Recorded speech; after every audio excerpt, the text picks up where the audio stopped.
Of Murders and Mages, Casino Witch Mysteries 1, written by Nikki Haverstock, narrated by the author.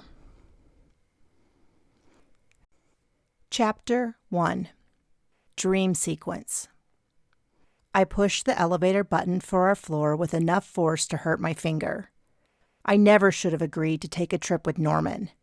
I thought it would be a fun weekend in Rambler, Nevada, or as they like to advertise it, Vegas if they had never gone family-friendly. I had never been fond of Norman, but I couldn't turn down a free trip. But after a few days trapped with him, I didn't even want to look at him. Even the sound of his breathing through his mouth made me want to rip my skin off. The elevator doors opened, and I surged into the hallway, heading toward our room. In 12 hours, I would be home and would never see him again. Quickly, I realized that this wasn't our floor, but appeared to be under construction and dark. Why hadn't I noticed before I exited? "Ethel, this isn't our floor," Norman said behind me, his mouth hanging open. "Obviously not, Einstein," I huffed.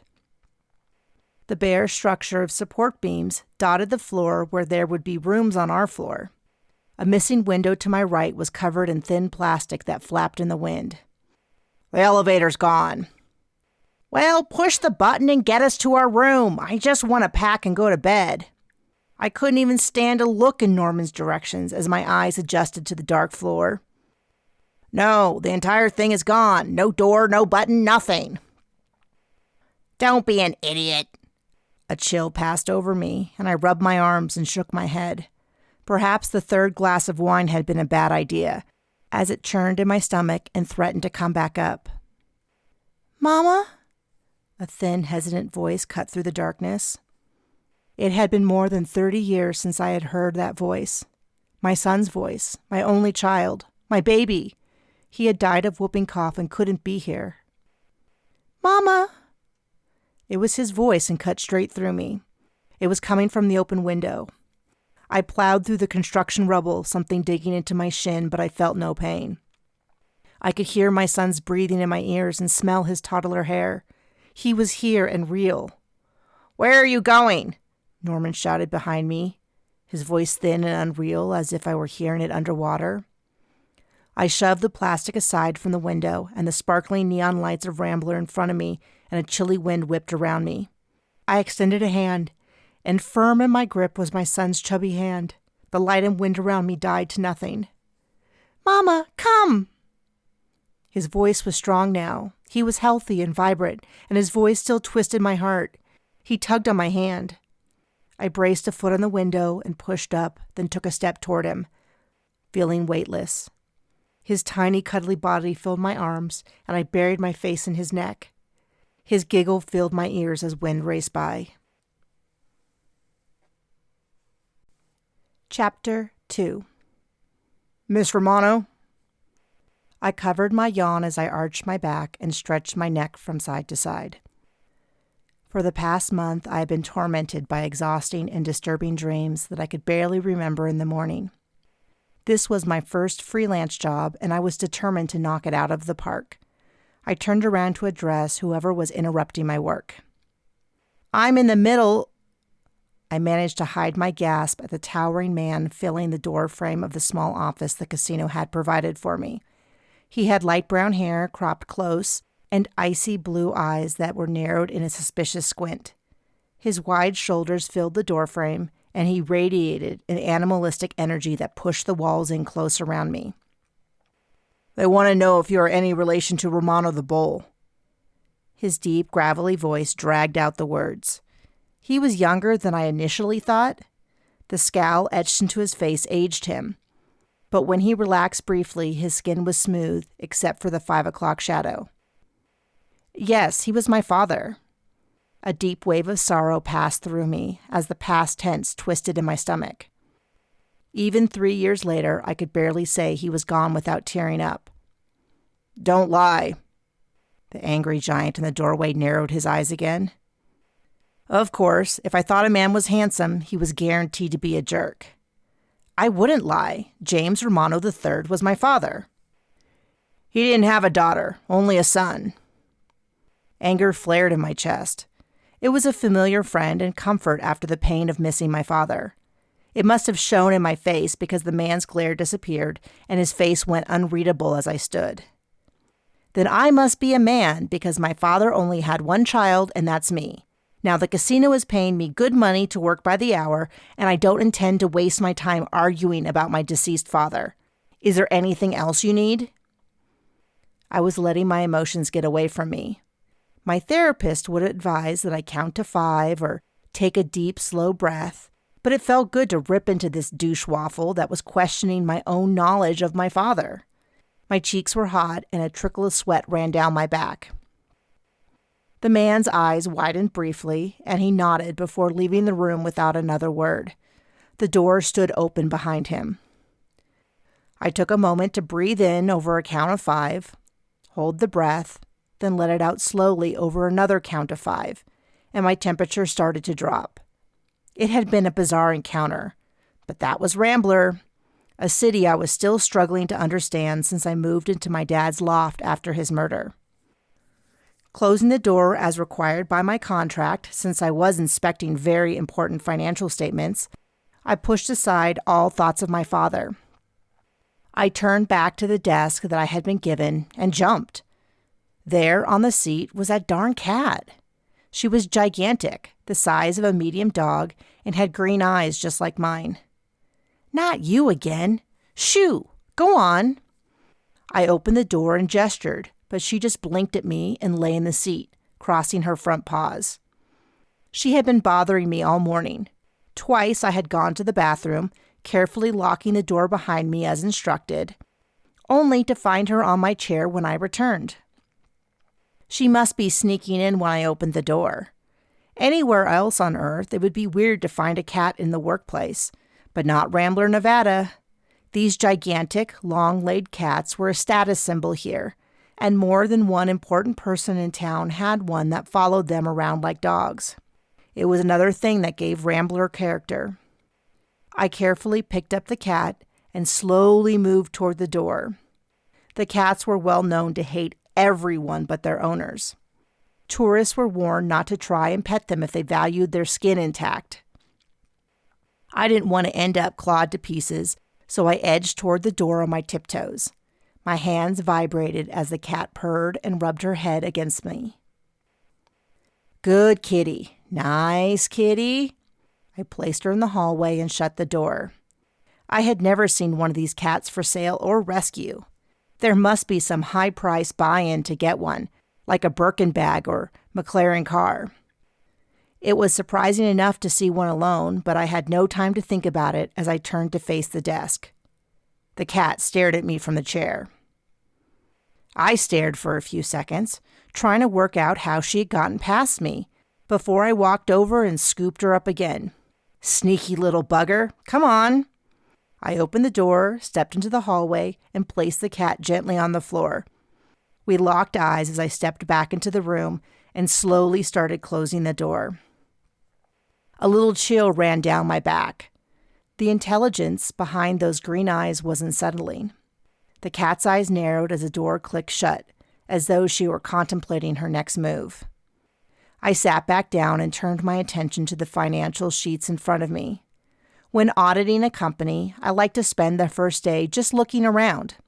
Sometimes something would jump out at me or seem off even if I didn't know why. When I worked for the state auditor's office, my coworkers teased me that I had financial voodoo. But the truth was I was just good at my job and proud of it. This was my first solo gig auditing for a company that hired me themselves, and I needed to be twice as observant. No cats could distract me. A sharp meow punctured the silence.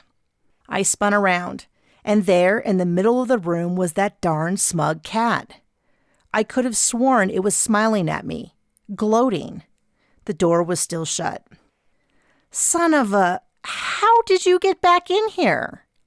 I grabbed her with a soft but firm hand, but unlike the last 2 times, she squirmed and wiggled before sinking her sharp teeth into the meaty webbing between my left index finger and thumb. I gritted my teeth together and growled. The pain sent an icy chill up my arm. freezing it in place before spreading through my entire body, followed closely by another chill that transformed the sharp agony into a dull ache, then only a light tingling. I stepped into the hallway and fought to move my arm. The cat finally unclenched its jaw and jumped to the floor, where it turned and licked its lips. She sat up primly and wrapped her tail around her body, though the last inch of tail twitched with delight. "What are you doing?" The man had returned and was glaring again. I returned the look, my patience completely gone. "Dancing the cha-cha?" I rubbed my left hand, which felt both hot and cold and had the pins and needles sensation. I flexed my fingers and everything seemed to work, though my hand was stiff. "You shouldn't be touching Patagonia." "Is that her name? Awfully innocent name for the spawn of Satan." Patagonia purred loud enough for it to fill the hallway. The corners of her mouth pulled into a grin, revealing tiny pointed fangs, one of which was still tinged pink with blood from my hand. Her right eye briefly closed in a wink at me. I shook my head. The chronic insomnia and the adrenaline from the cat's attack were making me see things. "How do you know that Patagonia is a female?" That was a good question. I was completely sure the second I had seen her that she was a she. But why? I shrugged it off. I must have caught a view of the cat's rear end at some point. People had often accused me of knowing things I shouldn't, but I was just observant. I was a firm believer that if you paid attention, you could pick up on things without realizing it. The lack of fuzzy balls gave her away. He snorted, and one corner of his mouth might have twitched into the shadow of a smile. "If you are done with your dancing, Miss Olivia Santani would like you to come to her office to talk." "About what?" He shrugged. "Please lock the door and follow me." My palms were sweaty as I gathered up the few things I had unpacked from my messenger bag. I had only been there less than 4 hours, and being fired was the only reason I could think of for the owner of the casino to ask me to come to her office. I locked the door and followed him to her office. Olivia had run this casino, the Golden Pyramid, and several others since her father committed suicide this year. Even before then, she was influential in Rambler, with her hand in lots of projects. As the elevator door closed, Patagonia snaked through them and curled up at my feet. "Should she be here?"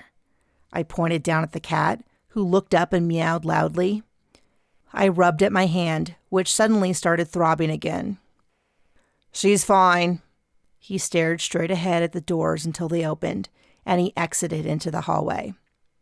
I stuck out my tongue at his back and followed. I adjusted the strap of my messenger bag nervously. I couldn't imagine why Olivia Santani would want to meet with me. The first thought I had was that she wanted to give me bad news, but why her personally? Surely the woman who hired me last week could have called me up and fired me. What if it was related to Patagonia the cat? Perhaps the video cameras caught me wrestling her into the hallway, though the timing didn't seem correct since that jerk had shown up so quickly. Perhaps I was jumping the gun, thinking of him as a jerk. I tended to make knee-jerk reactions. "I don't have all day." He stood at an open door and tapped a foot. My knee-jerk reactions were usually right. I swept through the door. "Ouch," he said behind me. I turned and he was clutching his calf and glaring at Patagonia. She blinked and licked her paw. I giggled and gave the cat a long look, wondering if perhaps she was smarter than the average cat. We were in a large room. A lady at a desk looked me over. She had tightly rolled short black hair like a nest of curls. She took off her glasses, stood, and opened a door beside her desk. She leaned in for a few seconds before gesturing me over. "Miss Santani will meet you, Miss Romano. Vin, she'd like you to join her as well." So the jerk had a name. I turned around and caught his scowl as he gave his calf one last rub. As he walked over, he had a noticeable limp. Chapter 3. I stepped into the office and braced myself for whatever was coming. The office was at the top of the casino, and had a wonderful view of the Avenue, Rambler's equivalent of the Vegas Strip. The office was tastefully appointed with a small sitting area, a large desk, a mixture of potted plants, and an impressive number of bookcases. Standing behind the desk was Olivia Santani. The pictures I had seen of her online or in the local paper did not do her justice. She had the striking beauty of a movie star. I knew she was in her early 40s, but she didn't have a wrinkle in sight. Not even tiny ones around the corner of her eyes. Her smooth black hair was pulled up in a ponytail that made my unruly curly hair feel wild as it tried to escape from my bun. Nothing could contain the wildness of my exceedingly long red hair. She came around the desk and extended a hand. "Pleased to meet you, Miss Romano. I'm Olivia Santani." I shook her smooth, strong hand. "Please call me Gabriella, or Ella for short." She gestured to a love seat and sat opposite in a winged-back chair. "And call me Olivia." She looked at the door. "Vin, please join us." I peeked over my shoulder. Vin's facial expression was blank, but the muscles in his jaw were flexing as he came over to sit in a chair next to Olivia. He perched on the edge of the chair, and it creaked under his formidable frame. The delicate design that fit her so well looked like a toy beneath him. I ducked my head to hide a snicker, and startled when I saw Patagonia had silently jumped onto the love seat next to me. "Patagonia bit her," Vin said. Olivia arched an eyebrow at him, then turned and smiled at me. "Really? May I see?" "Oh, it's barely a... Holy crap!" Dark violet lines radiated from the 2 puncture wounds and laced up under the cuff of my long-sleeve shirt. Frantically, I unbuttoned the cuff and shoved the sleeve up to my elbow, where the lines continued to weave and lace over my entire forearm. Olivia squealed. "How exciting!" Vin groaned. "You've got to be kidding me." I looked at my right hand, then down at my chest, where the violet lines continued and seemed to darken. "I've been poisoned! I'm dying!" I spotted an envelope opener on the desk. "Cut my arm off before it can spread!" I stood and my head swam. Falling to my knees, I flailed for the opener before my sight went black and I pitched forward. When I blinked my eyes open, Vin was hovering overhead, slapping my cheeks with more force than necessary. I was disoriented and unsure of what happened. "You okay?" He slapped me. My brain felt a little like a ball inside a pinball machine. "You can stop now." "Yeah, not a problem." Pulling me to my feet, he walked me to a chair and let me fall into the seat with a thud. Memories flooded back to me. Pushing at my skin, I tried to wipe the lines off. I threw my arm out and turned my head away. "Quick," I said. "Maybe you can get it off at the joint. I'm too young to die." Olivia shushed me. "You really don't know? I can't believe it." Her cool, smooth voice carried a note of surprise. She reached across and grabbed my hand. "You'll be just fine. Relax." She beckoned Vin over. "Come on, you know what to do." He reared back a little. "I'm not getting wrapped up in all this." She shook her head. "No, I'll take that responsibility." "Fine." He took a knee and grabbed my other hand with rough fingers that were warm in mine. A tingling sensation spread up my arm, and the lines in my arm vibrated. "None of that," he growled at me. "It has been witnessed by one." Olivia squeezed my hand. "It has been witnessed by 2. She turned toward the open office door and shouted, "Auntie, can you come in here?" The woman with the dark curls ducked her head into the room. "It really isn't professional for you to call me—" "Oh my! How exciting!" She raced across the room, placing a hand on my back. She cleared her throat. "It has been witnessed by 3. Warmth spread through me, and the lines appeared to lighten. Vin dropped my hand, but the intense heat of his touch continued in my fingertips. The older woman leaned over the back of the couch and planted a huge kiss on my cheek. "Call me Auntie Anne, my dear. I am so excited for you. I'll get everything arranged." She reached over and scratched Patagonia behind the ear before bustling out the door. Patagonia purred loudly and came to my side. Hopping into my lap, she circled, then dug her claws into my thighs. After kneading my skin like well-risen dough, she finally curled up and closed her eyes. "Thank you, Auntie." Olivia pressed her second hand over mine and stared into my eyes. She searched for something that only she knew, and after a few seconds that dragged into an eternity, she dropped my hand and turned to Vin. "You can get out of here before you explode." Vin pushed off the ground in one smooth move and left without a look back. The whole interaction had been beyond bizarre. I flipped my hand over, and though the wound still tingled, the lines on my arm were only barely visible. Maybe they hadn't been as bad as I thought. I blinked hard, and the phantom lines danced behind my eyelids. I shook my head. When I came into the office, I had been concerned about getting fired, and my brain was struggling to keep up with the new situation. "What just happened? Did you—" Olivia held up one delicate, perfectly manicured hand. "Before I explain that, would you like to know why we thought your father only had a son?" I fought between the two ideas. Though what had just happened was completely baffling and upsetting, there was no doubt which topic was more important to me. "You know, this is not the first time that has happened. When I first moved to Rambler, I had a few people say something similar, but no one accused me of lying." "Did Vin say you were lying?" I nodded and pursed my lips in frustration. "I apologize for him. He's my cousin, Auntie Anne's son, in fact. I'm trying to civilize him for corporate work, but he's stubborn. But he had a reason to assume you were lying. Your father was quite insistent he only had one child, a son that lived in New York with his mother." I stared at her in shock. I had been, and still was, I suppose, a daddy's girl. Though I had gone to boarding school, we talked consistently, and he took me on grand vacations during every school break. When I graduated college and got a job in Vegas, he had visited any time I was free. There was no way he had a son, so why had he lied? "You knew my father?" She nodded and closely watched my face. "Yes, he worked with my father from time to time. Quiet and kind, but very, I suppose intimidating is the right word. Do you know what he did for a living?" That definitely sounded like my father. He never brought work home with him or thought to discuss it during vacation. I know he did freelance work for casinos. He said he helped fix problems."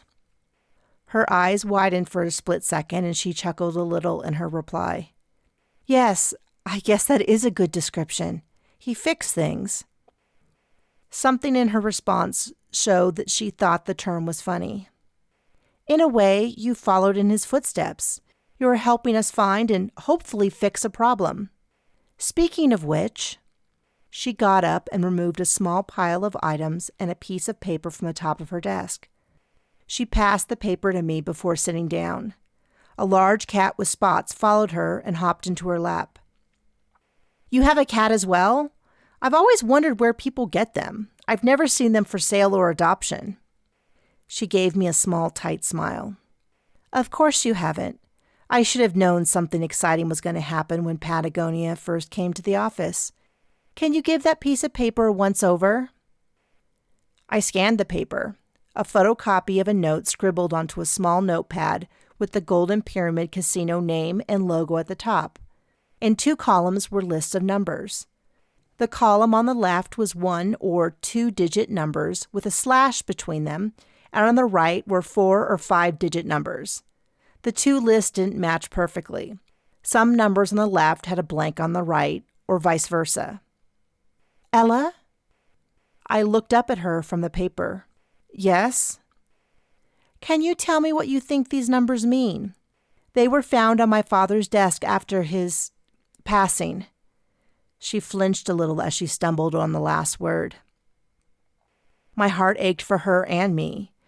We had both lost our fathers, and she was clearly still struggling. A cloud of sadness passed behind her eyes, and I looked away as she dabbed a tissue to them. I gave the paper another quick look over before replying. "With the work I do, I wouldn't guess. I would start by..." No, I want your gut feeling. Just humor me, please. As long as you realize this is just a guess, I would never say anything for sure unless I could prove it in the numbers. I looked over the numbers again, but I already knew what my gut was saying.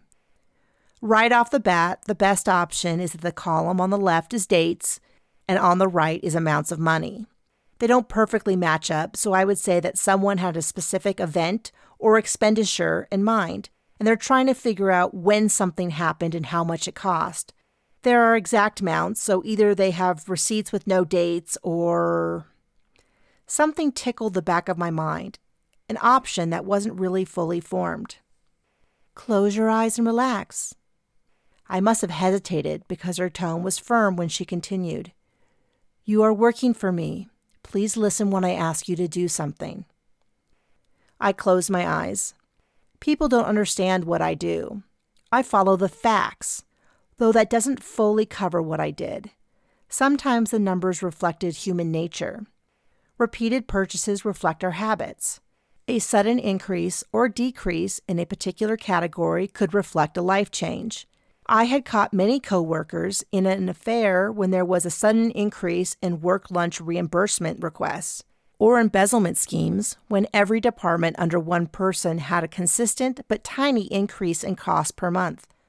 I opened my eyes and looked at the list. What was this list telling me? Without knowing the category the money was pulled from, it could be anything.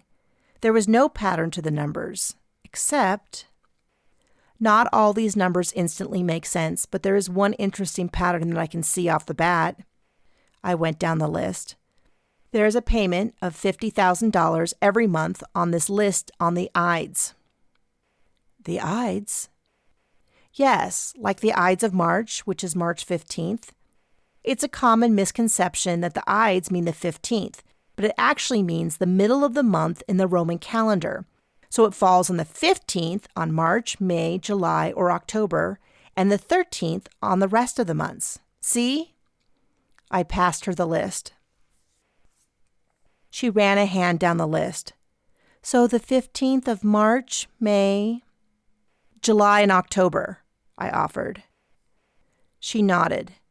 That makes sense. I did notice the payments, and they happened monthly around that time, but I didn't understand why it jumped between the 15th and 13th. I nodded. It is one of those funny little facts that stuck in my head, the same way that I remember the lady who jumped from your casino did it on May 15th. Poor woman, that was so sad. Olivia looked at the list again. Yes, you're right.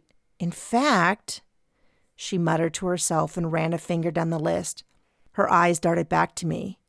You're very good. She passed me back the paper. Please keep thinking on it a bit more. I have something else for you. She handed me a cool white stone the size of my palm and shaped like an egg. Look at this. Can you see colors in it? I tucked the paper into my bag, then turned my attention to the stone. It was milky white and super smooth. I flipped it over in my hand, and a creamy glow rose from the stone. It was like the shimmer of moonlight in a thick fog. I flipped it, and it grew stronger. Is this an opal? Moonstone. Can you see the aldorescence?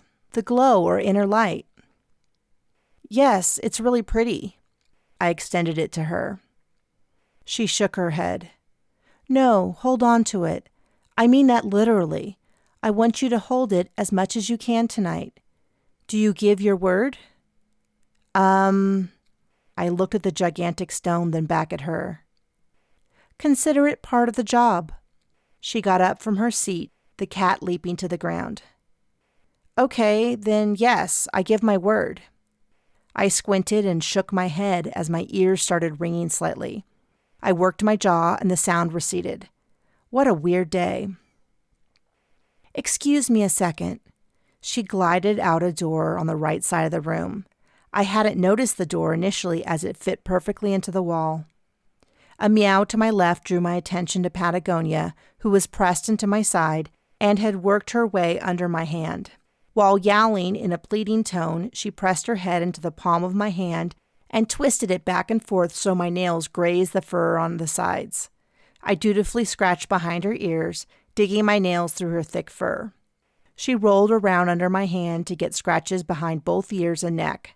I didn't trust her after that bite, though she seemed safe now. I flexed my hand and inspected the wound, or at least where the wound had been.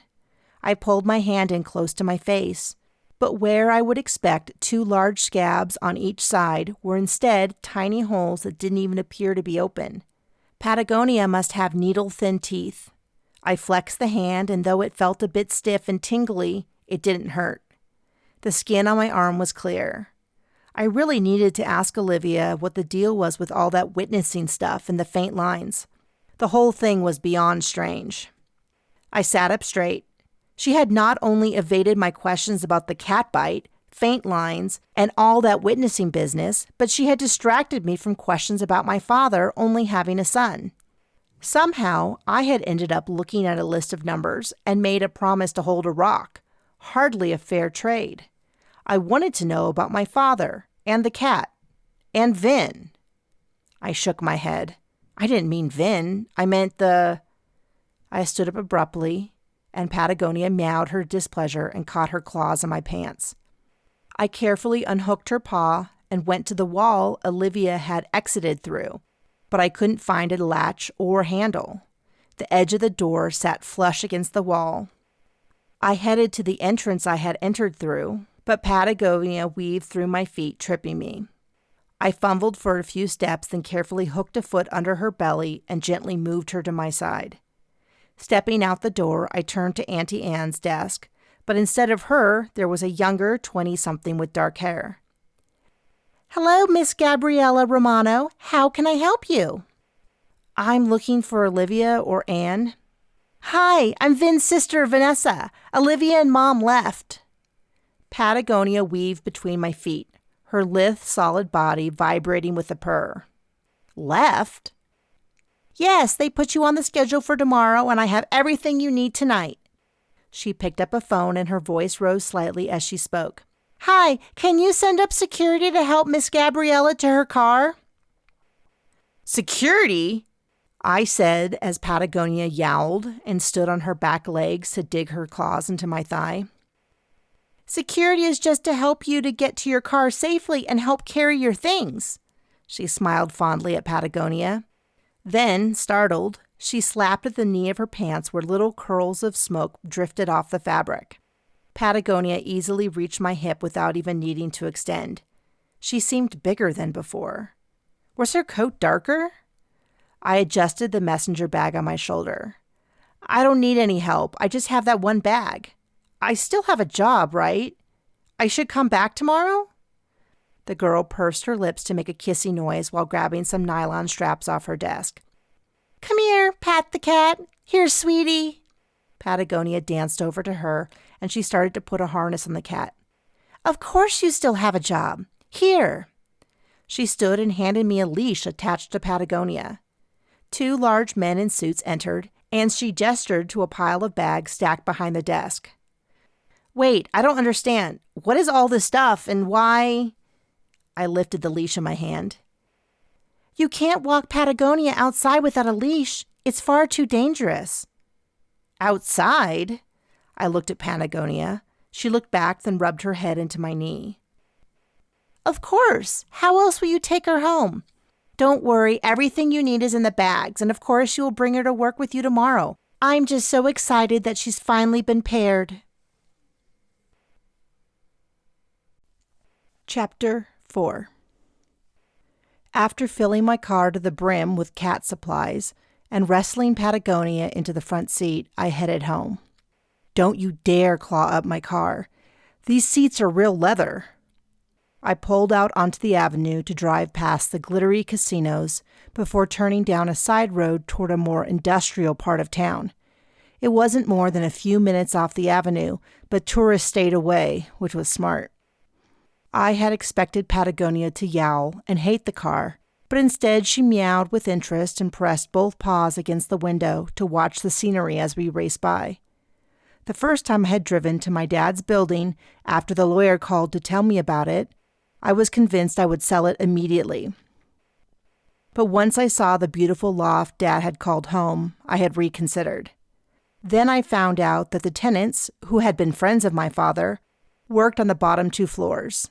Their rent more than covered expenses and left a tidy monthly profit.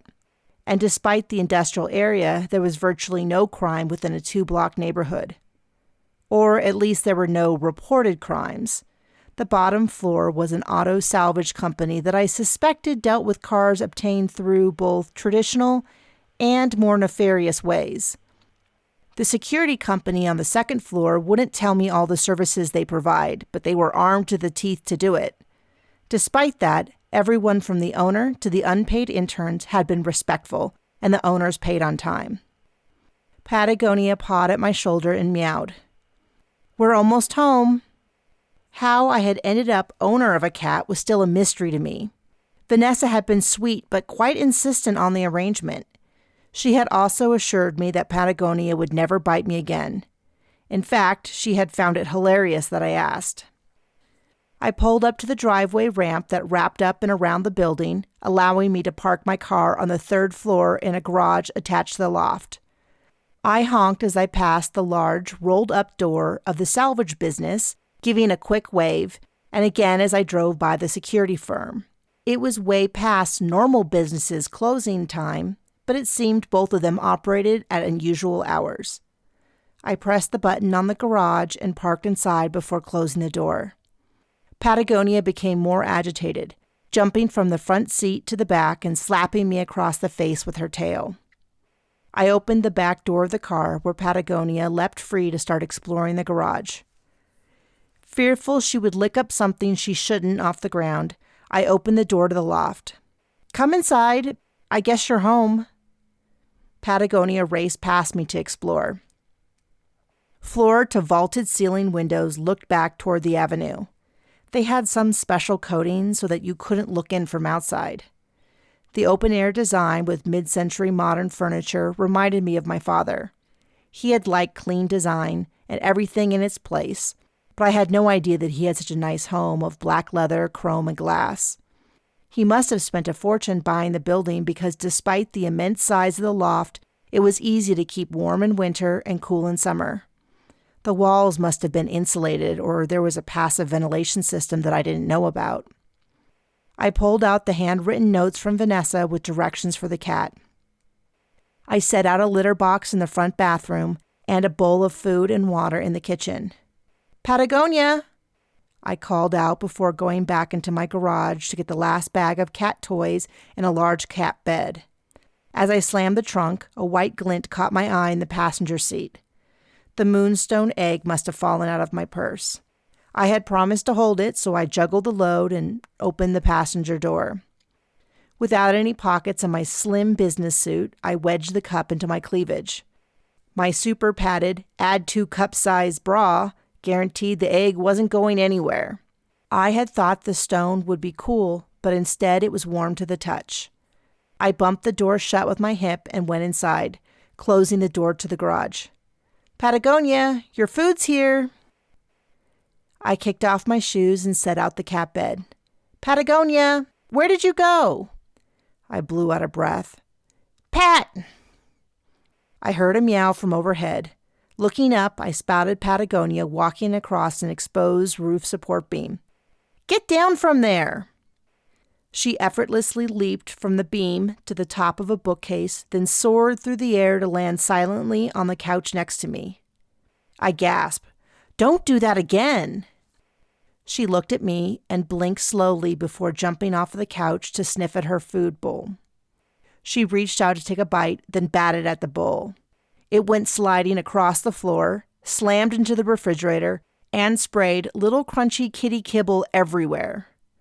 I sighed and started to get up to sweep up the mess before my robotic vacuum that used to be my only companion got clogged on the mess, but something caught my eye. The small chest that my father had left me was sitting on the coffee table, and it really looked as if there was light coming from inside. Everything my father had was left to me in his will. Not that any of it was worth losing him, but the simple wooden chest was the only thing mentioned in the will as something specifically he wanted me to have. It was actually a stipulation of the will that I always keep it, even if I sold everything else. When the lawyer gave it to me, I knew I would never have gotten rid of it, even if the will were different. The inside smelled of my father's cologne, a woody scent that brought back memories of all the times we had spent together. The interior was packed full of photographs of the two of us from our vacations all over the world. I could barely stand to look at them because my grief tore a hole in my chest. Maybe one day. I picked up the pile of photos and set them on the table carefully. The top picture was of me in Italy, pretending to hold up the Leaning Tower of Pisa. I wiped away a tear. Lifting the chest to my lap, I examined the bottom. Where the bottom met the sides, there was a thin line of light radiating up on all four sides. In the center of the bottom was a round divot the size of a quarter. The light slowly turned purple. I wiped my brow and realized I was hot. A trickle of sweat rolled down my chest, and as I wiped it away, I brushed against the stone egg, which was toasty to the touch. When I pulled it out, the stone glowed a hazy purple light. I looked back at the box with the round divot in the middle. Patagonia came over to sit next to me. I reached over and scratched behind her ears. I'm no genius, but I think my next step is obvious. I took the egg and set it in the box, spinning it until it settled into the divot perfectly. The egg and the light glowed, then went out with an audible click. I lifted the egg and tucked it back into my cleavage. Then I tipped the chest so the false bottom shifted and fell into my hand. Inside were a short handwritten note in my father's distinctive script and a necklace with a large pink translucent stone the size of a quarter. The stone was surrounded by diamonds, and the necklace was quite heavy as I picked it up. I read the note out loud. Dear Ella, never forget how much I love you. I never want you to have to follow in my footsteps, but if you do, and I can't be there to guide you, then I know that Bear and Badger will train you well. They are my closest friends and you can trust them. At this point in your studies, you will need this necklace. Wear it and know I am near. Love, Dad. I stared at the note and reread it, then flipped it over, but nothing was on the back. That makes no sense. I didn't know anyone named Bear or Badger, and I had never heard Dad speak of them. There was so much that I didn't know about his life. I regretted deeply that I hadn't asked more questions about him. I didn't even have the excuse that I was young, as he passed when I was in my mid-20s. Old enough to know better, but after college, I was always so busy at my job. What did he mean about following in his footsteps? I had planned to search the casino after my weird day, but none of that mattered now. I put on the necklace and carefully put everything back in the chest. I needed to know who my dad was and what he did.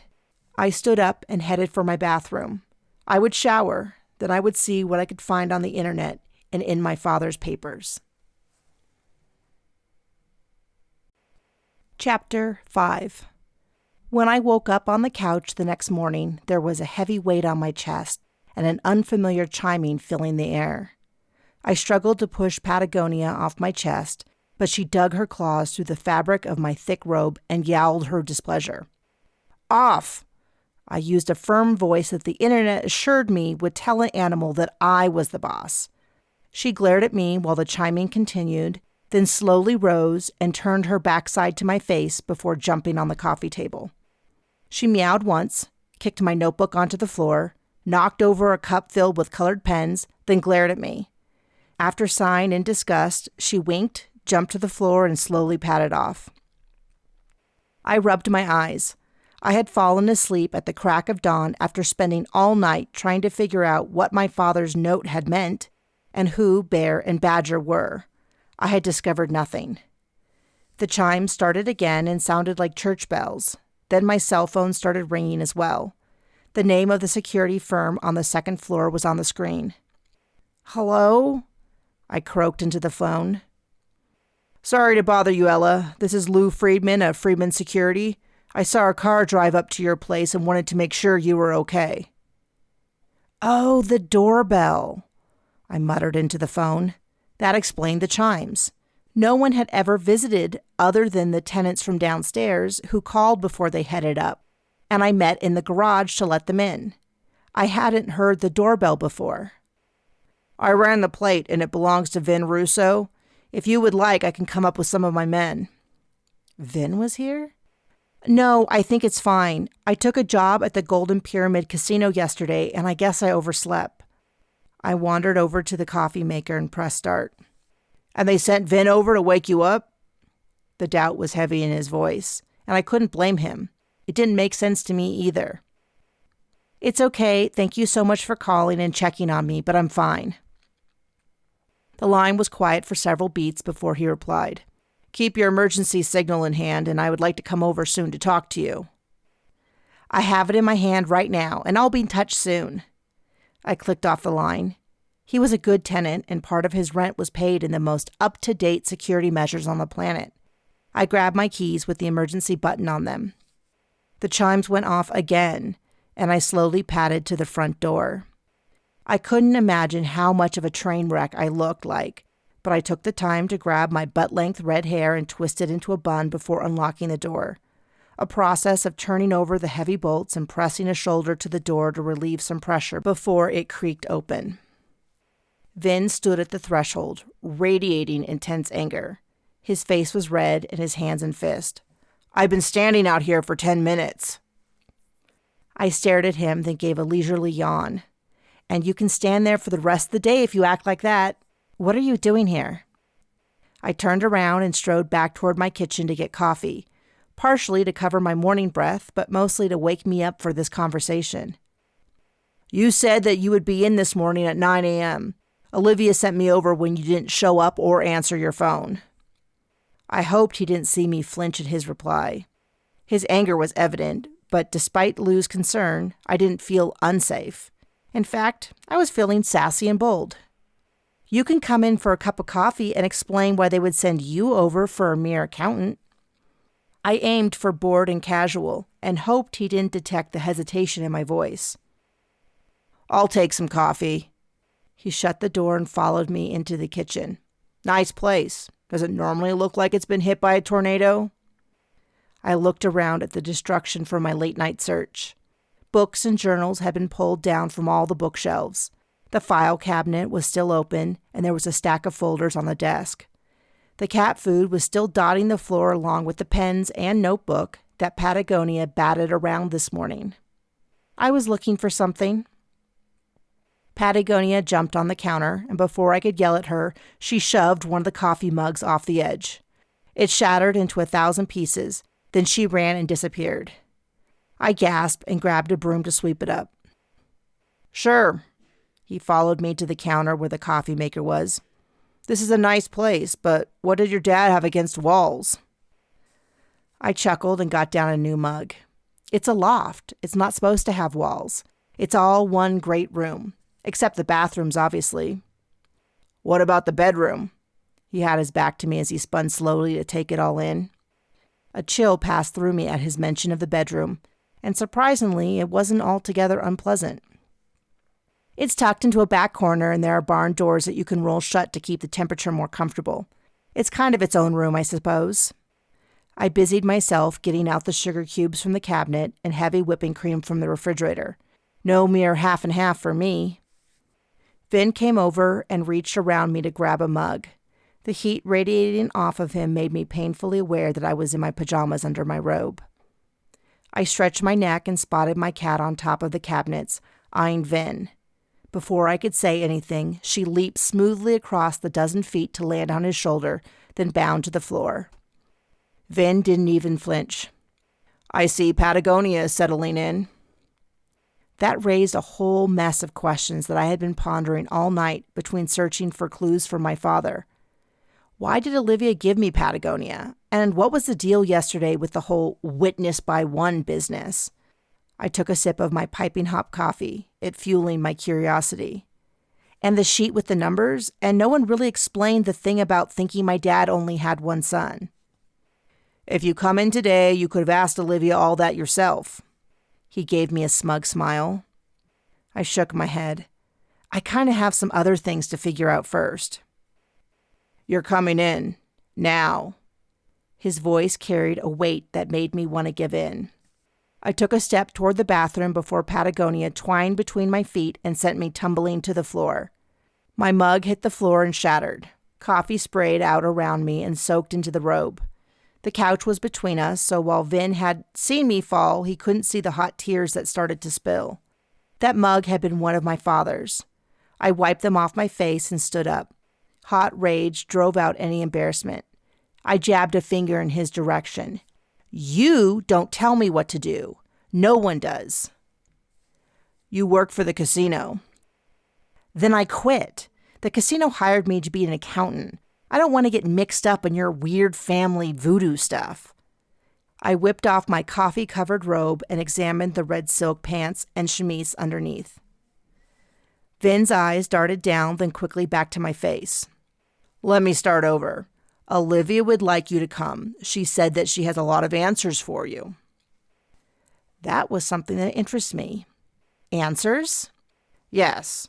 Why don't you change and I'll drive you over? They're waiting for you. They've been calling for hours. Before I go to sleep, I set my phone to only allow calls through from certain numbers. I have insomnia. I look down at the coffee and mug shards. Get ready and I'll even clean up your mess. Where's the mop?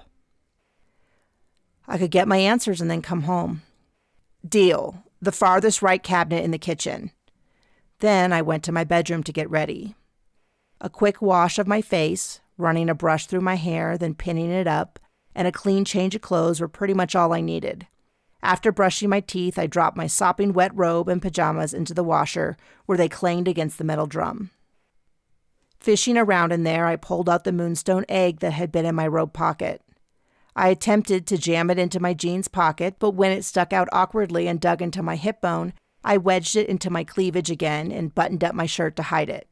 Then I adjusted the necklace I had found last night.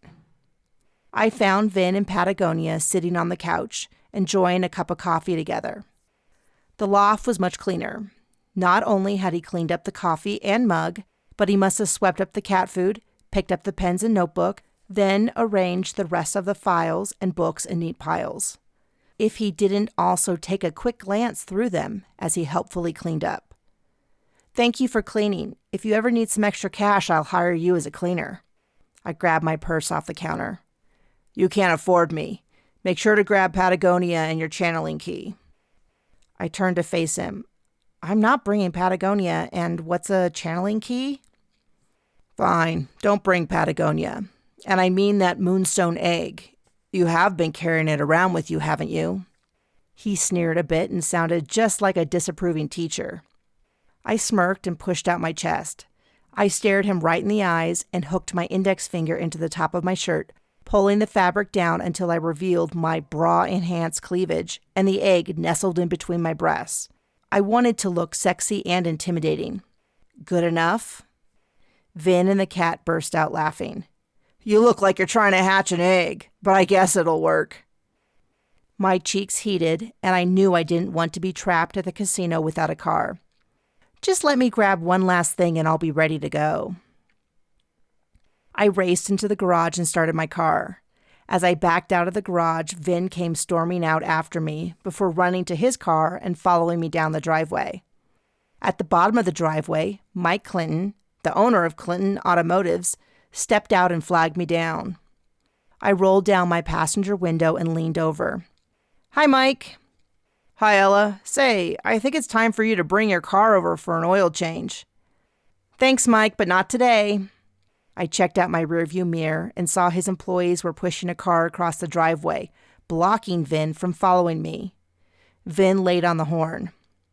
Mike casually looked at Vin, then back at me. Your friend is awfully impatient. He's no friend, just a work acquaintance. You can take your time with that car. He'll be fine waiting for a bit. Mike gave a little chuckle. Understood. I'm serious about your car. You need to bring it over within a week. Putting off car maintenance is dangerous. Deal. I checked the rearview mirror. Vin was getting out of his car. And thanks for dealing with him. I just need a head start. I rolled up the window and couldn't resist peeling out of the driveway.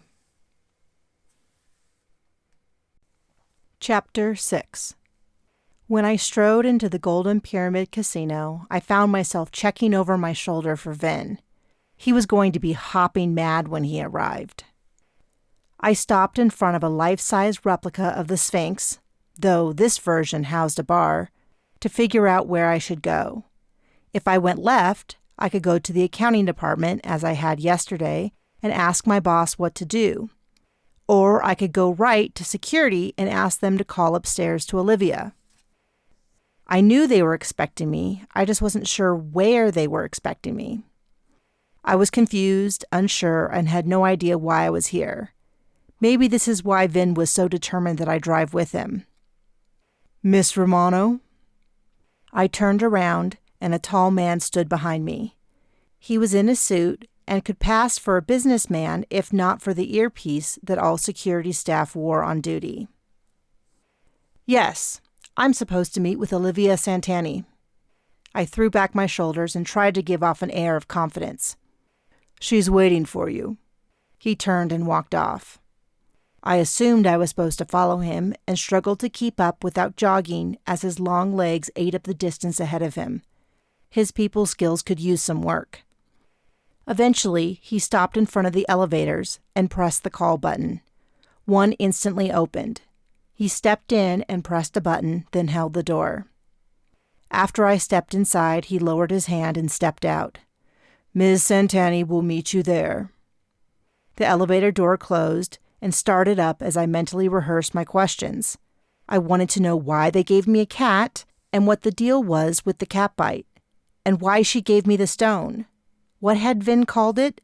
A channeling something? How had it opened the box my dad left me? Maybe it was magnetic or electronic. I hadn't looked at that sheet of numbers she had given me, but she needed to be honest about what was going on first. I blew out a breath. Too many thoughts and questions were bouncing around my head. I would never remember them all. What was the most important question? I would start there. What did they know about my father? That was the most vital thing. What had they heard about him? What did he do when he worked there? And did they know anything about why he was killed? The cat, stone, numbers, and such could wait. The door opened, and I hesitantly stepped out onto the floor that was under construction. Tools were stacked in a pile, and exposed wooden beams formed the skeleton of the rooms. "There you are, Ella. Where's Vin? Where's Patagonia?" Olivia waved me over to where she stood next to Auntie Anne. Light filtered in through the windows, which were covered in thick plastic. I carefully picked my way through the mess. "What are we doing here?" "Glad you asked. Watch this." Olivia flipped open a tablet, pressed a few buttons, then turned it toward me. A video started playing on the screen.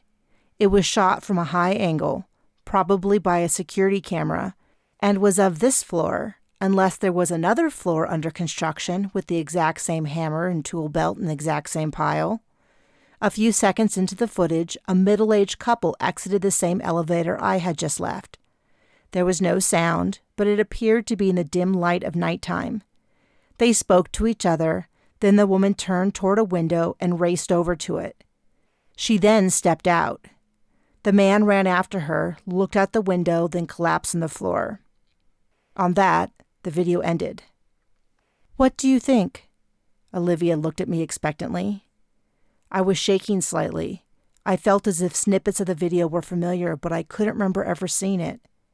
"She jumped?" Olivia nodded. "Yes, she's the suicide you mentioned yesterday. What do you think happened?" "Why are you asking me? That's awful. That poor woman." A brush of fur rubbed against my leg, and I jumped. Patagonia meowed and rubbed against me again. Olivia looked over my shoulder. "Glad you could join us, Vinny." I couldn't see him yet, but I could feel his presence behind me. Cold prickles moved across the back of my neck, and I fought against my urge to turn and look at him. "I ran into a little holdup." He came to my side and glowered at me. I turned and tried to plaster a nonchalant smile on my face. "Oh, you made it, and you brought Patagonia." He narrowed his eyes. "I didn't. You did." I opened my mouth to question him, but Olivia interrupted. "Please, Ella, focus. What happened?" Olivia gestured at her tablet. Olivia, Auntie Anne placed her hand on Olivia's arm. We need to tell her about her abilities first. She doesn't understand. I looked between them. Tell me what? Auntie Anne turned to me. Honey, your father had a special ability. He could tell people's motives, what their character was, what they were feeling, that kind of thing. That's a hereditary ability, and you inherited it. Like psychic? No. He was always good at reading people and predicting their behavior, but that's just being observant. He taught me how to do a lot of that, but it wasn't something I inherited. Olivia stepped in front of her aunt. It's a special ability, a magical ability. He was a mage. You're a mage. We're all mages. And you have your father's ability to know things about people. Now tell me what you know. She shoved the tablet in front of me. Auntie Anne pulled Olivia back with a shushing noise. Sweetie, calm down. You should have slept last night. Give her some time to understand. She looked at Vin and cut her eyes over to me. Vin sighed. I know it is a lot to take in. Anger still tinged his voice. Questions bounced around my head, not the least of which was if I was alone with a bunch of lunatics. Mage? Like a magician? Like abracadabra? Vin rolled his eyes. Not the kind of magician that pulls a rabbit out of a hat or a fairy tale. Mage or witch or magic practitioner, whatever term you prefer. You inherited the ability to work magic from either parent, and when a parent dies, their children inherit additional abilities. It used to just be the oldest son, but times changed, and now we realize that if parents spend time and love their child, it could go to all of them. For whatever reason, your father didn't want us or the rest of the community to know about you. That's why he always said he only had a son. It was unbelievable what he was saying, except for the weird note last night, and the fact that Dad did seem to always know about people's character better than anyone else should have ever been able to know. When we had traveled, he had spotted every con man, pickpocket, or other undesirable. But this was too much to believe. I think you have me confused with someone. I'll just go. Olivia grabbed my arm as I turned. Tell us about the fire. I shivered and slowly turned around. You read about that on the internet, didn't you? She nodded. Do you still have nightmares? I broke out in a cold sweat as a wave of nausea passed over me. Yes, that's when I started having problems sleeping. Tell us about it. Finn's voice had lost its anger. Even with his rough, rumbly voice, it was almost gentle. One of my coworkers tried to shoot me at the office, but there was a fluke fire and he died instead. It sounded so mild in comparison to what had happened. Finn stepped fully in front of me so he was the only one I could see. Your coworker had been embezzling, right? And you knew? I frowned. Frank was such a snake. I knew he was up to something. And your boss didn't believe you, did he? No one believed me. I never had a good feeling about Frank from the moment he moved to our office, and then I started to think it was more than just him being a douche. He was crooked. That was right after your dad passed, wasn't it? I looked at Vin in surprise. I had taken several weeks off to handle Dad's affairs. You're right. I returned to work and Frank was handling one of my accounts. Something was off. How did you know? We called your old boss and he said that Frank's plan had been perfect, and to this day he doesn't know how you spotted it. In fact, he seemed a bit suspicious. Vin arched an eyebrow at me. Frustration welled up in me. Frank was so slimy. The way he said stuff, how he acted, even how he handled work showed he was crooked. Vin leaned in a little. Tell me how. All my frustration erupted. I just knew. I knew. My mouth was running away from me. Even all these years later, I was still furious that no one had believed me, and it almost cost me my life. I was practically screaming. He was a crook, and I knew it from the second I saw him, and I was right. I told them he was up to something, but no one believed me. Then someone said something to him. They didn't believe me, but Frank knew I was right, and he came after me with a gun. He waited until I was working late and snuck in. He was going to shoot me. With a gasp, I cut myself off. Tears started to roll down my face. Annie Ann stepped around Vin. It's okay. You can tell us. I choked back a sob. He had the gun pointed right at me then. Then there was fire everywhere. He was engulfed in flames and screaming. The screaming was awful. I dabbed at my eyes. Frank died and the office building was mostly destroyed. I told the police that he had pulled a gun and all of Frank's lies unraveled quickly. They ended up giving me quite a severance package so I wouldn't sue. Annie Ann handed me a tissue. You did the right thing. He would have killed you. I didn't. What do you mean? I looked between Annie Ann and Vin. Sweetheart, she kept her voice calm and gentle. You started the fire, the same way you knew he was a criminal. It is part of being a mage. Vin nodded. Creating fire spontaneously is a sign of a mage that doesn't have a handle on their abilities. The idea that I had burned a man to death was too much. I never would have done that. Shh. Annie Ann stroked my shoulder. It wasn't on purpose. You don't have training. The only way you could have produced that much magic was because you feared for your life. It was so much to take in. I dreamed of the fire often. The flames licking across my skin but not burning me. The firemen that had arrived said it was a miracle that I had made it out alive. My clothes had burned, but my hair didn't even smell of smoke. I don't understand. I had a million questions in my head that all fought to get out at once, but I remembered my resolution in the elevator. Tell me about my dad. Olivia hopped in front of Vin and Auntie Anne. We will. That's part of the deal. You help us and we'll help you. Now it's your turn. She extended the tablet. I don't know what I'm doing. Can't you get a mage that knows what they're doing to help you? Vin snorted. Why didn't we think of that? There are plenty of them just sitting around everywhere. His voice was heavy with sarcasm. I glared at him. How about a little less attitude, especially when you're asking me for help? Dear, your type of ability isn't particularly common. We don't even know if you can read an emotional hologram. When there are strong emotions combined with magic, they get imprinted on a location, at least for a time. Mages like your family who can read emotions of people usually can read emotional holograms as well. So then you can't do it? I looked between the three of them. Vin's face turned slightly red. Our family has different abilities. He bit off the words. Useful ones. Vincent! Annie Ann snapped, then dragged him over to the elevator. She lowered her voice, but it carried back to us. I don't know what has gotten into you.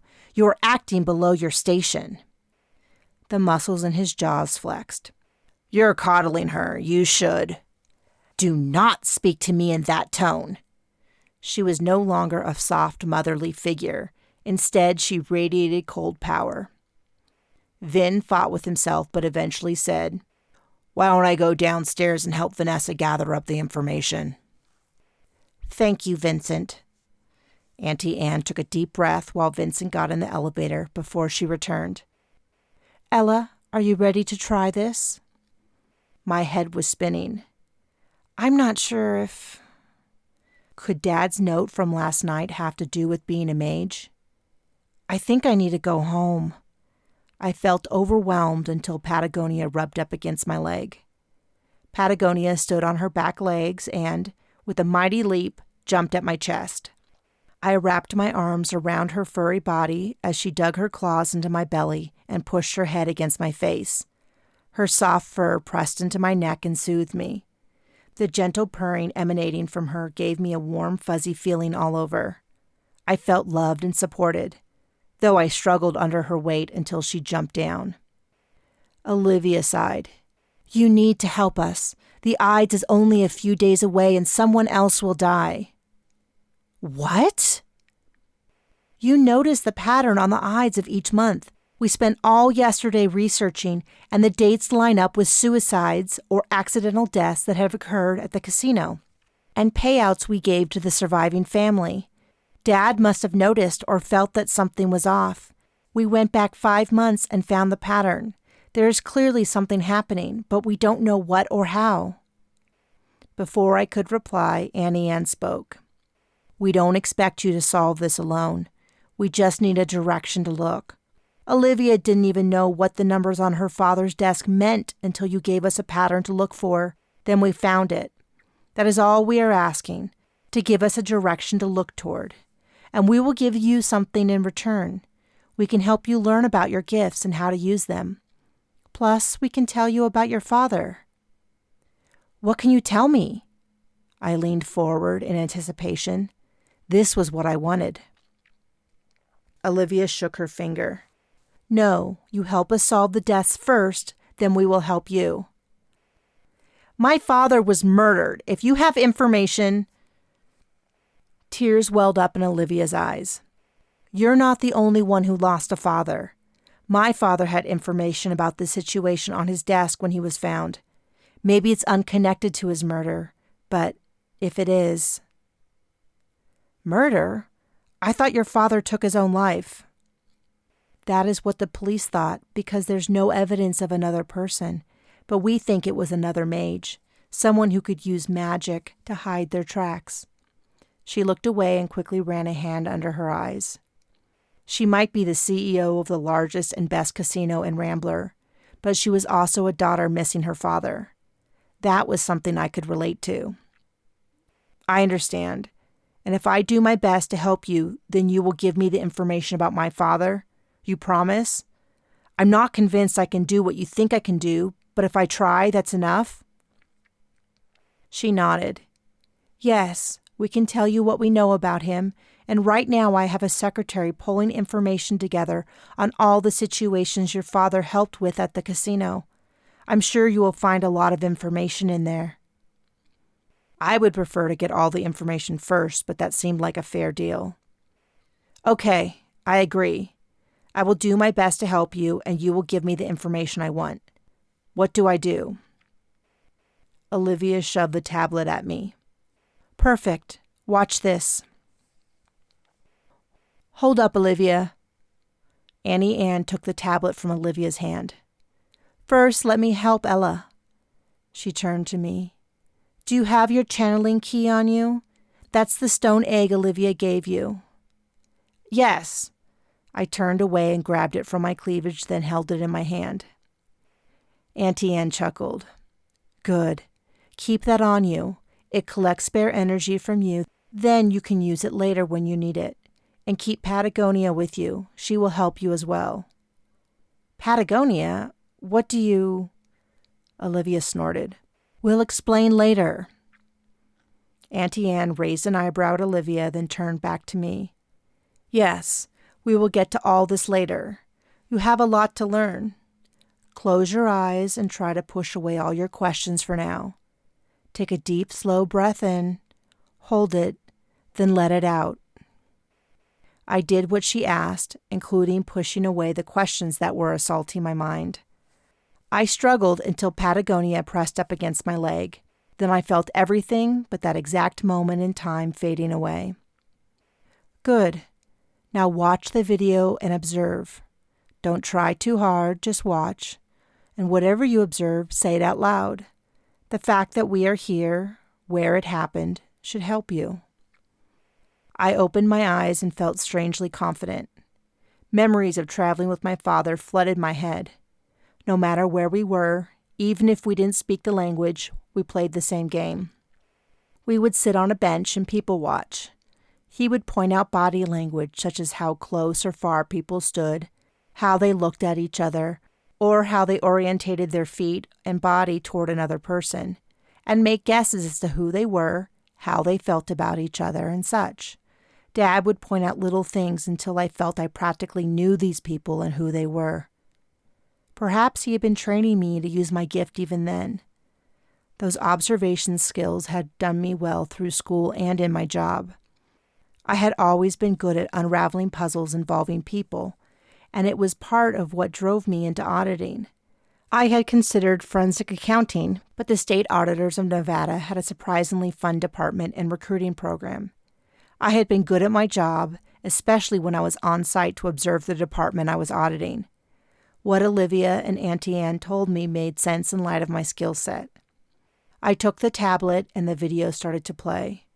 I watched the man and woman interact and paused the video. They were disagreeing about something. Look at how she whips around when he talks. She's annoyed with him for what he said. Good, dear, Auntie Anne nodded with approval.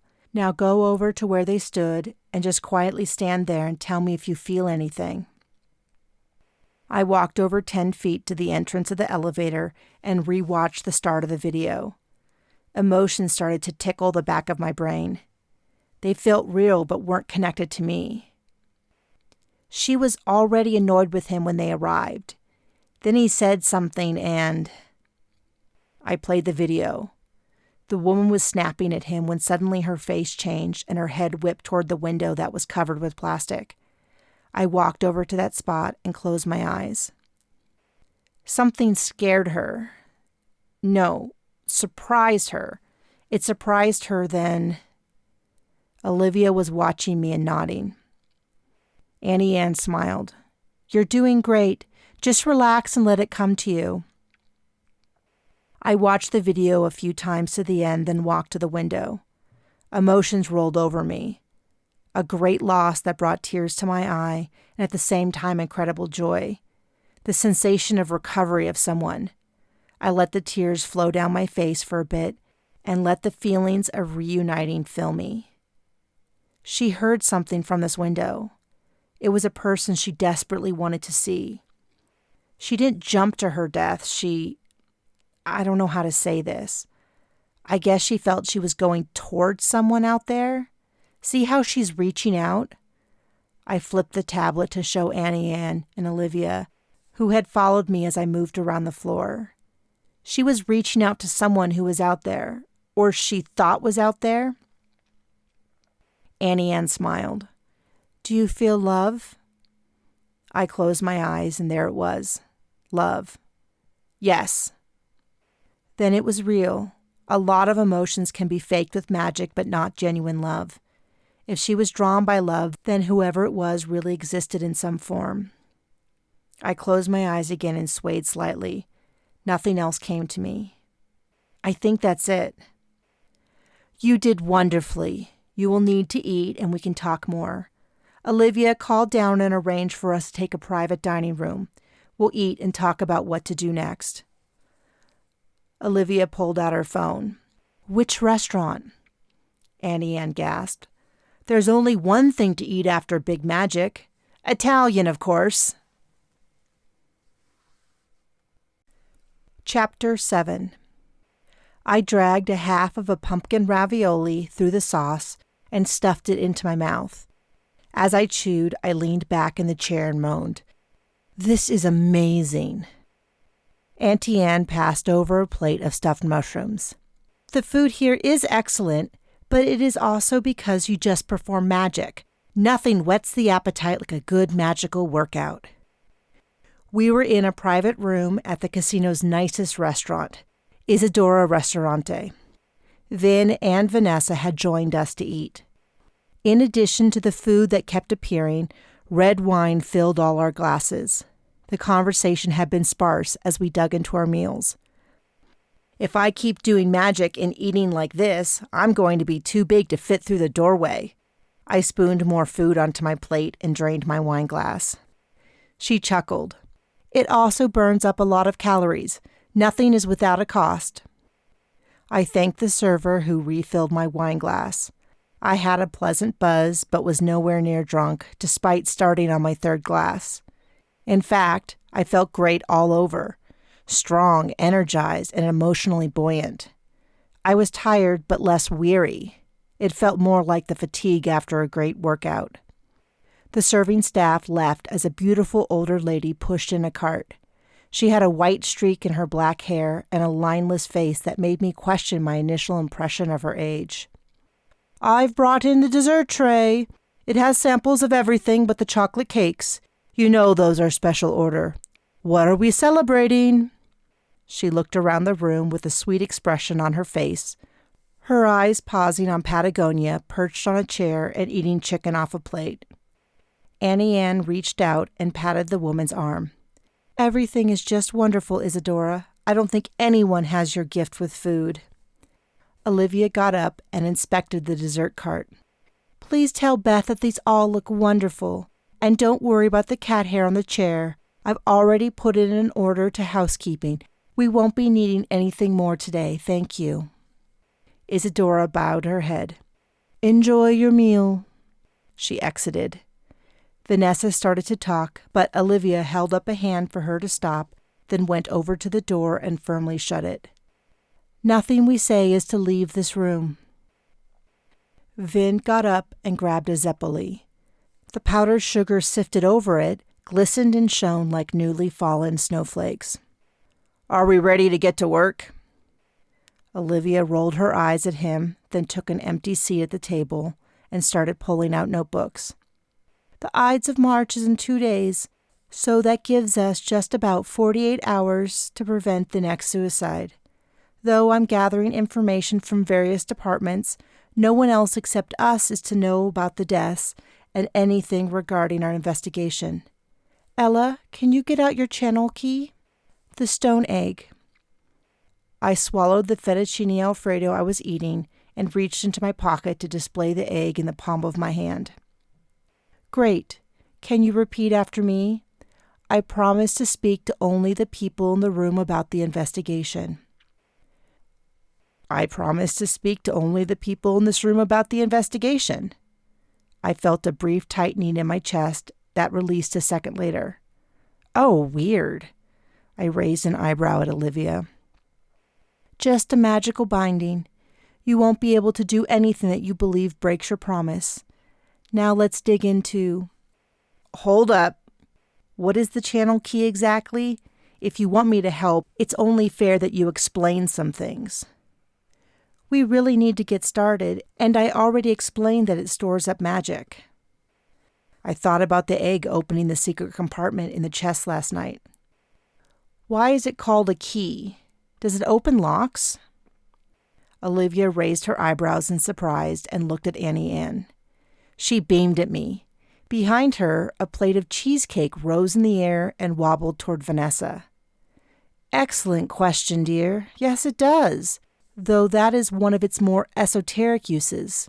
It was often used in the past to secure information so that only another magic user could access the information in the safe. But nowadays, email is just as efficient most times. We can discuss it more after the investigation." "We can?" "Of course. We aren't going to just dump you. You need training." Vanessa sneezed, and the levitating plate of cheesecake burst into flames and dropped into the center of the table. Vin snorted and flicked a hand. A large water pitcher next to the tiny inferno tipped over, and with a loud sizzle, extinguished the growing wildfire. Patagonia hissed as the water spilled on her face. She glared at Vin, grabbing the remaining chicken from the plate, and curled up in the seat to finish her meal. Auntie Anne grabbed another plate of cheesecake for Vanessa as she narrowed her eyes at her children. "Cut it out, both of you. You are making a huge mess. We're trying to discuss Ella's training." Olivia tapped a pen on her notebook. "We haven't agreed to that. We have to see how this works out." Annie Ann pursed her lips.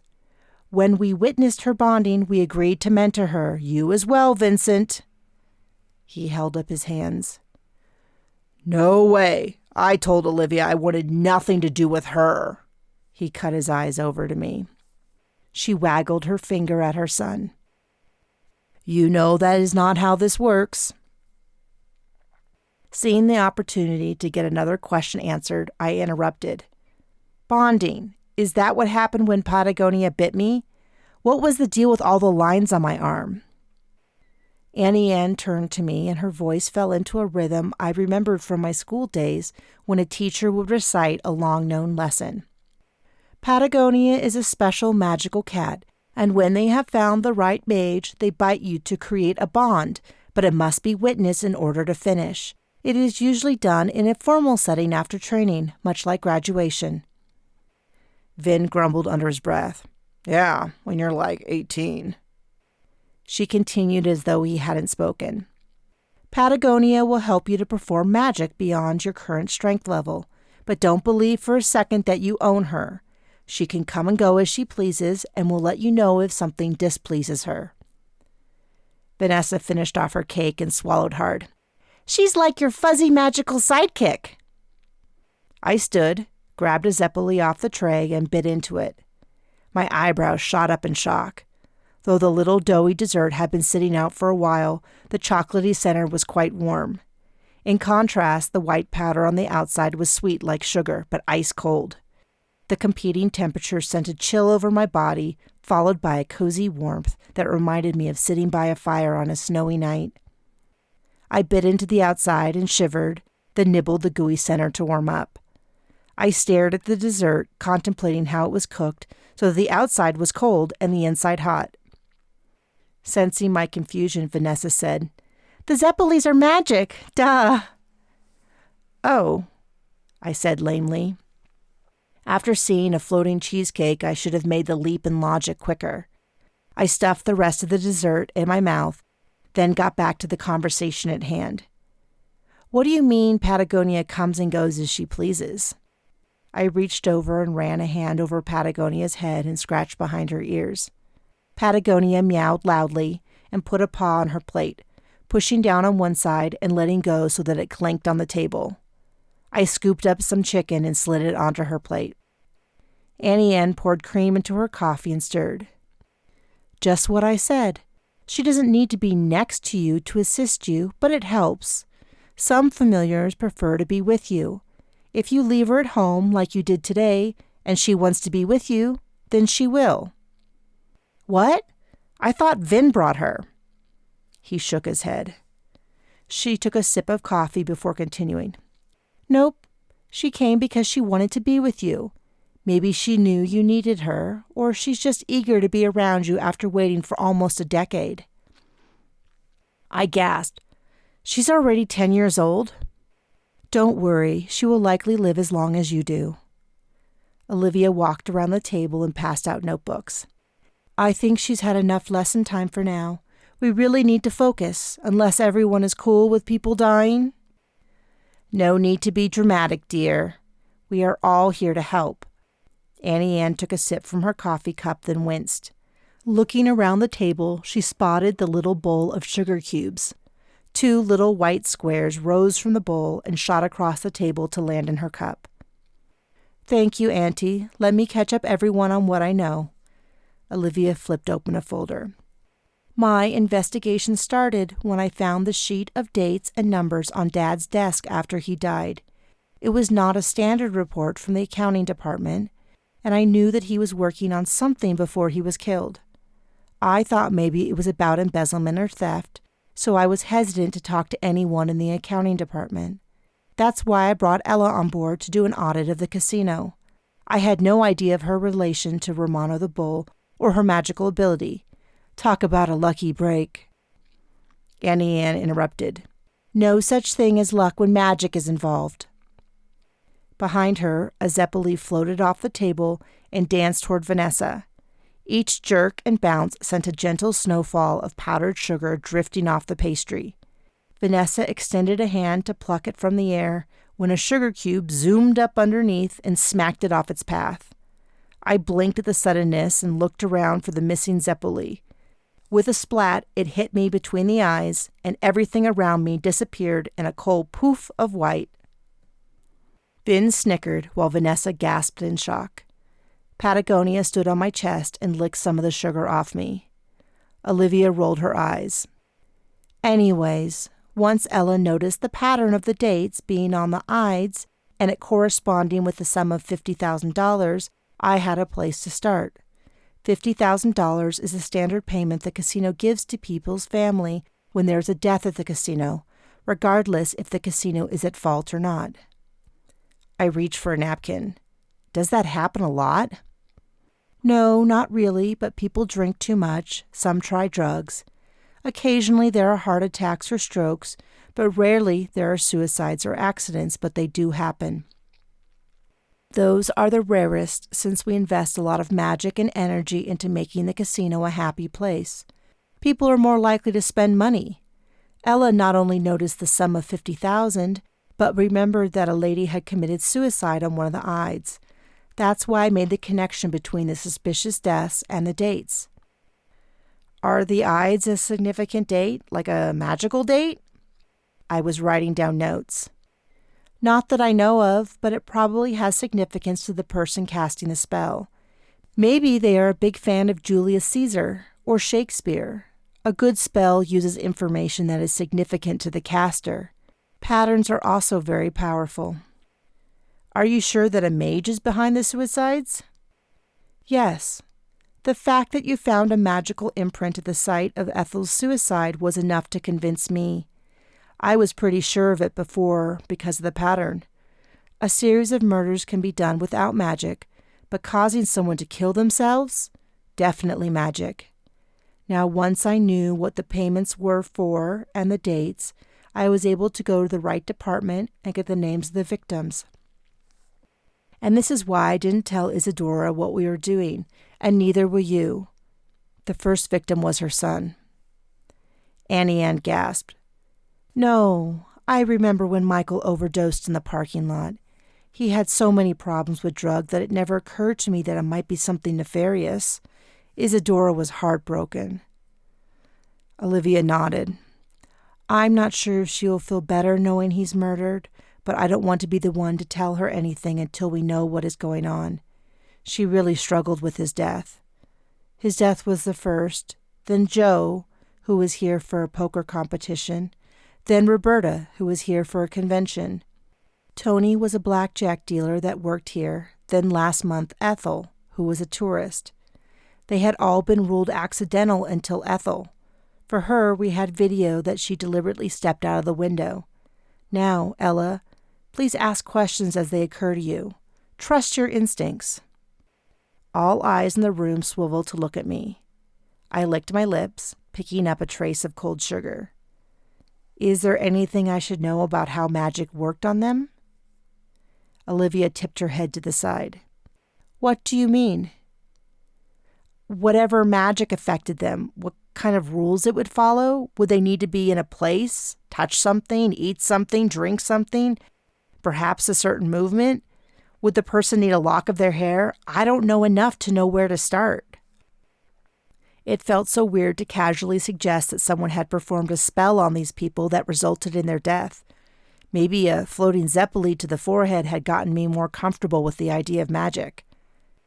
Olivia's eyebrows shot up. Any of those.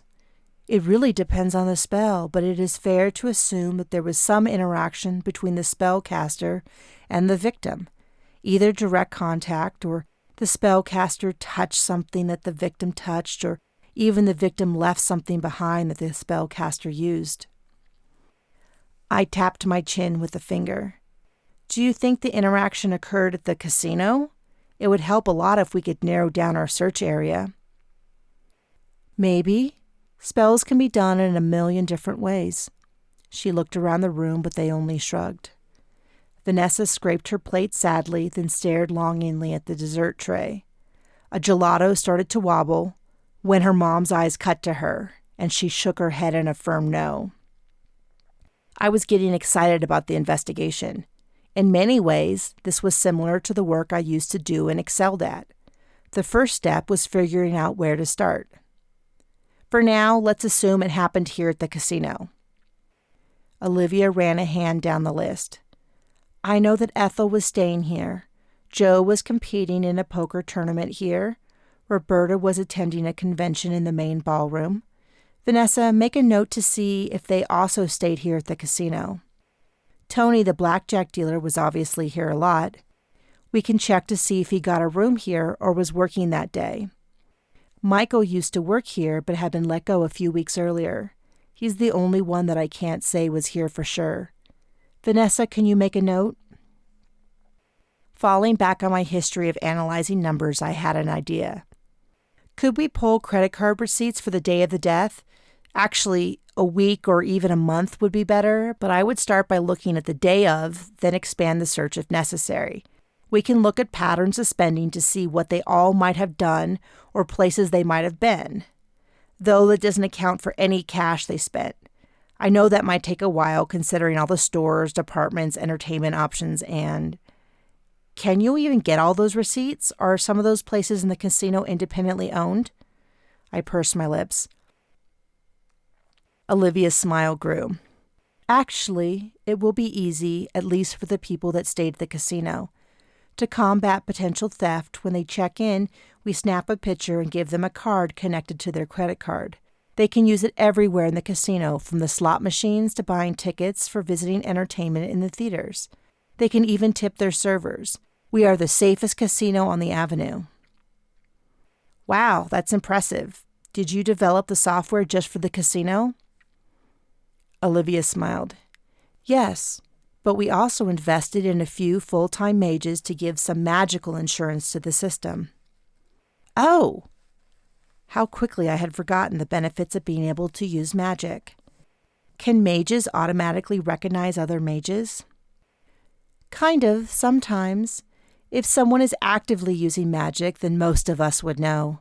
Some people are better at telling than others, and usually the longer you are around someone and interact, the more likely you will be able to tell. But you might not realize it if you passed one on the street. For instance, when Vin first met you, he didn't know.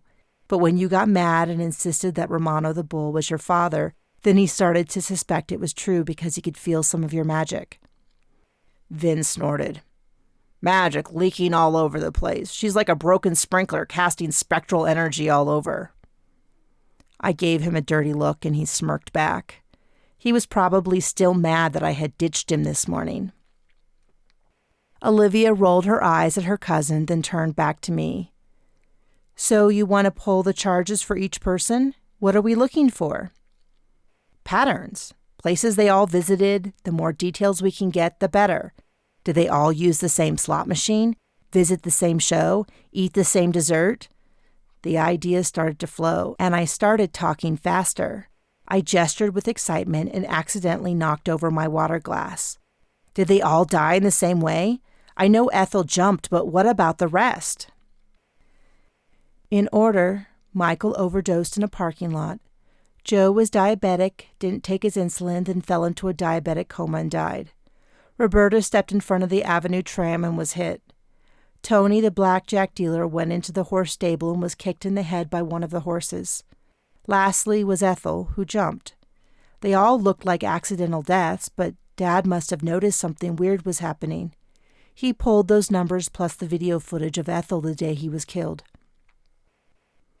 Then his death might be connected to these fake suicides? A tear dripped off Olivia's nose and landed on her empty plate to mingle with the powdered sugar. Running a casino, especially one this big, means you have a target on your back. Plus, it isn't our only financial investment, not to mention the infighting within the magical community. My ears perked up. Was I in danger? Was that why Dad hadn't told me I was a witch? I opened my mouth to ask, but Patagonia jumped into my lap and rubbed against my face. She placed a paw on each shoulder and dug her claws into the fabric before rubbing her face all over mine. She kept going until I forcefully pushed her down, then used the napkin to wipe off the mascara she had smeared.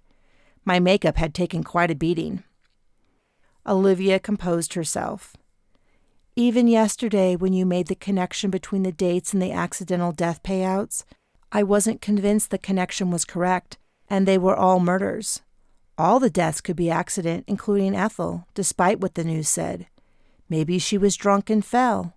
But watching the video and hearing your interpretation of the events, well, it just makes too much sense to ignore. We are pulling the financial records. What else? Should I visit the locations and see if I can read them? I mean, like what I did for Ethel? I wasn't sure what terminology to use. Yes. Perfect. This morning I made arrangements to pull the footage from each incident and mark the location with under construction signs. Doesn't that mean that everyone in the casino will know what we're doing within a few hours? I thought you wanted to keep it a secret. She gave a sly smile. I use some persuasion on non-magical people, so they will do it but not give it too much thought or repeat the story. Since we know a mage is behind this, that should help, but we will do our best to use back passageways and stay out of sight. Do you think whoever is behind this is here? I looked toward the door, wondering if someone could bust through any second. Could be. This is another area that is pretty open-ended, depending on how the spell is cast. She tipped her head to the side and stared at the ceiling. I think it is likely that the caster is at the casino at some point in the days prior to the accident.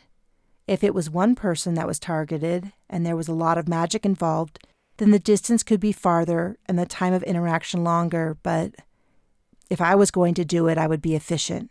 What do you think? She looked around the room. Vanessa shrugged. Sure, sounds good. Annie Ann smiled. You're doing great, dear.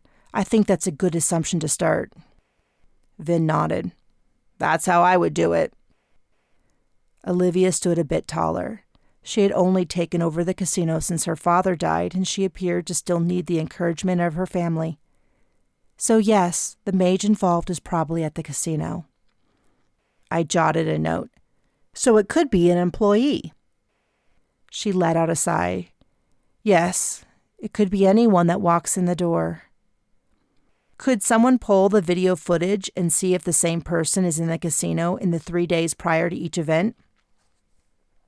Vin snorted. Tens of thousands of people come through the casino every day. Even with magic, it would take... Ow! He spun around to face his mother. Did you kick me? Of course not, dear.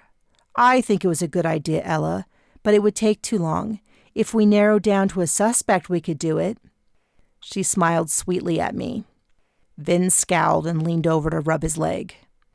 Olivia shook her head. The fact that it's a mage makes me think it's personal, that the person behind this is targeting my father or the family. I might not have any special training, but I did know people. Since your father is gone, does that mean that there's a chance they will give up? Maybe, but we can't risk it. Plus, I want whoever did this to pay. Anything else? I doodled on the notebook. That's all I can think of for now. Annie Ann brought over a creme brulee. You did an excellent job. Eat this. You'll need the sugar. Anything else, Olivia? What did Angela say? I tapped the sugar crust on the dessert and scooped out the pale dessert with flecks of vanilla. The silky smooth texture and delicate flavor made me moan. I closed my eyes and I could smell freshly cut grass and a gentle breeze. It was like being in a garden. I went to take another bite and caught Vin watching with annoyance. I licked the spoon with a longer, more satisfied moan that should have sounded like the scene from When Harry Met Sally, but judging from the expression on Vin's face, might have sounded like a patient in the hospital suffering from cholera. Vin narrowed his eyes at me, then looked at Olivia. You talked to Angela? What did she say? She said hi to you and said that you should call her. He growled. You know what I meant. I looked up in surprise. She must be a lion tamer if she was trying to flirt with Vin. Who's Angela? Vanessa quit spinning in her chair. She's like you. She can read emotional holograms, but she costs $500 an hour. And she has the hots for Vinny and is really pretty. My eyebrows shot up. If you know someone that does this professionally, shouldn't she be doing this? Is it the cost? It's not the cost. She's been doing this for years and is the best around. So don't get any ideas that $500 an hour is the standard rate. Olivia glared at Vanessa. She's booked through the next 7 months. She was able to squeeze in 2 hours this morning as a favor. $500 an hour was a good reason to work hard at training. What did she say? We actually covered most of her suggestions of how to start the investigation.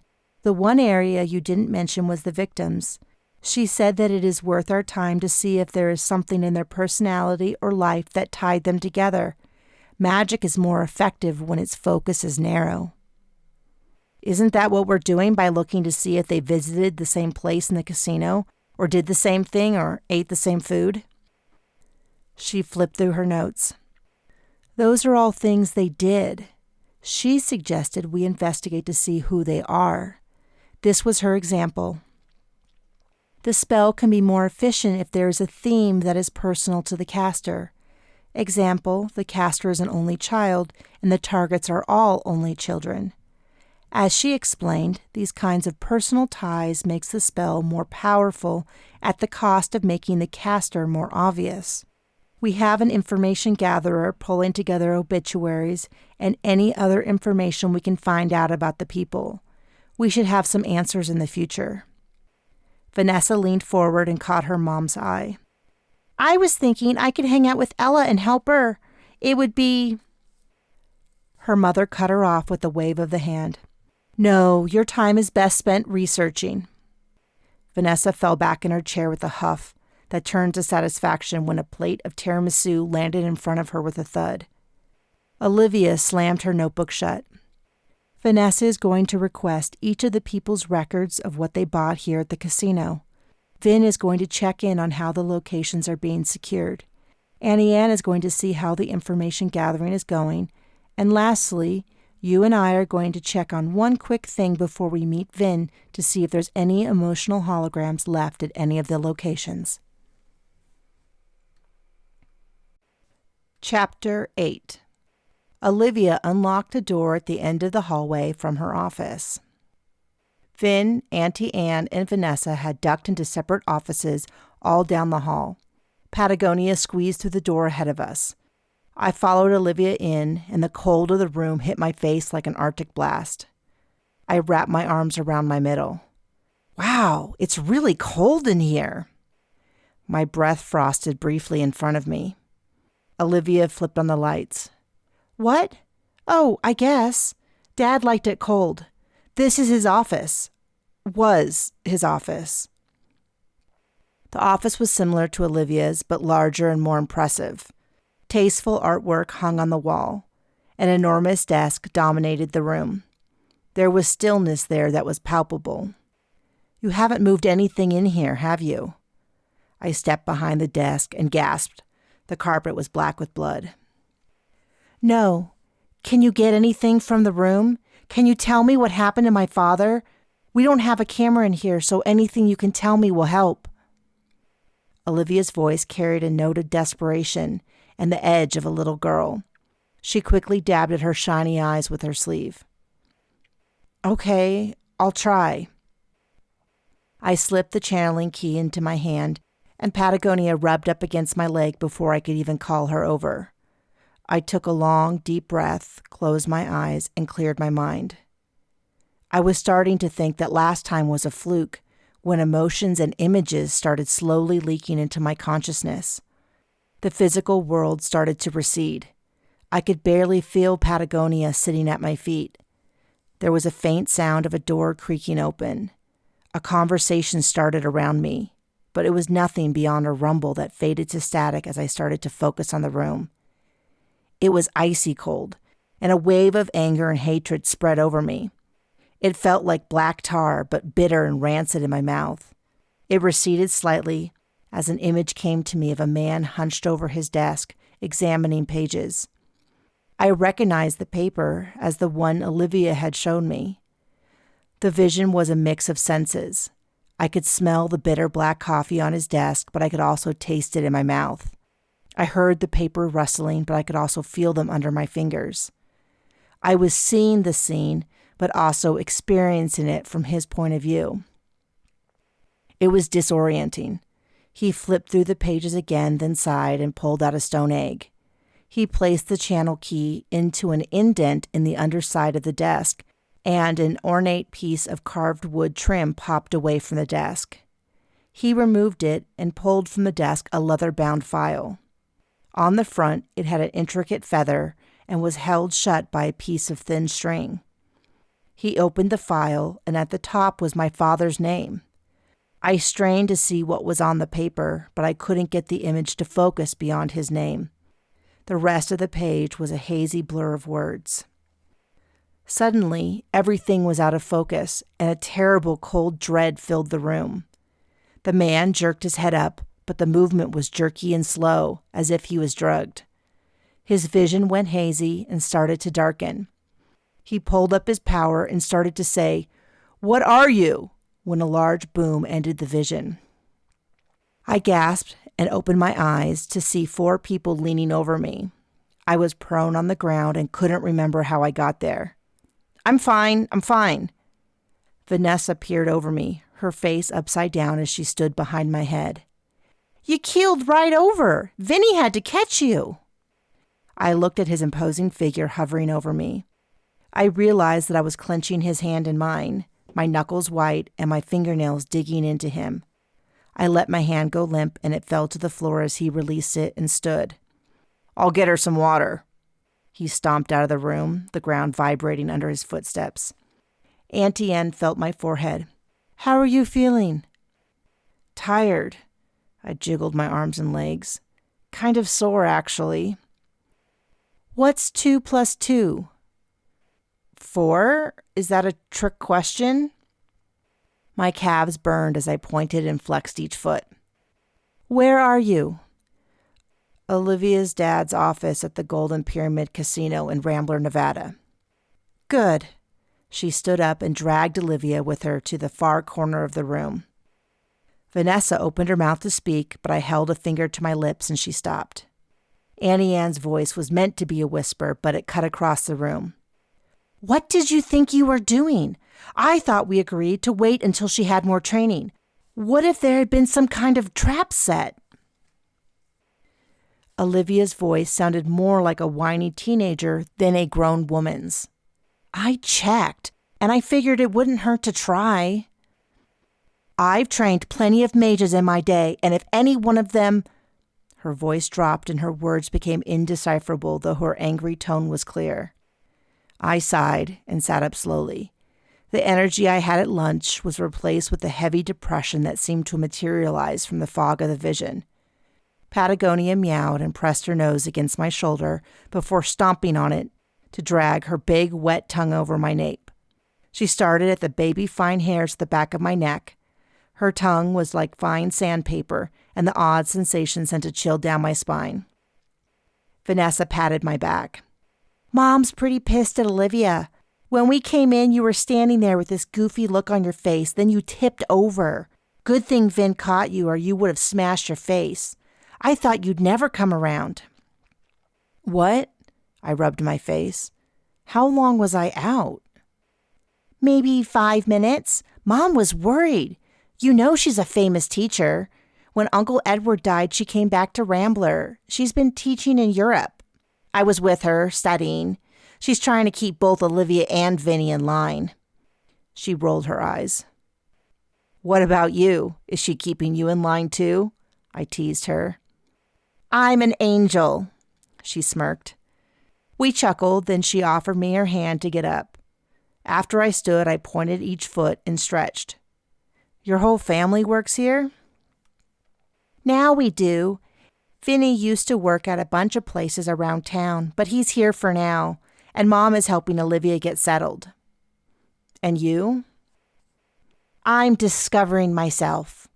She gave me a wink, though a bit of sadness in her eyes shone through.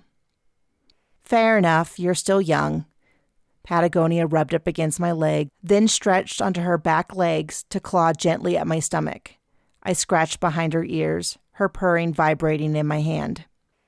Your dad? He passed away when I was a kid.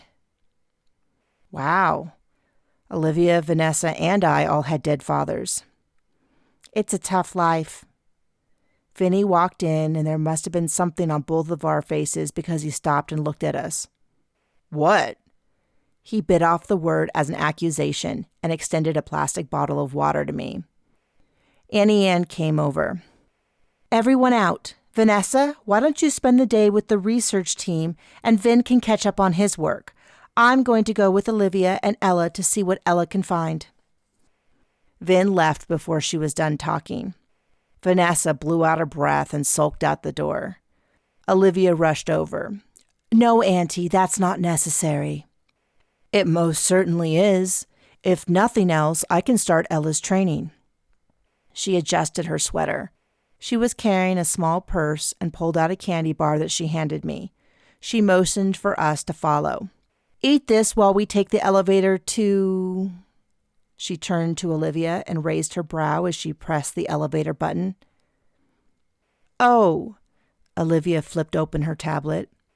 "I figured we'd go in reverse order of occurrence since the emotional hologram will fade over time." She stepped into the elevator, ran a security card through the reader, and pressed the button for the basement. "Tony was killed in the stables." The elevator door started to close, and I pressed my foot in the way until Patagonia was safely inside. I already found myself constantly scanning any room I was in to locate her, though I found that more often than not, I already had a vague sense of where she was before I looked. "There's a stable here?" Olivia pressed the door close button, and we started to descend.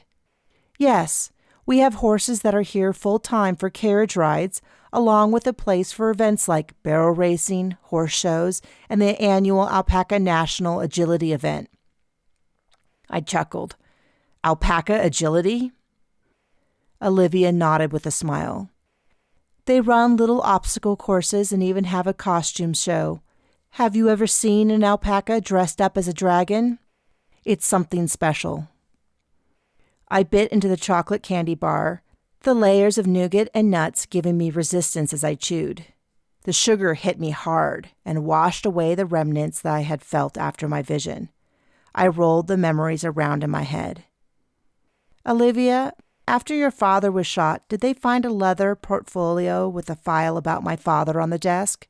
It had a feather on the front?" She immediately perked up.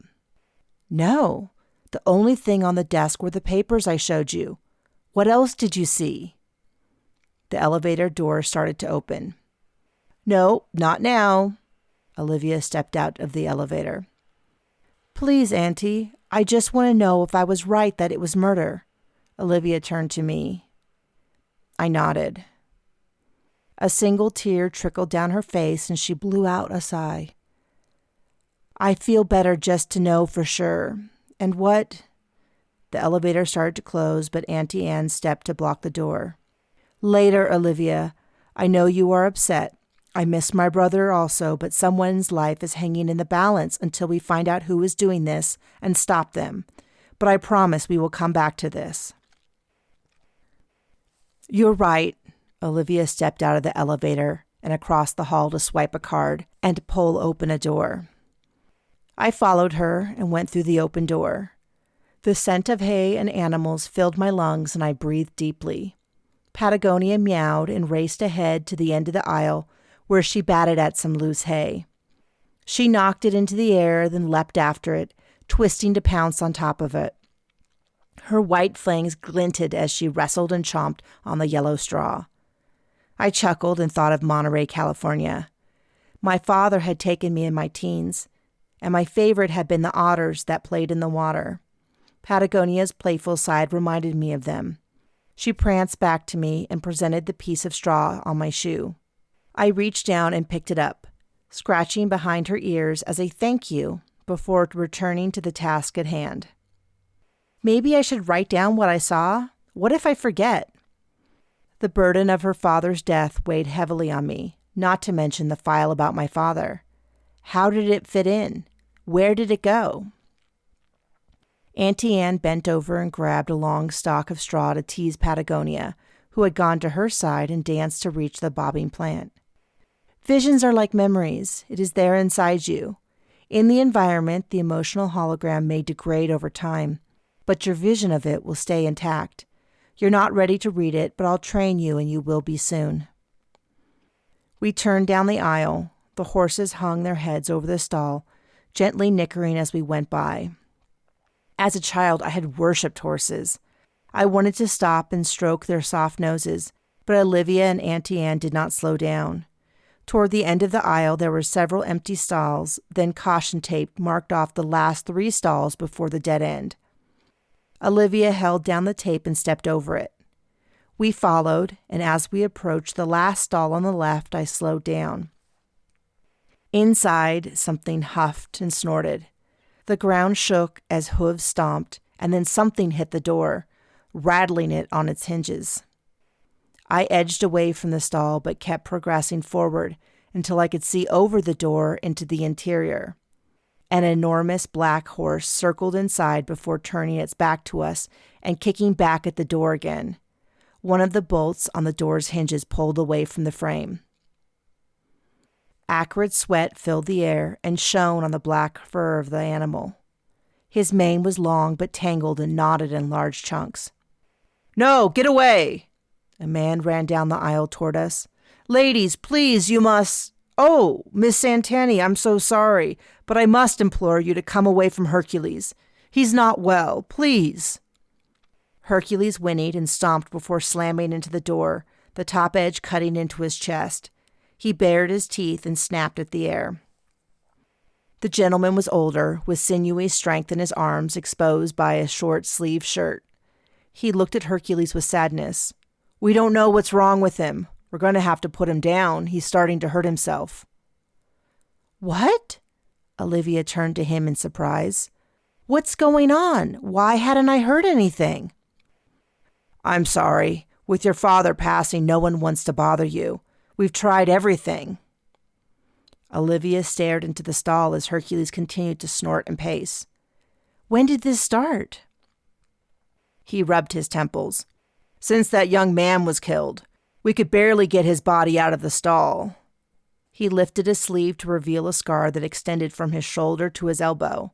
It was still scabbed over in spots, and the healed places were still red and angry. "I'm so sorry, Vladimir. We will stay back, but can we have some time alone?" He hesitated before answering. "Please, just be careful. The vet is coming soon to put him out of his suffering." He turned and slowly shuffled down the aisle and disappeared. Auntie Anne tapped her chin. "Something's not right. Hercules has always been such a gentle horse.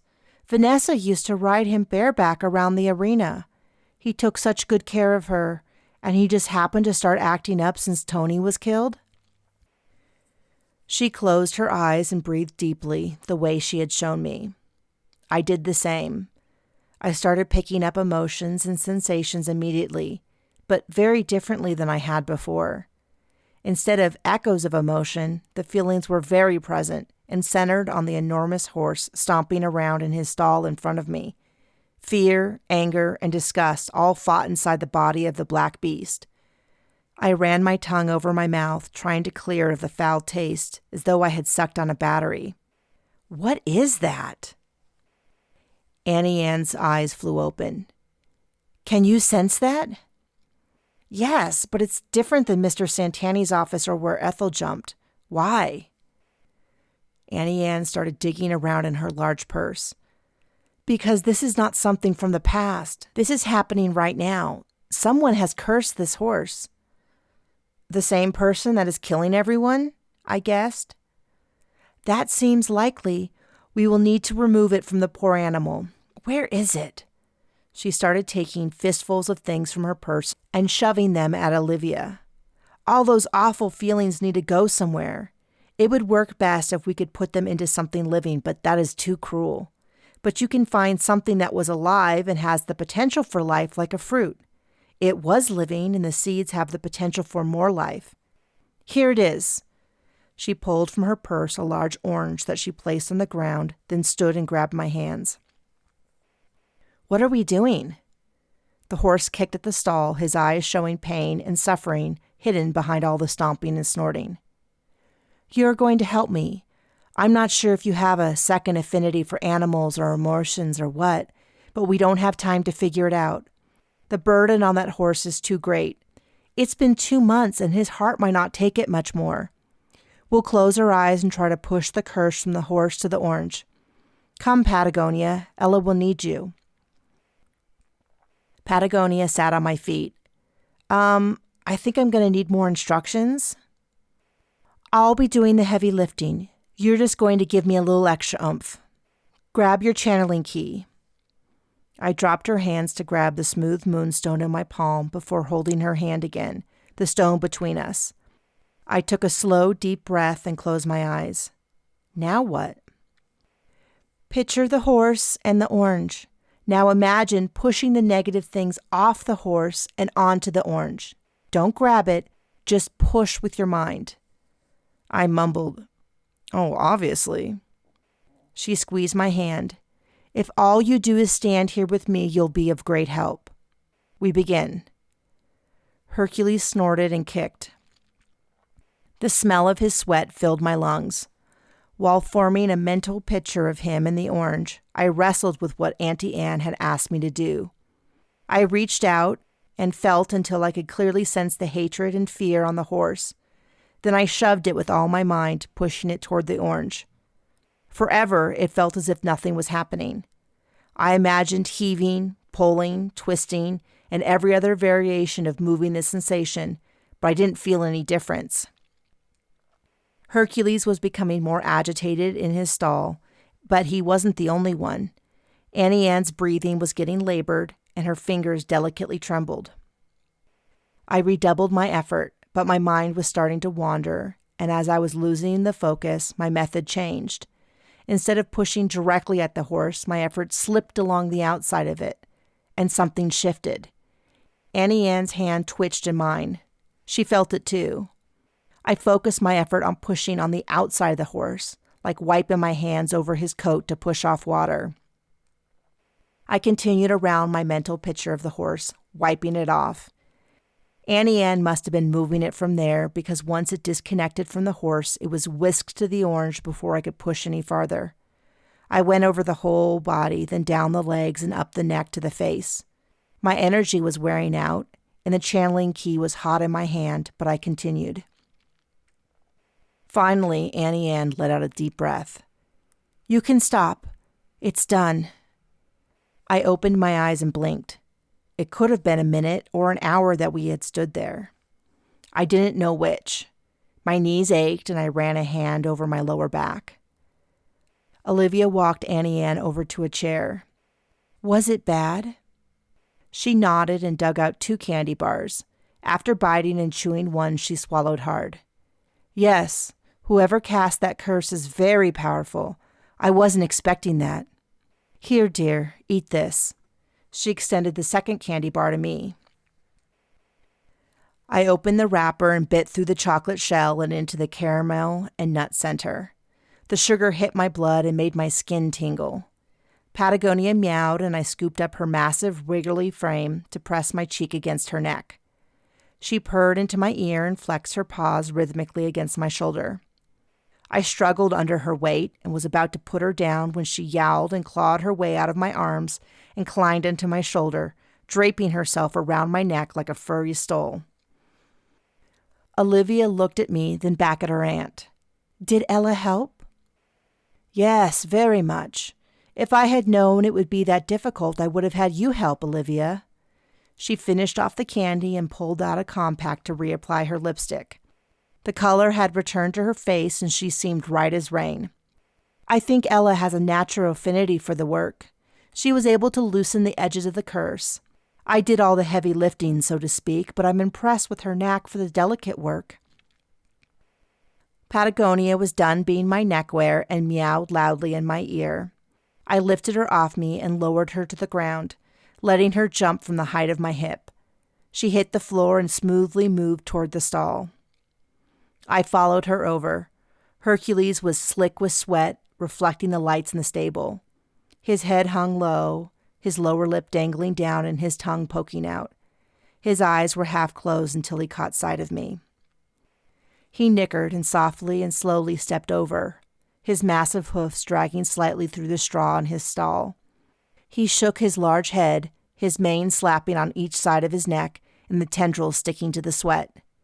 I extended my hand, palm up, and he lifted his head over the stall door to nestle into my palm.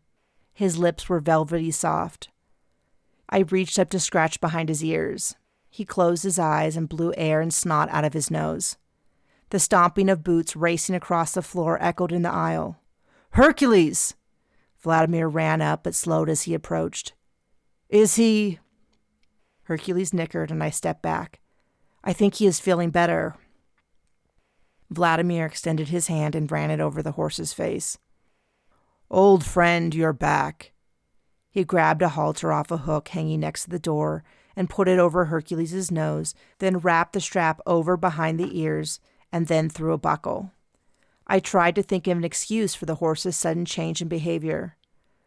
Oh, the thing is that No, I've worked here long enough to know I don't need to know.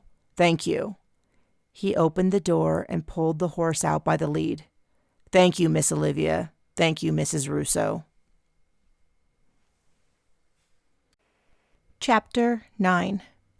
I leaned against the elevator and hid a yawn behind my hand. In the hours since helping Hercules, we had investigated 2 more of the deaths. First, we had taken the elevator up to where Roberta had been the 3rd victim. She had been attending a convention, and a group of friends had gone to the tram station to visit the other casino. An express tram was about to race through the station when Roberta had surged forward in front of the tram and been killed instantly. Her companions insisted that it must have been an accident, as she had been in a great mood and laughing just a moment earlier, but the video showed that she definitely hadn't tripped but instead stepped off the platform. When I closed my eyes, I felt something similar to what Ethel had felt. There was love and happiness. Roberta hadn't suffered, and whatever she stepped toward had brought her great joy. After we had watched the video and I had read the area as many times as I could, we took the elevator up to where the 2nd death had occurred. Joe had been playing in the poker tournament that weekend. He had come upstairs to the floor his room was on, but instead of going there, he had stepped into an alcove with a chair, sat down, and never moved again. He was severely diabetic, and when he didn't check his blood sugar and take his insulin, he had slipped into a coma and passed before anyone checked on him. The video didn't show anything useful. When I went to read the emotional hologram, it was very weak and faded. I had struggled for a long time trying to get any details, but in the end I just picked up a general sense of warmth and happiness, like sipping on a cup of hot cocoa or slipping into a warm bath. Last, we were going down to see if there was anything I could discover at the site of the 1st death. Patagonia was taking an aptly named cat nap at my feet in the elevator, and I finished the last bit of taffy. I had never ingested so much sugar in one day. My stomach was turning sour, and it was no longer providing the energy lift of earlier. I ran my finger over a small scratch on the handrail of the elevator.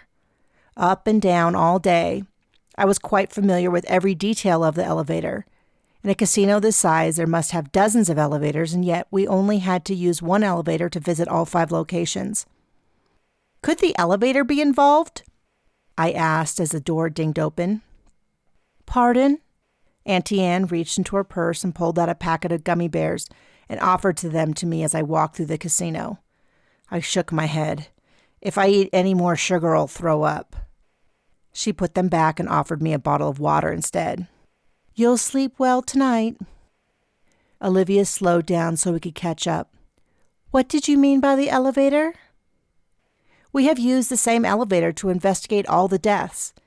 Ethel took it to the abandoned floor where she jumped. It was next to the horse that trampled Tony. It's the nearest to the tram station. Joe used it to get to his room, and now we took it to the parking lot to see where Michael overdosed. Maybe the elevator is cursed, or the source? Olivia's eyebrows knitted together. Maybe, but the elevator isn't the closest to the parking garage, so it must be a coincidence. But maybe Michael took it anyways. That could be the thing that ties all 5 cases together. 4. Olivia pushed on past the slot machines and disappeared into the crowd around a roulette table. I coughed and ran a hand over my forehead. I was feeling feverish. Auntie Anne took the empty water bottle from my hand and replaced it with a fresh one. Her massive purse seemed to hold everything in it. You've done a lot of magic today for someone who has never done any before. What were you saying to Olivia? I unscrewed the top, drank half of it, and let out a burp. I was just spitballing an idea, but Olivia didn't listen. I finished the water while thinking about her reaction. She seemed distracted. Annie Ann turned to find Olivia and found something significant. "Oh boy, I think you're right. Come along." She walked off in the direction Olivia had gone. I tossed the empty plastic container into the trash and emptied out my pockets of candy wrappers before scooping Patagonia into my arms. It appeared that people in general were giving her a wide berth, but I worried about the increasingly drunken crowds near the card tables. Staggering under her weight, I weaved through the crowd. She seemed heavier than before, or perhaps I was getting weaker. She didn't help me any, as she obscured my view by rubbing her face against mine. I sneezed when her black hair tickled my nose. Once I was through the rows of blackjack, craps, and roulette tables, the crowd thinned to a few people spread over probably 100 slot machines. The machines rang and flashed, trying to seduce me into lightening my wallet. I loosened my grip on Patagonia, and she leapt down to race down the strip of carpeting that designated the walkway. Trotting after her, I spied Olivia and Auntie near the entrance to the parking garage, talking to Vin and another man. The second gentleman was the same height as Vin, but tall and slim, as opposed to Vin's broad shoulders and muscular chest, but both of them radiated power. They turned and left before I could reach them, which was for the better since Vin's bad attitude had been annoying. He thought he was so cool, important, and hot. "Who was that with Vin?" Olivia looked at me, startled out of whatever deep thought she had been having. "No one important. Come on. This is the last place, then we're done for today." She pressed open the door to the garage and marched on. Annie Ann caught the door and held it open for me. "Don't mind Olivia. She's got a lot on her mind. Make sure you get a lot of protein tonight. Sugar's good for keeping up your energy, but you need real food." "So eating 2 pounds of candy isn't healthy? I never would have guessed," I teased her. Annie Ann chuckled and gave me a smile. We walked along the long row of cars. I should have bought Patagonia's harness and leash. Though she followed by my side, I could just imagine a car swinging around a corner and not seeing her. She was enormous for a cat, but still so much smaller than a person. I slapped my thigh, and she bounded over before twining herself between my legs as I tried to walk. I stumbled and tried to catch myself before I face-planted. I flung out a hand that landed on the trunk of an expensive red sports car. Immediately, the parking garage echoed with honking from the car's alarm bouncing around the cement structure. A young man in a uniform came running around the corner. "Ma'am, this is a valet area. Can I assist you in—" "Oh, hello, Ms. Russo, Miss Santani. I apologize. I didn't see that she was with you." Olivia turned back and approached. "I'm so sorry about the car alarm. It won't happen again." She turned to glare at me. I shrugged. It was hardly as if I did it on purpose. "Miss Santani, I put up the tape like you asked." He pointed to the end of the row where several caution cones barred traffic from going around the corner. "But the next show starts in 2 hours and the valet area is already starting to fill up. We hate to turn away customers, but—" He looked around at the cars around us. "I'm taking care of it right now. We will need another 30 minutes or so." He nodded. "Why don't I take the cones down now, but I won't let the boys park any of the cars in this level until the other spots are all filled. Thank you." As we passed the safety cones and turned the corner, he stopped and collected them, then his retreating jogging steps indicated he had left. I walked past the empty parking spots and took out the channeling key and started taking slow, deep breaths. Even with only 1 day of practice, the peace and ease I needed to work magic was coming faster. "Here." Olivia pulled out her tablet and queued up the video as she had at every location. I touched play, and the recording of the empty parking lot started. A disheveled, lanky man stumbled to his car, parked in the spot where we were standing. He got into his car and the tablet cut off. I pressed the button, and it flashed to a picture of a battery. "It's dead." Olivia snatched it back with more force than necessary. "Seriously?" She jabbed at the button. "Is there anyone specific that I needed to see?" "Not really. He gets in the car and that's all we can see. One of the valets found him later. Michael had overdosed.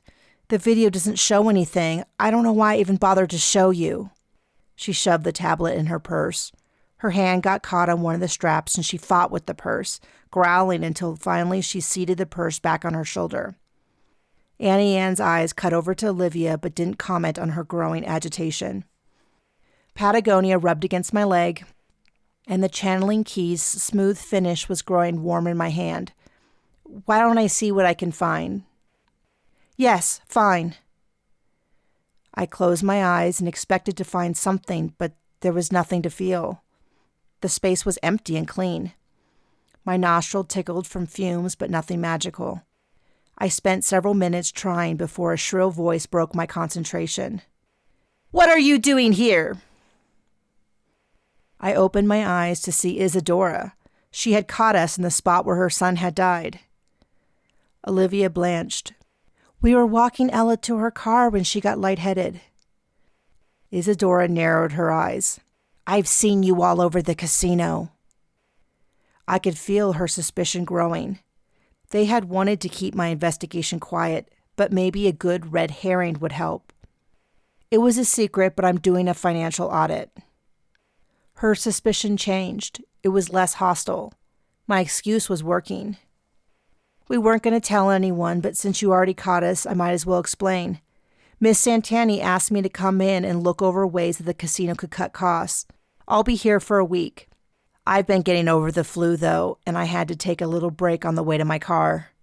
I faked a weak cough. Oh, that makes sense. She visibly relaxed. Olivia grabbed onto the lie. Yes, I didn't want to say anything before, so please don't tell anyone. Isadora nodded. In fact, don't be surprised if you see her undercover this week, investigating a few places. She put a hand on my arm and pulled me away. Goodbye, Isadora. We said goodbyes, and I allowed Olivia to drag me out of sight of Isadora before I reclaimed my arm. Undercover? Just covering all my bases. What did you sense before she interrupted? Nothing. I rubbed my temples. What do you mean? I'm sorry, I didn't feel a thing. Nothing, not even a whisper. I'm sorry, I'm really tired. Here, Annie Ann offered me another candy bar. If you didn't feel anything, then the hologram is probably too faded. They don't last forever. I raised my hand, refusing to take the candy bar. No, thank you. I already feel sick. What if I just missed something?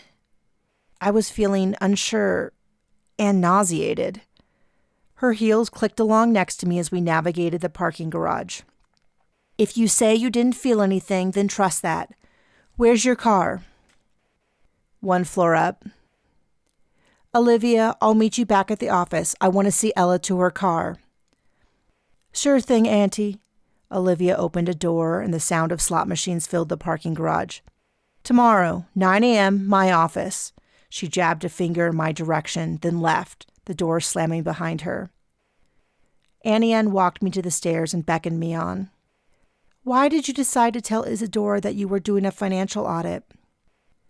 I trotted up the stairs behind her, then turned right toward my car while triple-checking that Patagonia was still safely by my side. She seemed suspicious, and I was hired to do a financial audit, so I figured a near truth would be safest. This is my car. You have good instincts and magic. Trust that. Now go home and rest, she smiled. I thanked her and got in the car to do as she said. Chapter 10. This time I recognized the little bells that filled the loft. I was lying on my side on top of my bed, still in my clothes from the day. Patagonia was purring loudly, her head wedged under my chin and her body pressed against my chest like a furry body pillow. I stretched my arms over my head as my stomach growled loudly. I pressed a hand to my midsection, and it was hollowed in, unlike the normal soft flesh I had after too many donuts. Working magic might be the best diet I had ever tried. I grabbed my phone and checked the messages. I had a long list of missed calls and a text from Vin. Opening my phone, I pulled up the text. "I'm at the door." I was debating rolling over and going back to sleep when a second message came in and the doorbell rang again. This time, the text was more intriguing. "My mom sent over food for you." My stomach growled and I slowly crawled off the bed. Patagonia leapt to the floor and raced to the front door while I grabbed a stick of gum off the bookshelf and followed behind. It was dark outside and my phone said that it was 10 p.m. I felt slightly refreshed from my nap, but was eager to crawl back into my bed once I had eaten. I checked the peephole at the door. Vin pressed the doorbell again and started texting on his phone. I pulled the door open and the smell of garlic bread hit me like a ton of bricks. "Here." He handed me a paper bag, then pushed past me with another bag in his hand and a large duffel bag thrown over one shoulder. As I closed the door behind him, Patagonia stood on her back legs, yowling and clawing to tear the bag open. I lifted it up out of her reach and padded after him. Peeking into the huge brown paper bag, I grabbed a breadstick, the outside greasy with warm butter and herbs. After biting into it, I paused to moan and close my eyes. The crisp outside broke under my teeth while the center was soft. Garlic tickled my mouth with its delicate flavoring. I stood there to finish it in peace before rooting around in the bag to uncover several containers of pasta in Alfredo or red sauce, and a salad dressed in Italian dressing, the tang of vinegar tickling my nose. This looks amazing. I was tempted to open up a container and eat it right there with my hands, but was able to control the urge. I entered the kitchen and pulled out plates. "Are you eating too?" "That's the plan. Get started if you want while I cook the meat." He also had a pan on the stove and was going through my cupboard. I pulled out some plates and silverware, then dished some of the pasta onto my plate. I fell upon the food, barely holding back from stuffing it into my mouth. The flavors danced in there, and I moaned again with pleasure. "This is so good. Is this from Isadora's?" Patagonia jumped onto the counter and dove for the food, but I grabbed her around the middle and swung her off. She meowed and wailed until I took a tiny bit of food and placed it in her bowl on the floor for her. She gave me a look, tapped the side of the bowl with her paw. I ladled in more food. If this was how she ate, it was no surprise that I could barely carry her around. She would be a blimp within a week. "No, Mom made it just for us. She wanted to stay clear of Isadora's for a bit. Plus, she says these recipes have always been good for restoring your strength." I swirled fettuccine onto my fork. "I appreciate the food. It's amazing, but why are you here?" "I'm spending the night." He pulled out a white package from the bag. After unfolding the white butcher paper, he pulled out 2 circular cuts of meat and placed them in the hot pan. They sizzled, and he added salt and pepper to the meat. "No, you're not spending the night." The smell of the meat in the pan made my mouth water even as I was eating. "What is that?" "Filet mignon, and yes, I am." He said it with no more emotions than if he were telling me the time. It was a statement of fact. "I think I get to decide who spends the night?" Anger was creeping into my voice. Not only was I annoyed that he thought he was spending the night, but also the fact that he believed he got to decide the matter. He used a pair of tongs to flip the meat, the second side hissing as it met with the hot pan. He pulled out plates and silverware. "Do you know my job?" My curiosity was increasing, but so was my irritation. "Not really, but that doesn't matter." "I do security at the casino. Not just the Golden Pyramid, but several of our family's casinos, and I consult elsewhere. Do you know why I'm so good?" I blew out a sigh and dropped my protest for now. "No, why are you so good?" I made air quotes with my fingers to accentuate that they were his words, not mine. He smirked a little and moved the steaks onto the plate, then handed me one. "I know when trouble is coming, when to double up on security for an event, when to pay special attention to a department, when a particular client or employee is about to cause trouble. And right now, trouble is coming. Don't cut into that now. It needs to rest." The kitchen was separated from the rest of the loft by a chest-high bar with stools underneath. I had sat down to dig into the steak, but at his warning, I rolled my eyes and put my knife and fork down. Of course trouble is coming. Another murder is about to happen.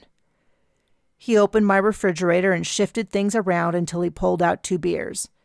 Using his keys, he took off the tops and placed one in front of me. No, the trouble is centered around you. It's probably related to the investigation of the murder, but the trouble is heading toward you.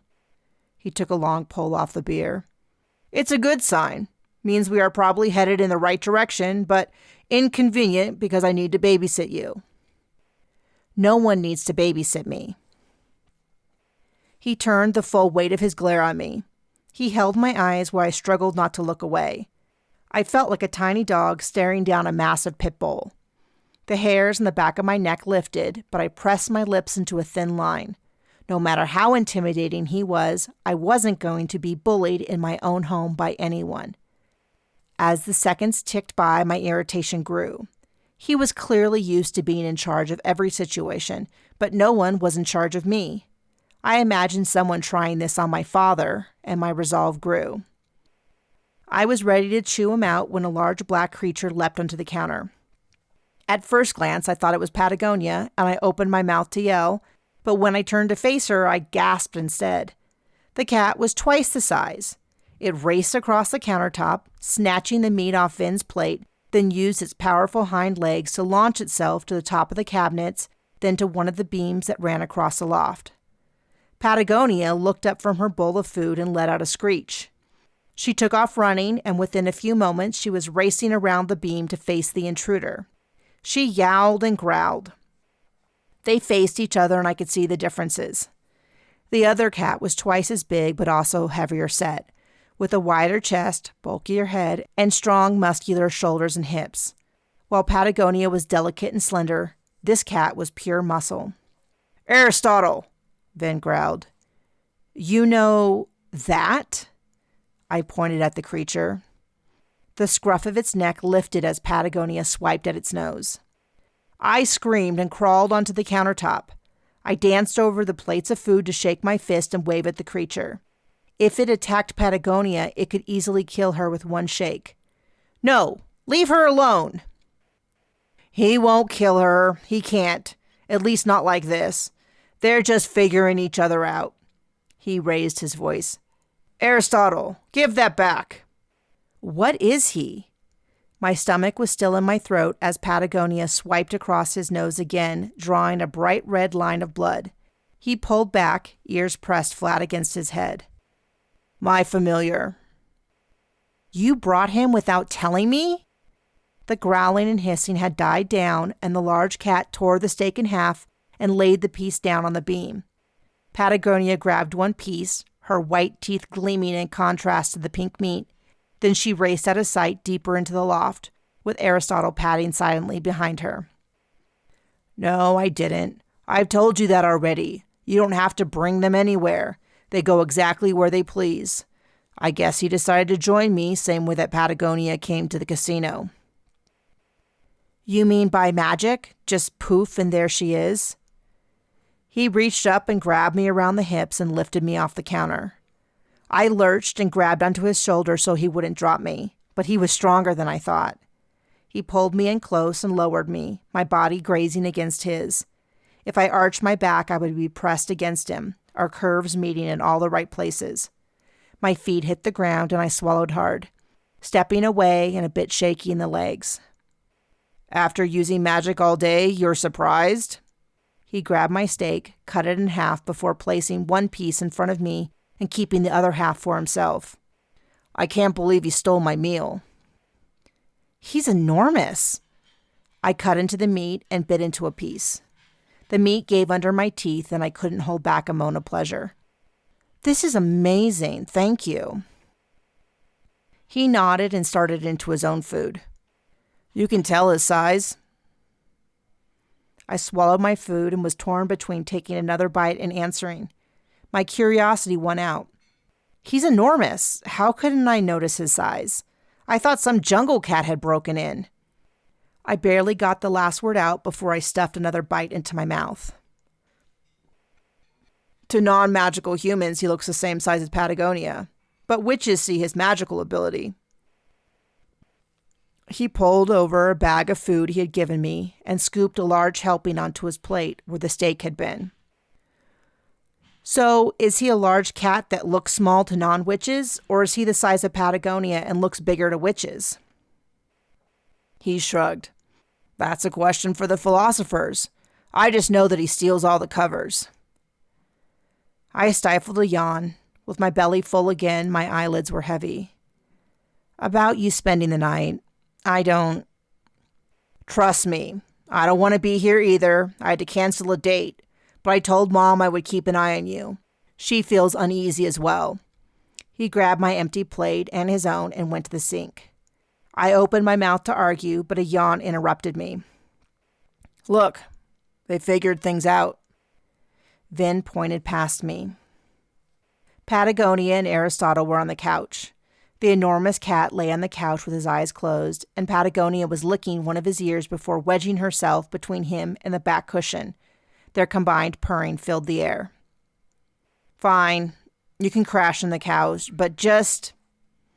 The idea of him sleeping here unsettled me, but I couldn't figure out how to express that.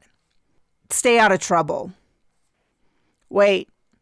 He scraped a lone fettuccine noodle into the trash and wrapped up the remnants of the garlic bread.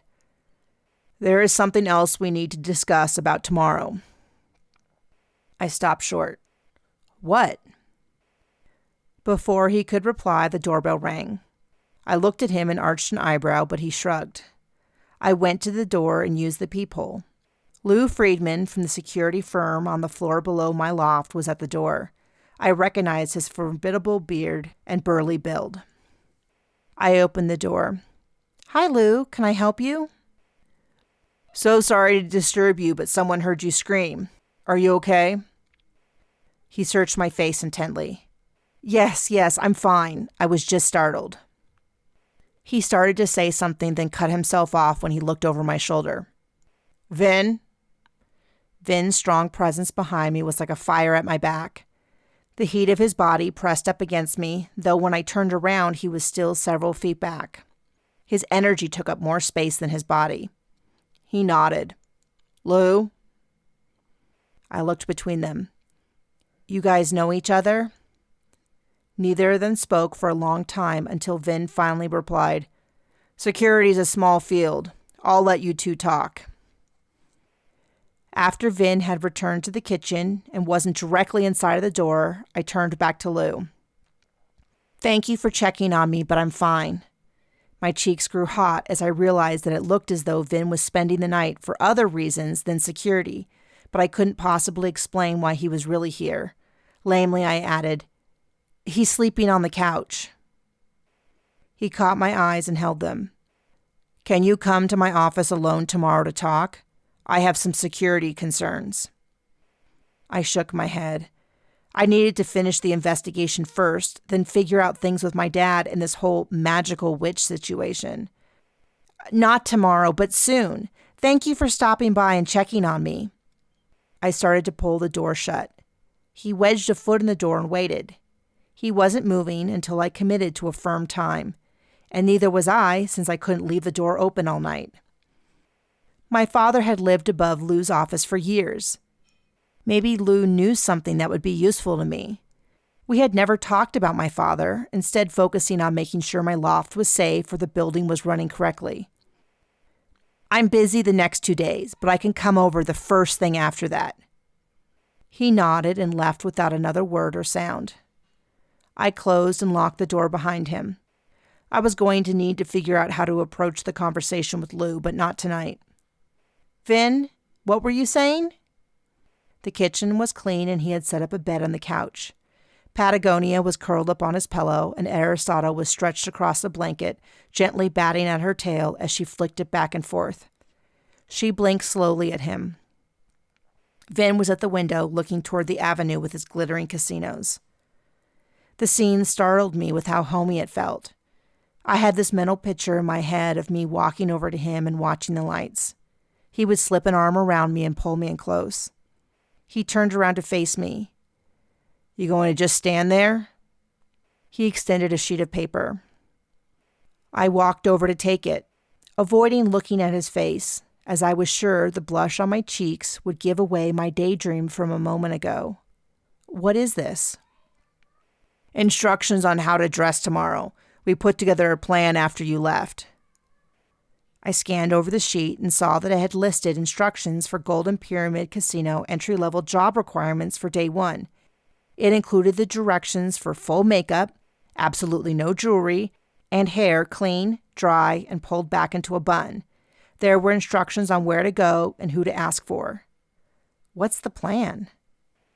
We have some information on where all the victims were in the days leading up to their death and narrowed down the list to a few best guesses that it looks like almost all of them were in according to the billing records. It's tough to say for sure because they could have used cash, but each of these places, most of the people visited, so we were starting with these. Mom had the idea that you should hang out in each location roughly around the time the victims did.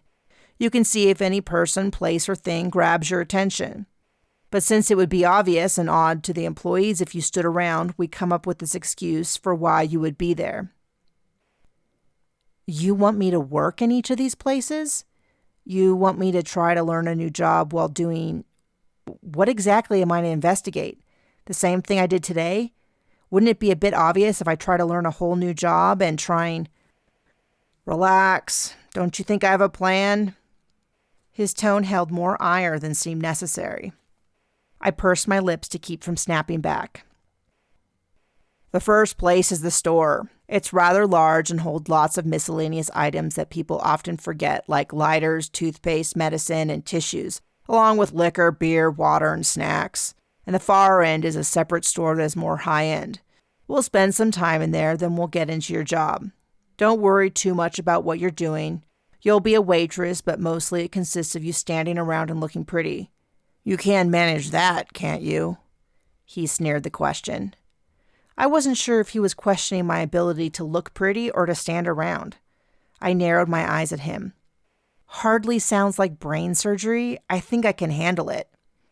I turned to stomp off and immediately lurched forward as Aristotle had been standing behind me.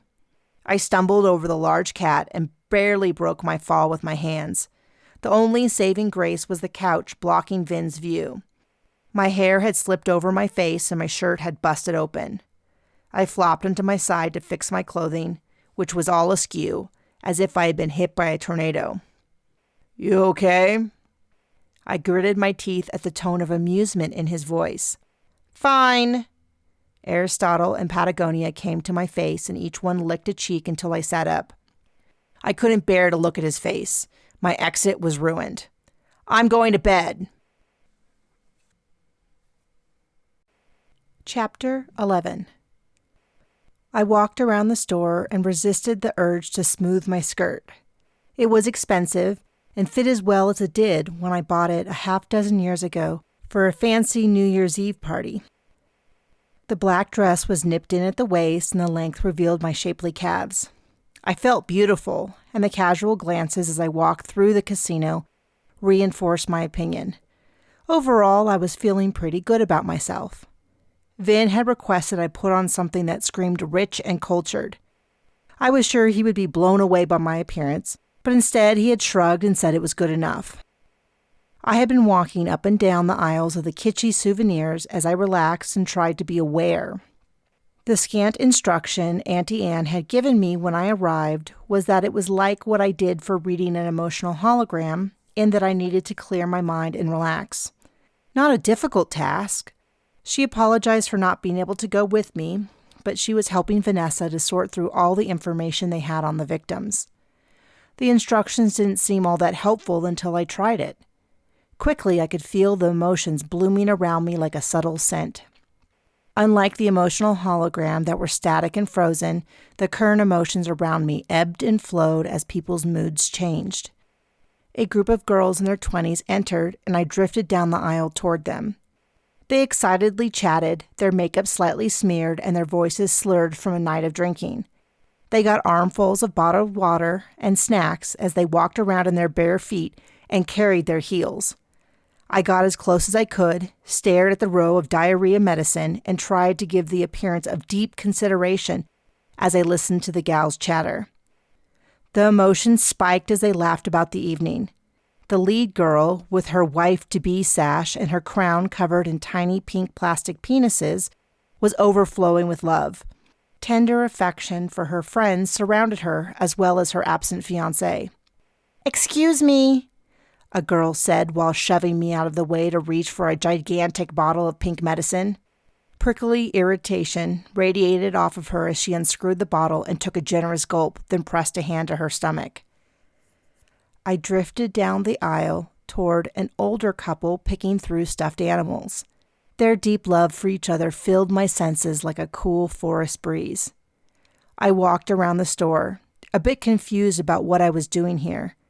I rounded a corner and ran into Vin, who was examining a display of snow globes. We had barely spoken today. Once we arrived, he had taken me to the store and immediately ditched me. Unlike everyone else, I didn't immediately pick up anything from him. It wasn't just that he was relaxed with no emotions, it was as if they were hiding in a dark corner. I edged closer and pretended to examine the tiny replicas of the casino in the glass globes while I rummaged around to find Vin's emotion. "Stop it," he growled, hints of irritation in his voice and in the air. "What?" I strove for innocent, but I knew I wasn't getting away with anything.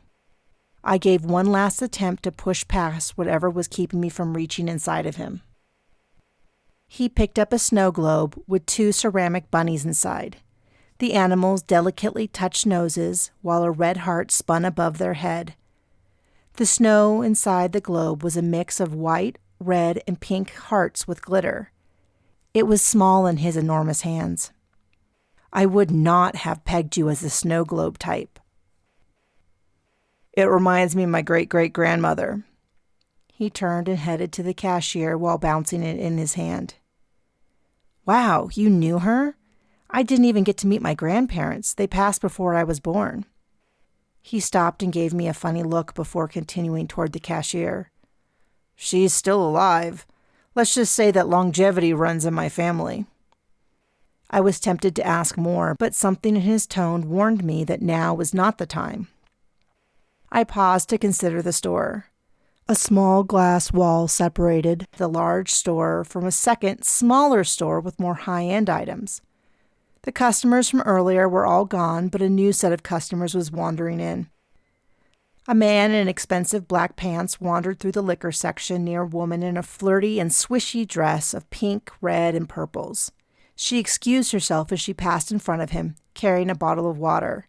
She got in line behind a man in a zoot suit. I looked him over, as his outfit was unusual even in Rambler.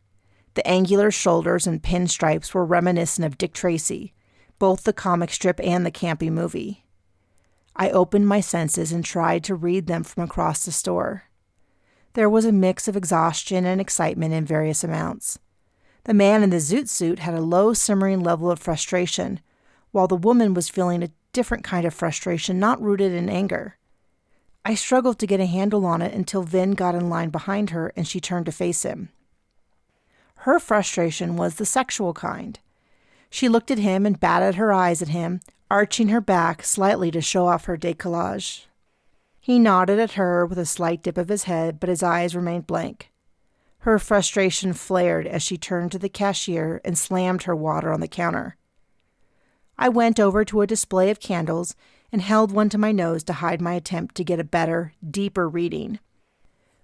I breathed in the warm vanilla fragrance of the cream-colored candle as I closed my eyes. I searched and reached out as far as I could through the store, but nothing stood out. "Anything?" Vin's voice came from a few inches from my right ear, his breath tickling my skin. I hid the chill that went down my spine with a shrug. "Nothing sinister, just people, though you disappointed that girl in line. She was giving you the eye." He grunted and switched the paper bag with the snow globe into his left hand and placed the right one on the base of my back to direct me toward the glass doors of the high-end store. "Let's go in there." He leaned in close again. "Be careful." "Of what?" He held open the door, and the cool, lightly perfumed air rustled the loose hairs around my face. Lots of magic in here.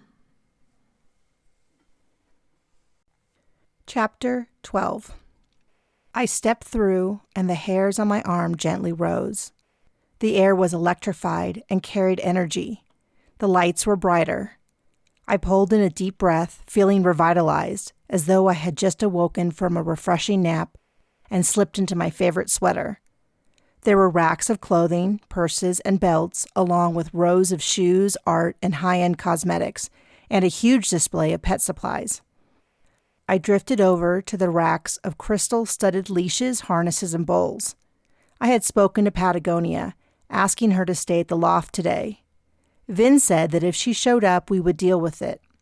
As I left, she had been curled up with Aristotle in the center of my bed. The store was amazing. Each item called to me. I started to pull a purple leather cat harness off the rack when Vin put his hand over mine and stopped me. Don't.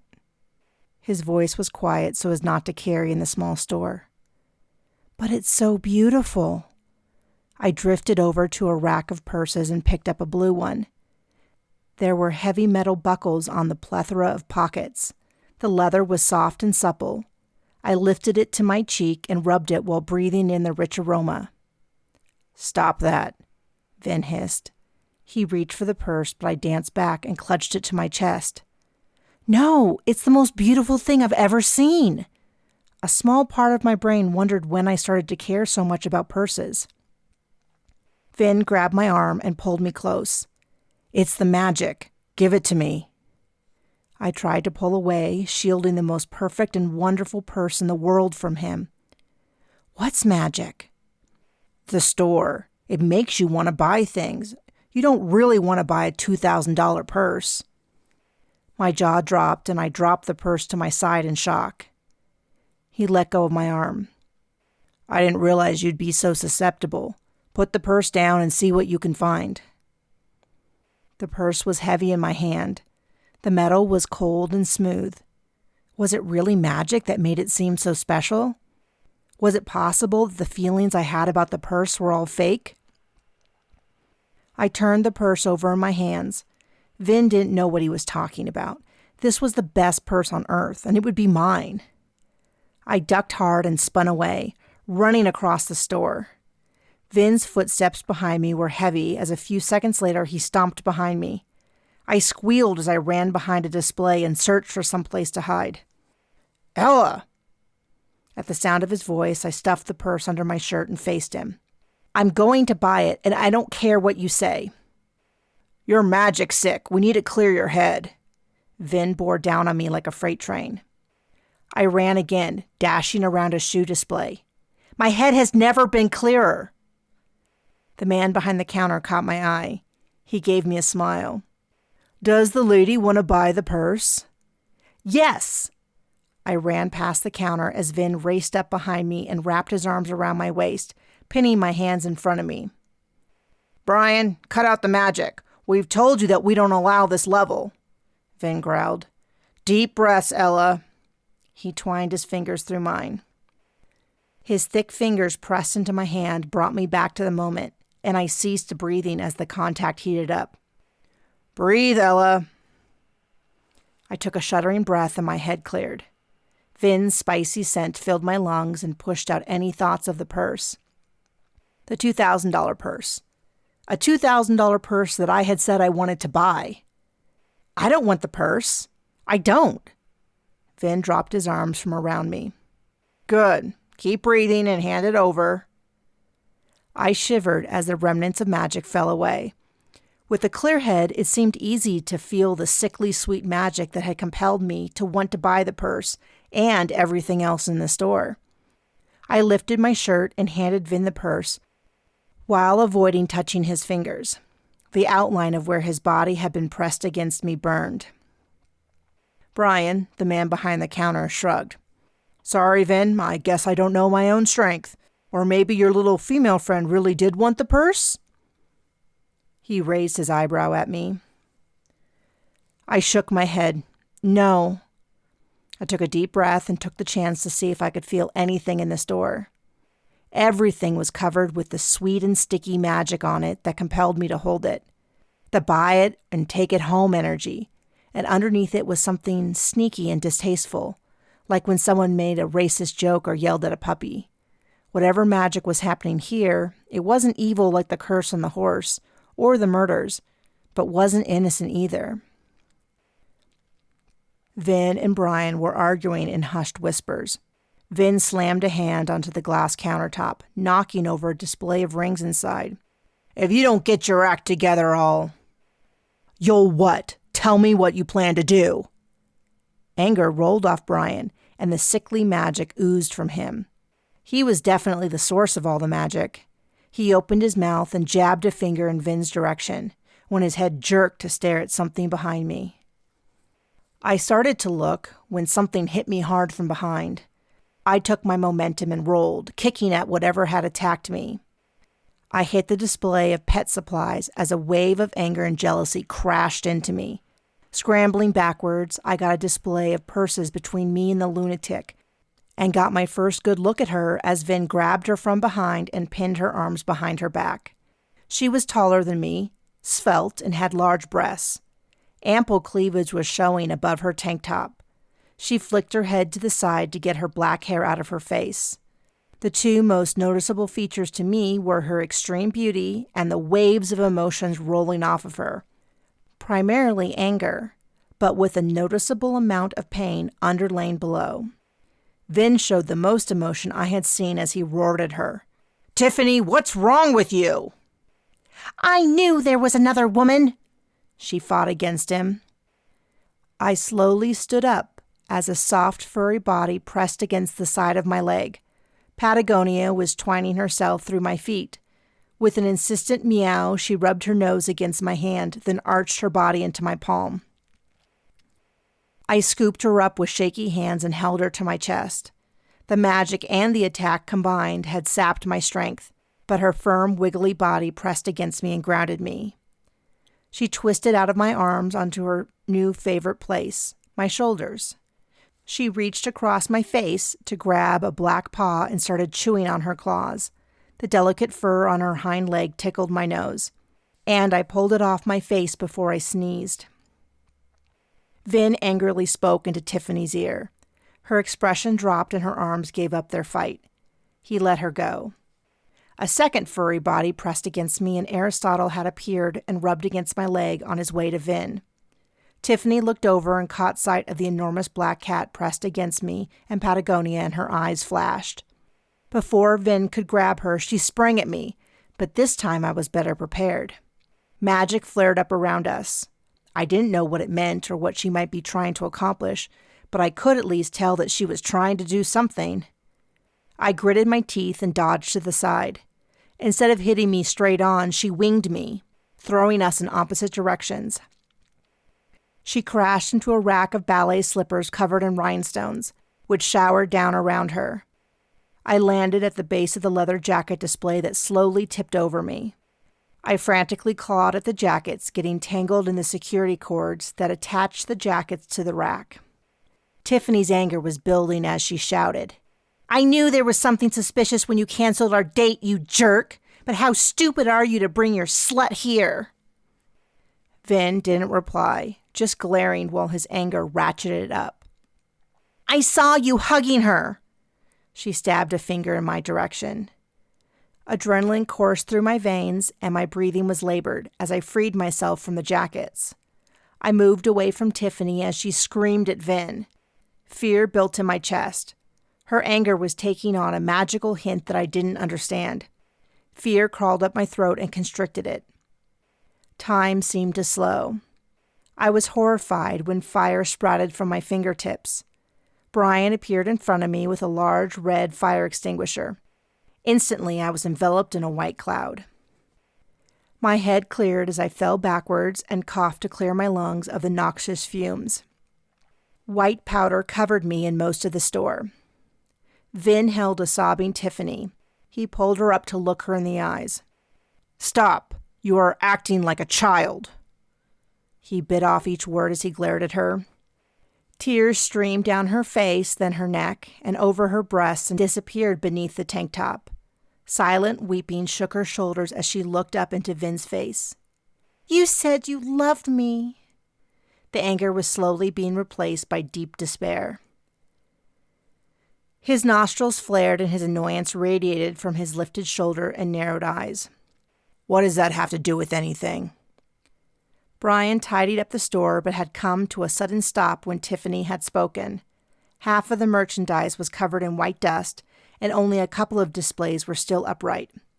He absently dusted a few items, but his attention was focused on Vin and Tiffany.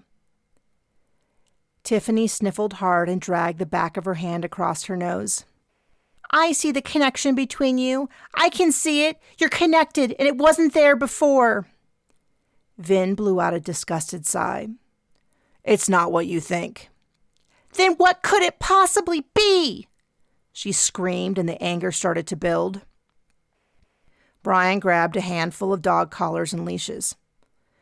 Just tell her if she can see it, then there's no point in dismissing it. Vin glared at him before turning to Tiffany. Mom and Olivia are mentoring her. I got caught up in the bonding ceremony. That's all. She sniffed delicately, but a glimmer of hope softened her face. Really? Why didn't I see it before? It just happened. You recognize Patagonia. He let go of her arms to point at my cat, who was sitting between my knees. Oh, I didn't recognize her. She looked me up and down with a smug smile. Isn't she awfully old to bond and start her training? He still had a heavy dose of anger toward her in the whole situation. She wilted under his gaze and turned to me. Sorry. She didn't sound sorry, more like a 5-year-old being forced to apologize. You ever come at me like that again, you'll regret it. I slowly enunciated each word. Even the nicest boarding school had bullies, and I had learned that if you didn't stand up to them right off the bat, it would be a long school year. Patagonia hissed, mimicking my aggression. Standing up on her hind legs, she clawed at the air, hooking her talons as a robber would wield a blade. Unlike in my youth, I was not alone. A smile briefly appeared on Vin's face, but disappeared in a moment. Settle down and wipe your face off. I scurried over to a mirror at the far end of the store while Vin and Tiffany spoke in hushed tones. My face was dotted with white powder that only smeared when I dragged my hand across my face. My eyes were red and they stung. Patagonia and Aristotle at her side were pristine, without even a single fleck of white blemish on their black coats. I reached over to pet Patagonia. Aristotle pressed himself into my other hand, so I scratched behind his ears. Both cats slammed into the back of my legs and purred loudly. Brian was on the store phone, talking to someone quietly. In the reflection of the mirror, I watched Vin and Tiffany exchange a kiss. She turned to leave, and he smacked her on the butt. Desire radiated from both of them. She threw a fake scowl over her shoulder as she sauntered away. I watched Vin watch her until he jerked his head in my direction and caught my eye in the mirror. We need to go, Ella. I leaned over to pet the cats to hide my burning cheeks. I hadn't intended for him to catch me watching them, though why wouldn't I? The woman had attacked me out of nowhere, and I had set my hands on fire. I had every right to watch my back. But that wasn't why I had watched. I had wanted to see what they were to each other. Lovers, it appeared. Not that it was any of my business, and I certainly didn't care. I could barely stand the man. I threw back my shoulders and went up to Vin. What the... Not now. He completely dismissed me and turned to Brian. I'm not done with you. Shut the store and walk away for the rest of the week. Next week, we'll have an investigation into how long you've been running your magic well over the acceptable levels.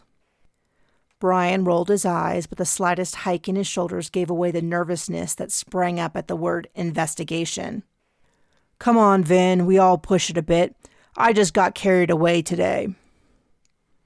Doesn't matter. He sighed. At least let me clean up before everything gets ruined. Fine. Pull the blinds before you start cleaning up, since you clearly can't be discreet with your magic. He caught my eye. Let's go. It might take magic to get you presentable. He exited through the door, and I stormed through the store to try to catch up with him. He had the bag with the snow globe in it. It seemed like a lifetime since he bought it. Aristotle jogged next to him as Vin left the high-end store and pushed through the other store and out into the casino floor. Patagonia kept racing ahead, then stopping in front of me, causing me to dance around to avoid tripping. People stepped out of Vin's way and stared at the large man and his cat storming through the casino. But when their eyes landed on me, they were either startled or burst out laughing at my appearance. "Vin, wait up. I have questions." I ran hard to fall into step next to him. "Who was she?" He stared straight ahead, but did slow down a little. "She's the lead singer in the casino show." "You know that isn't what I meant," I hissed before tripping over Patagonia.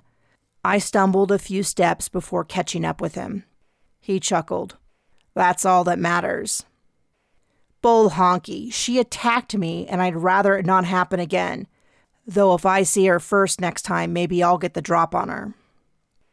Vin stopped in front of the same elevator we had used all day yesterday to investigate and pressed the button. "Aren't there any other elevators in this whole casino? This one's starting to freak me out." "Sorry, it's the closest."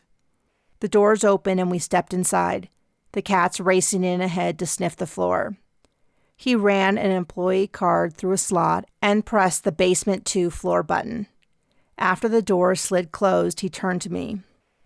"Investigating murder is creepy. And don't jump, Tiffany.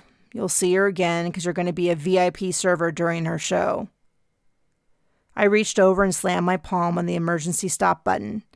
Our descent halted, but an incessant alarm started beeping. Vin glared at me, then waved a hand over the control panel, and the noise stopped. I was momentarily distracted by the small burst of magic I felt as he silenced the alarm, but I wouldn't be stopped. "Why don't you warn me about these things ahead of time?" "It wasn't necessary. Just do what I tell you." Patagonia stretched up to dig her claws into my thigh as her tail whipped back and forth nervously. The anger was building in me and crawling up my throat. "Do what you tell me. I'm not a dog." "You're an employee." "Fine, then I quit." I started pressing buttons and wheeling the elevator back to the main floor. There were reasons I had taken the job, but none mattered right now. Stop. He swallowed hard and struggled to form the next sentence. "I'm sorry, okay? I should have warned you more carefully about the magic in the store." My hand paused, hovering over the buttons. "Oh?" "It might have helped you be more prepared." He groaned slightly, as if the admission caused him physical pain. "Though I had no way of knowing that you would be so susceptible or that he was running so much juice through that store." "Don't!" My voice screeched in the enclosed space. Patagonia yowled and stood on her back legs to dig her front claws into my stomach. I took a second to compose myself. If you had warned me that the store had that kind of magic, the compulsion to buy, I could have told you that it was hitting me hard. If you had warned your little girlfriend about what I was doing, she might not have attacked me. "I already apologized about the store. I won't say it again." It had been a weak apology at best, but there was no use belaboring the point. "And Tiffany?" "Unavoidable. She could be a suspect." I gasped. "You think your girlfriend could be a killer, and yet you are still dating her?" He shrugged. "She's not exactly safe. We all agreed not to tell anyone what we were doing." "Except Tiffany and Brian from the store both know that I'm in magic training, and Isadora from the restaurant knows I'm investigating, though she thinks it's financial. And doesn't everyone know that I'm trying out a bunch of different jobs today? This is the worst kept secret in town." I crossed my arms and stomped a foot. Vin burst out laughing. "Good point. Keep an eye out for anything suspicious and you'll be fine." He reached out and pressed the down button. The elevator started to descend. I clenched my jaw and reached over to press the button again, but Vin grabbed my wrist. His hot hand held my wrist firmly but painlessly. Don't. It's not good for the elevator. I jerked my hand back but couldn't move an inch until he deliberately released it. Fine, but I'm not doing another thing until you answer some questions. The door to the elevator opened to the second basement floor, one below the stables. It was an employee-only level used to change into uniforms, store their things in lockers, or clock into work. I had been here a few days ago to check in before they sent me to investigate the finances of the casino. So much had happened since that it felt like an eternity ago. Vin rolled his eyes. Fine. He marched over to an office and leaned in through the open door. Hey, Greg, I'm here with the new girl, but I need your office. Sure thing, boss. Greg exited the office and gave me a smile. He had helped me with paperwork on my first day of work. Hey, Ella, I didn't realize they were taking you from accounting to waitressing. Odd, but not my business. I'll be back in a bit to get you all set up. Do you want me to bring you back a coffee? Thank you. Yes, I will take it with cream. Greg had been fun and put me at ease my first day. This time, I picked up the cozy, warm vibrations of magic around him. I went into the office and took the chair behind the desk, the power seat. Finn closed the door behind him and sat. I forgot that you already met Greg. And yet, another person that is suspicious of this whole setup. You might as well buy me a bungling investigation t-shirt. In fact, you get one as well. Is that what you wanted to talk about? Vin sat back and crossed his arms over his chest. No. Well, yes, a little. What is the goal here? I mean, we are trying to hide the investigation, but everyone and their mom knows that something is going on. How so? He quirked an eyebrow in question. Isadora knows I was doing some investigation, though she thinks it was financial. Brian from the store and Tiffany both know I am a mage or witch or whatever you call it. They both heard you say that you were there when I got Patagonia. What was Tiffany's question about a bond all about? At the mention of Patagonia's name, she leapt into my lap. Aristotle came to my side and started grooming her face. Tiffany can see how people are connected. He sat and stared at me, saying no more. I sucked in a breath through my teeth as agitation rose in my chest. I swear, if you don't start answering my questions, I will leave. I answered. Then use more words, lots of words. Tell me something useful, you big lump of muscle. The corners of his mouth subtly lifted. Okay, I'll try. I blew out a breath and started over. What is the bond that she is talking about? And I guess she could see it because of magic? Yes. He nodded and put an ankle on the knee of the other leg and leaned back. She specializes in seeing how people are connected and can affect some of those connections. Her show was billed as For Lovers, so it makes sense. She could see the connection between us. He avoided my eyes at the end, broadcasting his unease. What bond is that? She thought we were a thing? I twisted up my mouth in disgust at having to say it out loud. I was one of the 3 witnesses when the familiar bond between you and Patagonia was forged. Normally that is done by family members and mentors, people that have a significant relationship. I didn't want to get mixed up in it, but there was no one else present. Mom said that I could stay out of it, but apparently the magic felt differently. Now we are working together and it is getting stronger. I gasped and looked down, half expecting to see a physical rope between us.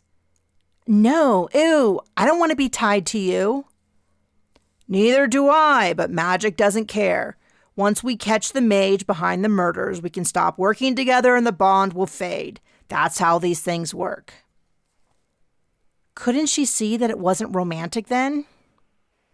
No, bonds aren't really color-coded by activity. She could probably tell that it was positive, but not the exact nature, and when combined with me holding you, she just jumped to conclusions. Why did you hold me like that? To help ground you and break the magic. I thought you were stronger than that, though I didn't realize how much power he was pumping into that store. He checked his watch. Don't even think about it. I'm not done. Then what do you want to know? He flexed his head side to side, then grabbed the top of his head and his chin, and with a violent jerk, popped his neck. It sounded like a symphony of walnuts being busted open. I cringed. 2 questions. First, isn't my cover totally blown? Shouldn't we cancel? And do what? Just let someone else die? That's why I'm shadowing you today. Tiffany loves to gossip. The news is probably already getting around that we're sponsoring your training. It's not uncommon for a sponsoring family to find a job for the apprentice. Plus, Olivia owns the casino. She gets to do what she wants. I tapped my front teeth. What am I doing for the rest of the day? And please warn me ahead of time about any potential problems. You are going to be a waitress in 3 different locations. The high-end gambling tables, Isadora's Restaurante, and the show that Tiffany does. The same group of waitresses float between those locations, so it isn't that weird that you would appear in each place throughout the day. Mostly girls stick to one area, but trying out different places isn't unusual when you start. How am I supposed to get a reading on the place while running around working? You only get drinks and some light food. But like I said, the waitresses stand around and look pretty. You'll need to shower first, and I think you can handle that. He broke into a big smile. I tipped my head to the side, then looked down. I had forgotten I was covered head to toe in the fire extinguisher foam. I chuckled and kicked a foot to spin the chair. Stand around and look pretty. Got it. What else? Won't other mages think it is weird that I'm a waitress? I mean, if they can tell. Everyone that's a mage here probably already knows. That's gossip for you. But they won't think it's weird. All the high-end waitresses are mages.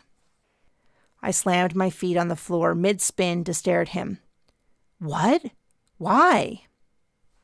One of the best paying jobs in the place. The tips alone are more than you could make as a freelance employee.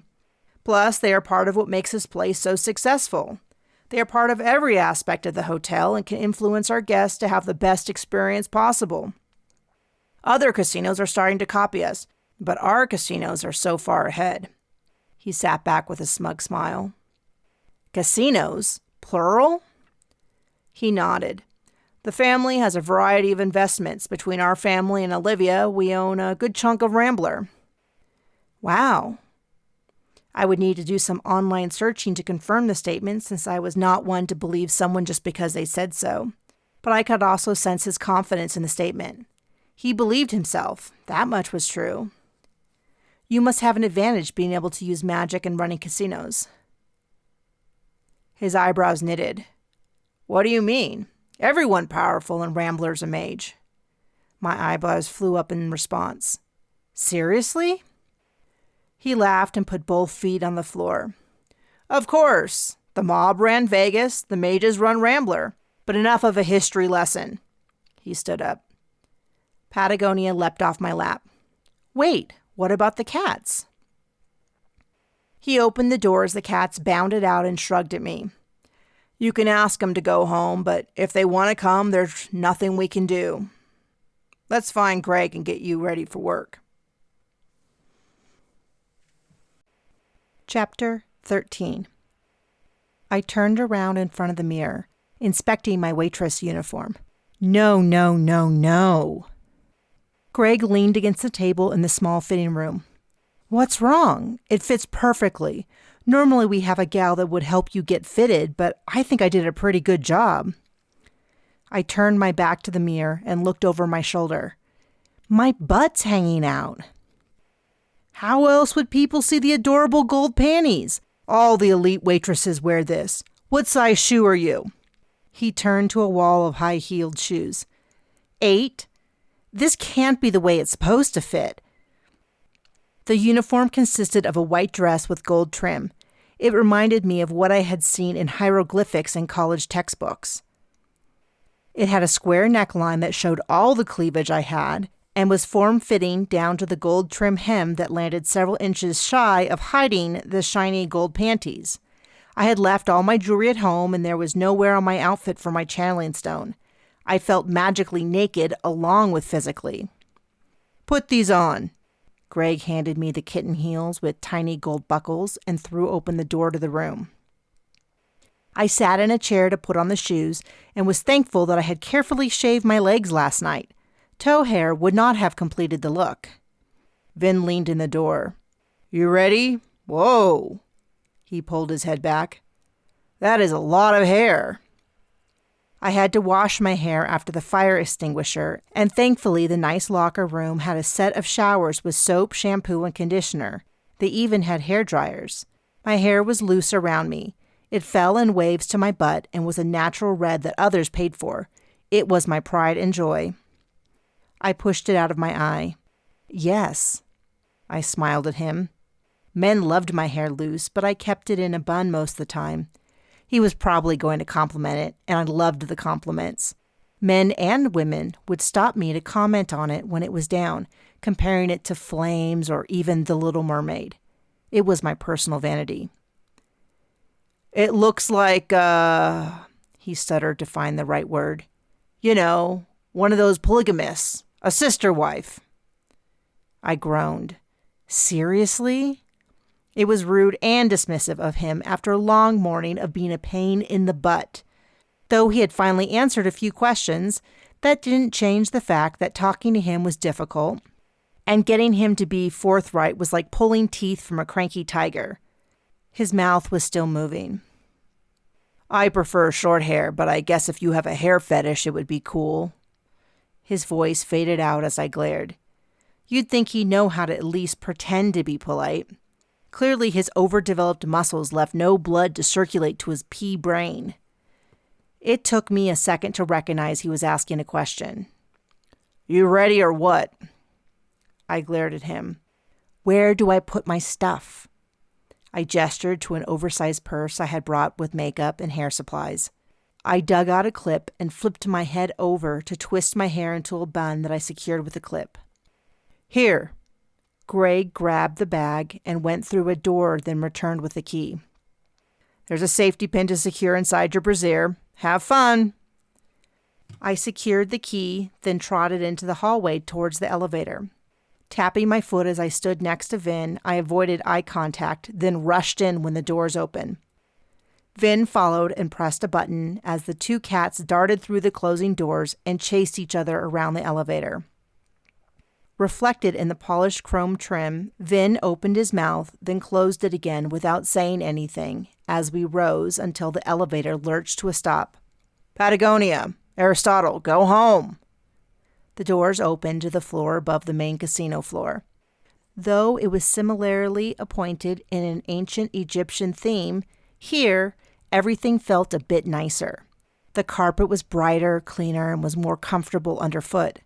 The metal surfaces were smoother and held a better polish.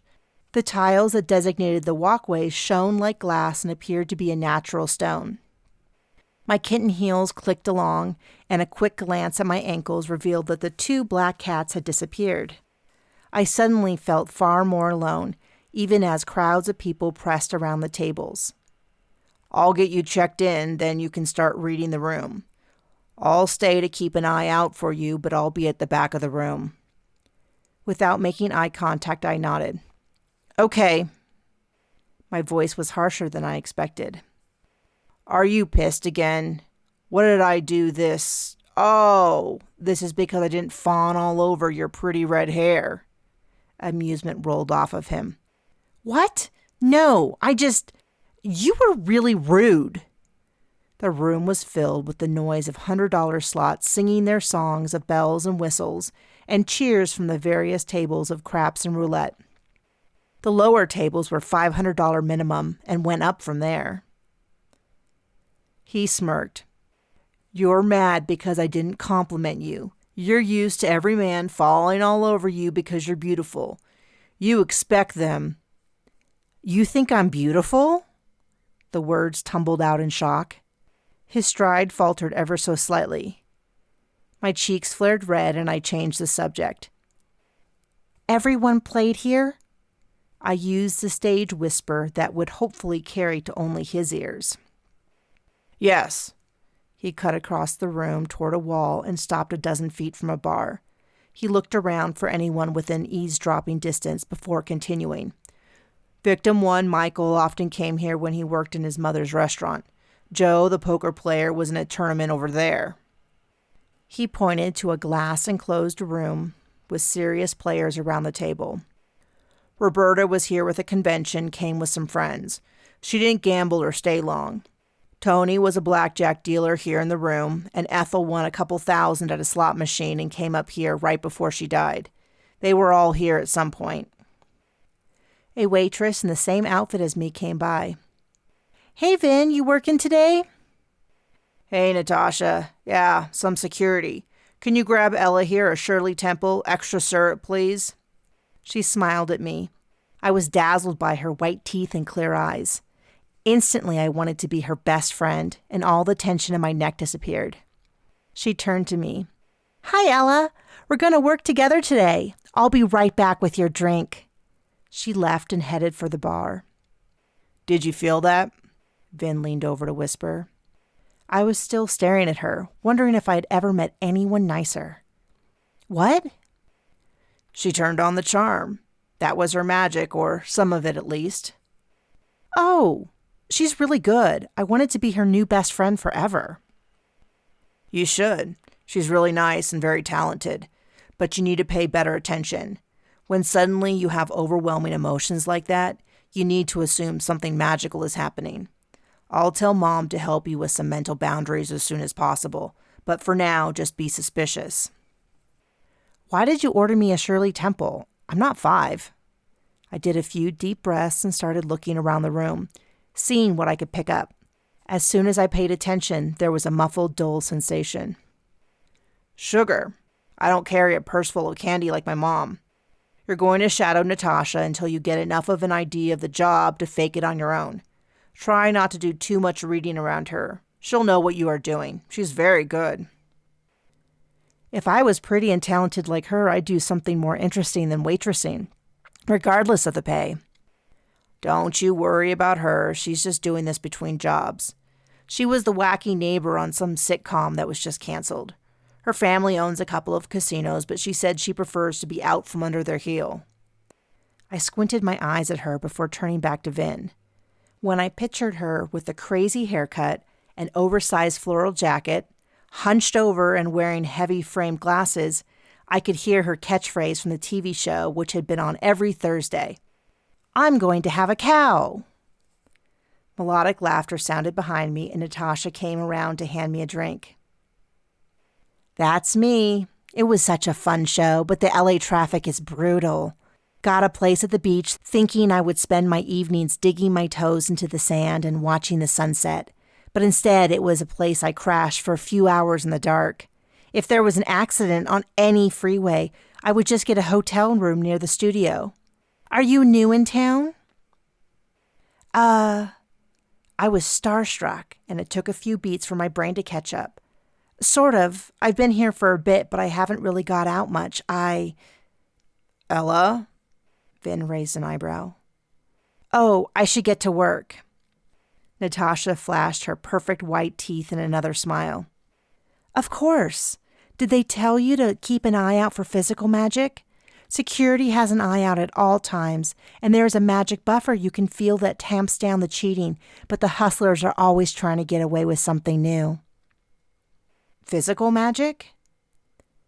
Yeah, pushing on the roulette ball or nudging the dice on the craps table. But don't worry, a little charming magic is allowed. Except in the poker room, but they have normal waitresses. She crinkled up her nose. The poker room is a total dead zone for magic. So gross. Anyways, I'll show you how to take orders and get them from the bar. This job is super easy. Come on, tips are waiting. Vin put a hand on my shoulder and leaned over. If you see anything, let me know. I'll be in the corner. Chapter 14. Time flew as I raced around the floor, first telling Natasha to learn the job on my own. She was right. The job was pretty straightforward. Plus, it wasn't too crowded. We were the only two waitresses, and I had offered to take the half of the room farthest from the bar, so I had an excuse to canvass the whole room and see what I could find. She had encouraged me to keep moving. Otherwise, I was a target for drunk men looking to take home more than just some winnings. The balls of my feet had gone numb from the heels and constantly walking, but still I hadn't found anything to point to the killer. The atmosphere of the room varied from table to table and over time. The craps table at one point had a great run of luck. The cheering and excitement rolling off the table was strong enough to make me feel drunk when I went by too closely. The poker room, on the other hand, was deadened from the magic, and I stifled a yawn as I passed to deliver a tray of drinks to the blackjack table. The lack of magic meant that all the emotions I felt were also gone. It was quiet and calm, and I instantly wanted to take a nap. But once I moved past the poker room, energy of the gamblers filled me. I caught Vin's eye, and he jerked his head, indicating I should come over. I nodded and returned, showing that I would as soon as I was done. The drinks were complimentary to the gamblers, as the casino wanted to keep everyone in good spirits of all kinds. As I delivered the order to the customers, they slipped chips onto my tray. I scooped up a variety of $10 and even one $50 chips into the attached purse that pulled down under the weight of my tips. I'd emptied the pouch once already since I had started the shift. The tips would quickly outpace the fee they were paying me for my part of the investigation. I weaved through the tables toward Vin, doing one last reading.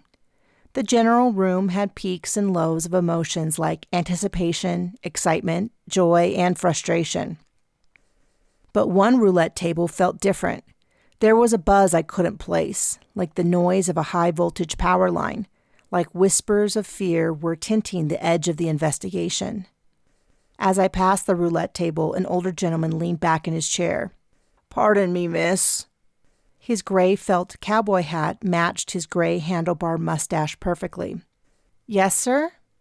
I halted and gave him a big smile. His energy was warm and woodsy, as I had always imagined a grandfather should have. It reminded me of smoke from an old-fashioned pipe. Unlike so many men in the room, his eyes never strayed from my face. "I'd like to get a beer for me and my wife." He gestured to his side, where a lovely older woman's eyes were glued to the table in front of her.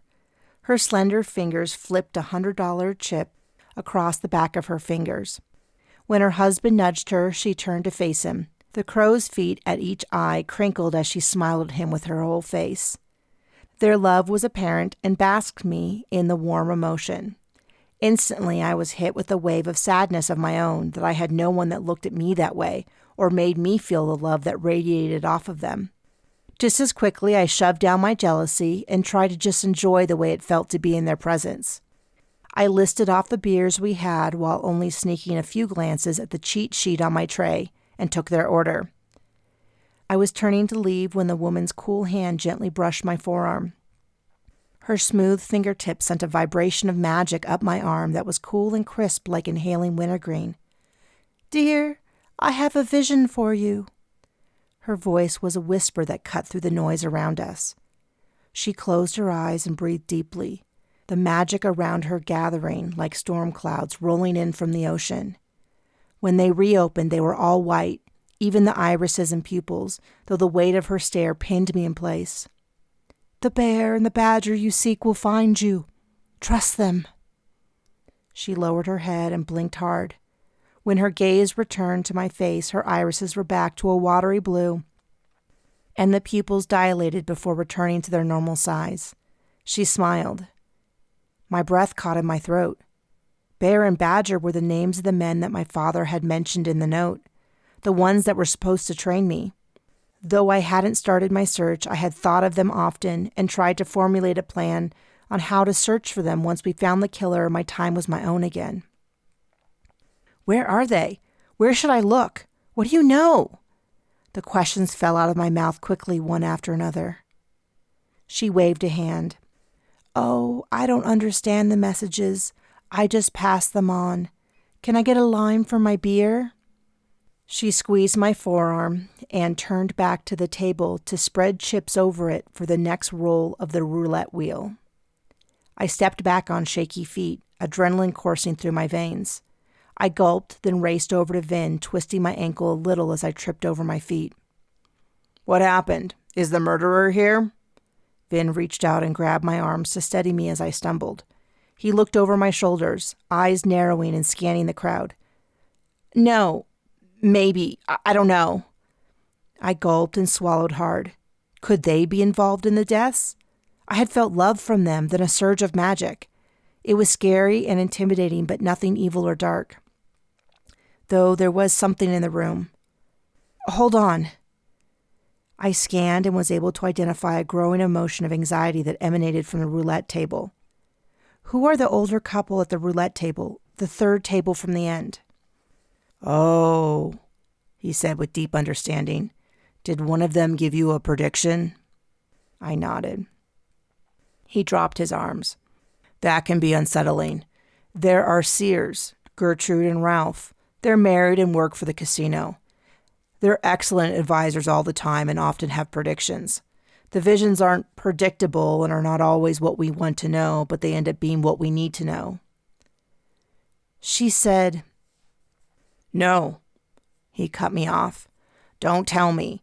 You need to start training or you're really going to step in it. Never tell someone a vision meant for only you. If you do, things get weird." "Weird how?" "Just weird, and I don't want to be all mixed up in it. Unless it has to do with... Never mind, I don't want to know regardless." "Could they be mixed up in the murders?" I cast a furtive glance over my shoulder. "Possibly, but unlikely, at least not them. They do what they want, how they want, and they know enough of the future that we never would suspect them if it was them." "And we don't suspect them, so maybe they're the ideal suspects."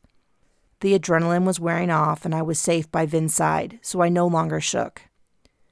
"Why do you suspect them at all?" I turned to face the table.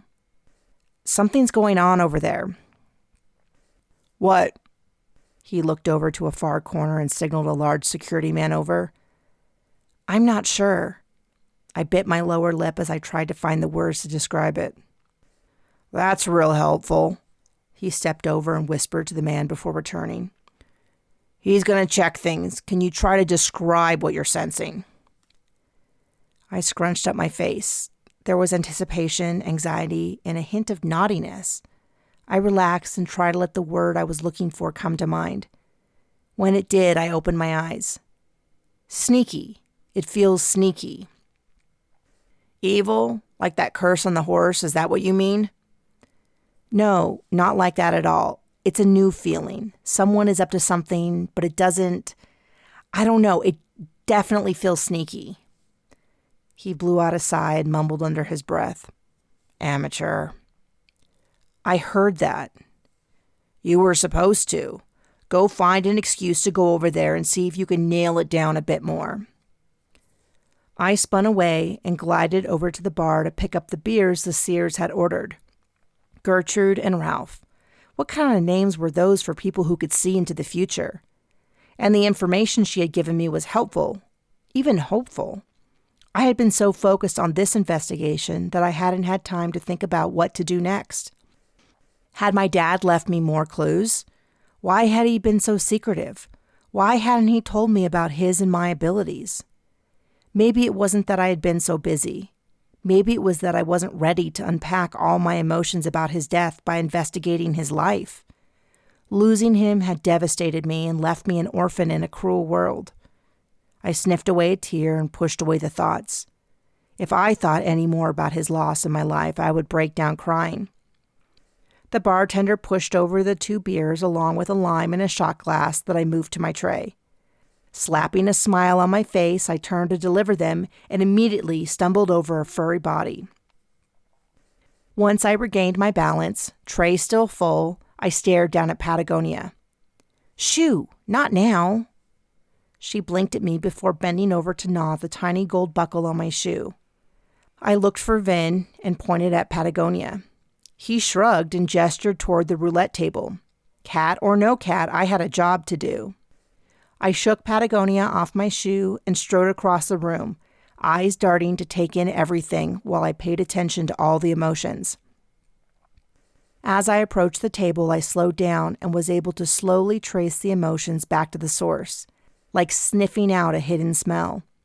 The reason I had struggled before became apparent when I realized the emotions were emanating from 3 men evenly spaced around the table. They all had the same sneaky feeling, a mixture of anticipation, anxiety, and devious intentions. I would need to get closer and see if I could figure out more. I lifted a drink and stepped toward Gertrude to hand her the beer, when suddenly I was hurling forward, my foot caught on something. The tray slid forward and crashed through the space between the 2 seers and landed among the pile of chips comprising the bets for this spin. The beer in my right hand flew out and landed in the roulette wheel as it spun. A spray of beer flung out in a circle, spraying everywhere and everyone. I fell, twisting around to avoid hitting anyone, and my momentum rolled me across the floor. When I stopped rolling, Patagonia raced to my face to lick the beer off my nose, then gently bat at my ear. I took a few deep breaths as the rest of the casino erupted into noise, but even above the din, something had changed. I ran a hand over my limbs and pressed my outfit down to cover as much of my body as I could as I got up. I had carpet burns on one knee and elbow that were already stinging, and my back was feeling dodgy, but that wasn't all. The people at the roulette table were shouting or wiping beer off their clothing. At least most of them were. What was missing was the sneaky emotion I had been feeling, and the 3 men at the table. There were 3 noticeably empty chairs, one right where I had tripped. He had stuck out his foot to trip me. Vin was running up to the table, his entire face a mask of anger. "Vin, those guys!" I jabbed at the empty chairs, my voice breaking in excitement. He slowed down and the anger transformed to confusion. "Who?" I grabbed his arm and pressed myself up against him to talk into his ear. "The thing I was feeling was from those 3 guys, but they're gone. I think one of them tripped me." The words were all jammed together into one long string of sound. I pressed my hand to my bun, which was sloppily hanging over one ear and starting to unravel. He caught the eye of a security guard hovering near the table and jerked his head, then turned to me. "Are you sure? From where I stood, it looked like you tripped over a piece of carpeting that came loose." A corner of the luxe carpet poked up into the air. The errant fabric stuck up in approximately the same place I had tripped, and it would make the most sense for what had happened. But I was quite sure that it wasn't the culprit. Something firm had caught my ankle, perhaps a shoe or shin bone. Plus, the flare of emotions that rose as I fell were definitely connected. The fact that the 3 men were now missing sealed the deal. I nodded.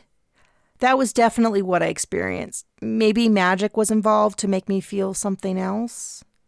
I trailed off at the end. What did I know about magic?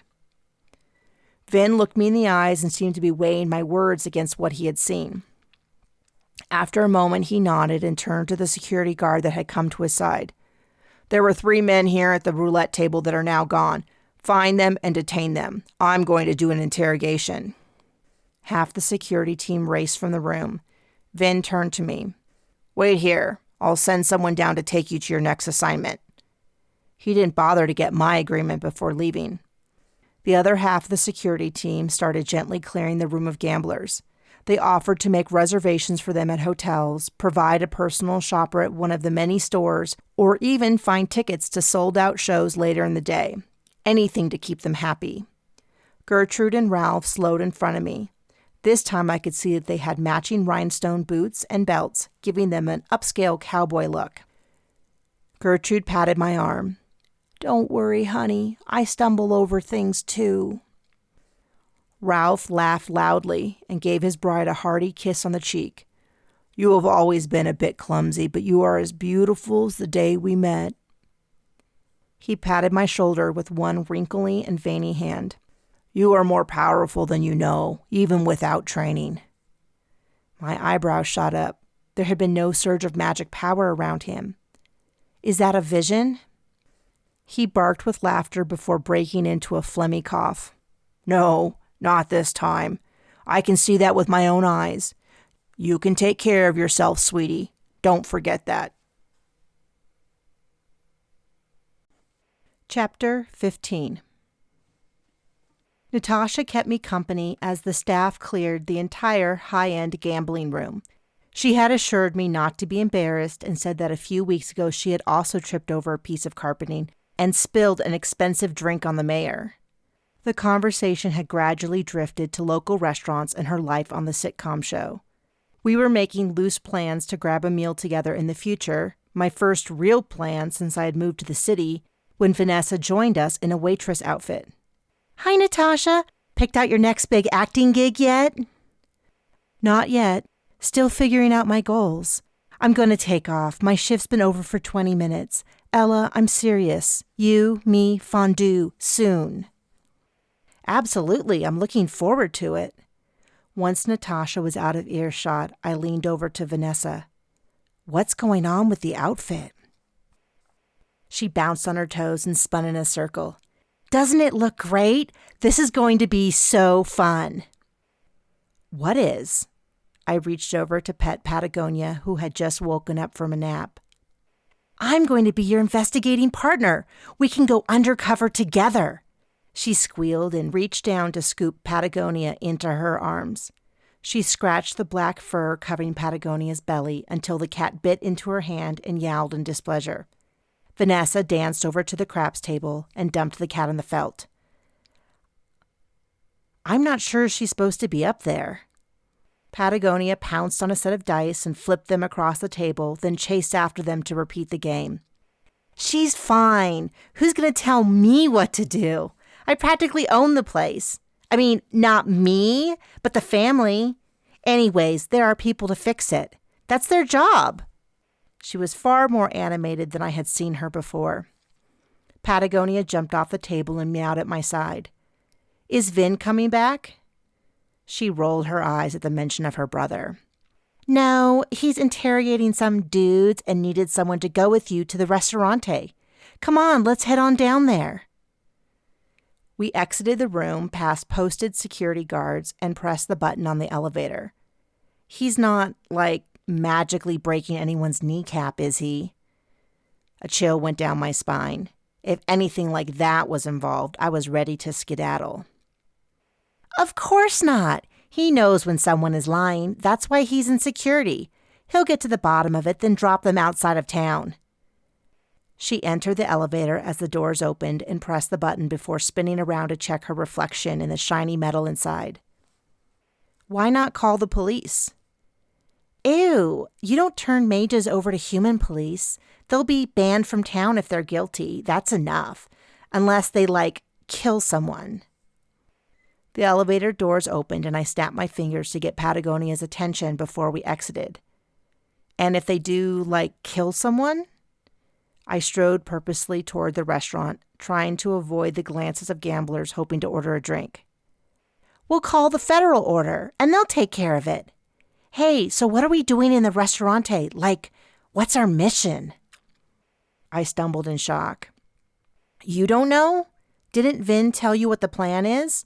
All I know is that we are going to Isadora's restaurante. Oh yeah, I left so quickly that he probably forgot to tell me. Hold on, I'll call and find out. She raced over to a nook and picked up a white phone with no dial pad. She held it between her left ear and shoulder. She tapped a foot and started snapping the fingers on her right hand, creating little flashes. I moved in closer, sure that my eyes were deceiving me, but they weren't. On each snap of her fingers, a little flame burst into life and danced on the tip of her finger before slowly extinguishing. I had made fire, but only when attacked by a jealous girlfriend or having a gun pulled on me by a madman.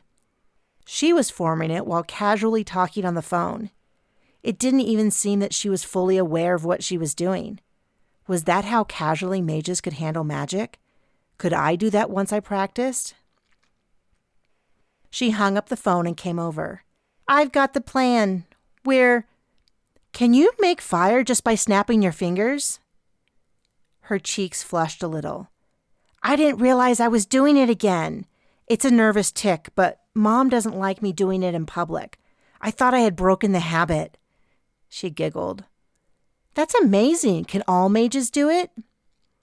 She smiled broadly and puffed up a little. "If they train hard enough and have the natural talent, they can, but I wouldn't call it easy. But I can teach you. I'm sure you have the talent for it too."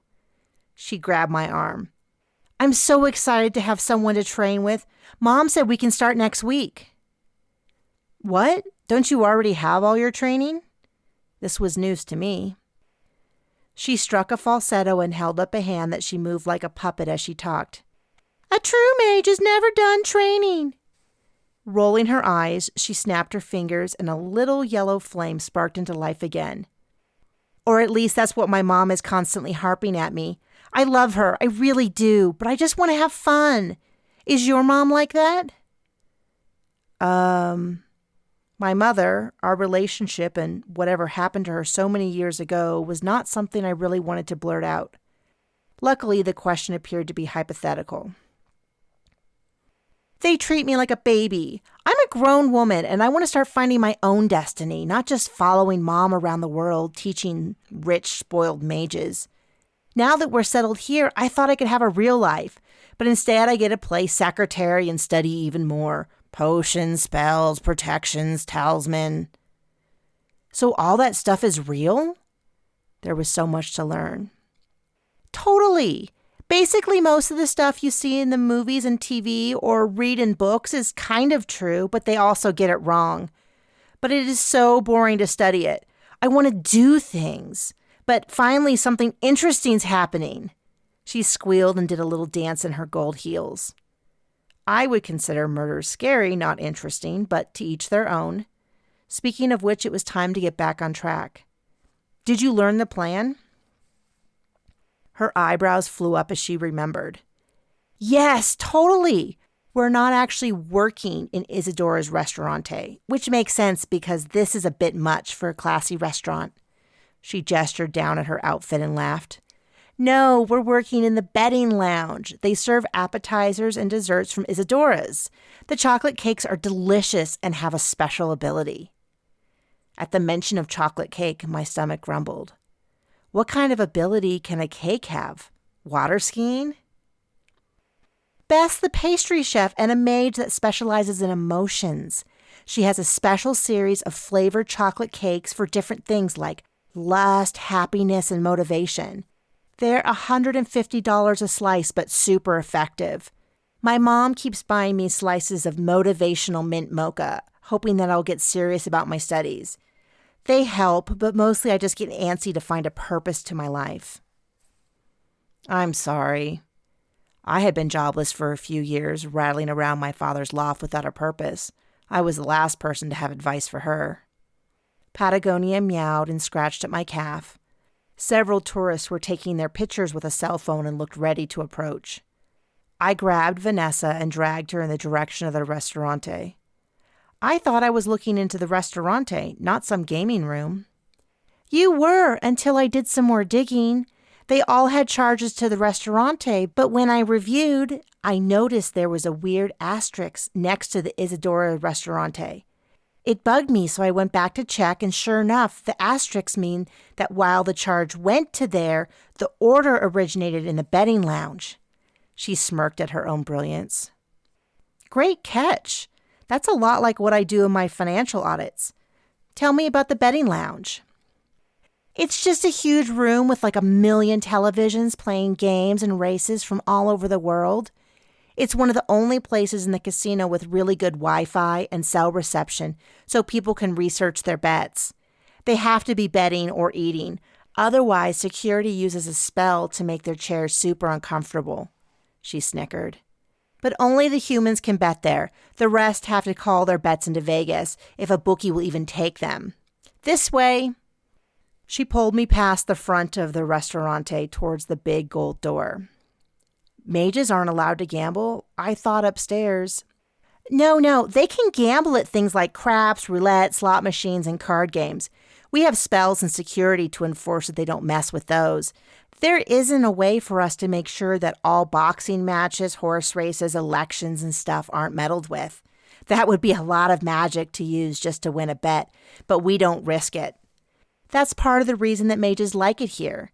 In Vegas, they could gamble and even cheat, but then they would get picked up by security for being too lucky, and it's a whole scene. There are still some that prefer Vegas, but most mages know that Rambler is where you come to have a good time. She pulled open the gold door and we stepped inside. The room was enormous, and she hadn't been exaggerating about the television sets. They were 4 high and ran the entire length of the back, one full side wall and half of the other side wall of the room. The only wall not covered was the side that faced into the casino, and instead that wall was a solid window to entice people in. On the closest side to the television were tables piled with magazines and newspapers. The center of the room had a more casual setting, comfortable chairs gathered around tables. Some of the people had on headphones, and each television had a large number pinned to the corner. The half of the side wall that wasn't covered in live footage of various events instead had 2 kiosks, one marked house bets and the other offside bets. Tucked in between was a door where a waitress exited, carrying a tray of drinks and a bowl of ice cream. I followed Vanessa as she weaved through the crowd, her hips swaying significantly more as heads swiveled to watch her movement. A few heads might have swung my way as well, but my hips were locked as I marched behind her and followed her through a door. After passing through the door, we followed a wide hallway into a kitchen through 2 swinging doors.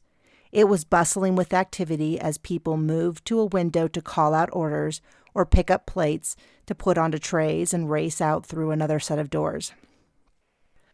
"Are you Ella?" I turned to my right, where a petite brunette with her hair pulled into a tight bun stood waiting. She wore a stiff white jacket, white pants, and bright pink leather congs. "Yes, this is Vanessa. She will also work." Fine. I'm Beth. I make all the desserts. I don't mean to be rude, but I really need to get back to work. The menus are here. Put in your orders at the window. Those orders take about 10 minutes since they're appetizers, so go on and get more orders before picking them up. That goes for everything except the special chocolate cakes, the $150 ones. I need those orders personally. Go to that window. She gestured to a small additional window along a different wall than the main ordering window. "And ring the bell." She leaned in close and whispered, "I need to spell those special. After you give me the order, please wait until it's ready and deliver it right away so the magic is strong." She disappeared back through the door, leaving us to grab trays and menus and formulate a good game plan for faking the next few hours. And fake it we did. Most of the people already had food and drinks, and only the occasional new customer came in. It was a more relaxed environment than the energy of the high-value craps tables before. The room held the same emotions floating around, but to a more relaxed degree. In fact, it was so laid back that I was starting to feel sleepy. Patagonia had found a chair and curled up. Her nose was tucked under a back leg, giving her the appearance of a fuzzy black pillow. I kept one eye on her and stopped to pet her a few times. Vanessa came over and flopped into the chair next to Patagonia and reached over to pet her furry rump.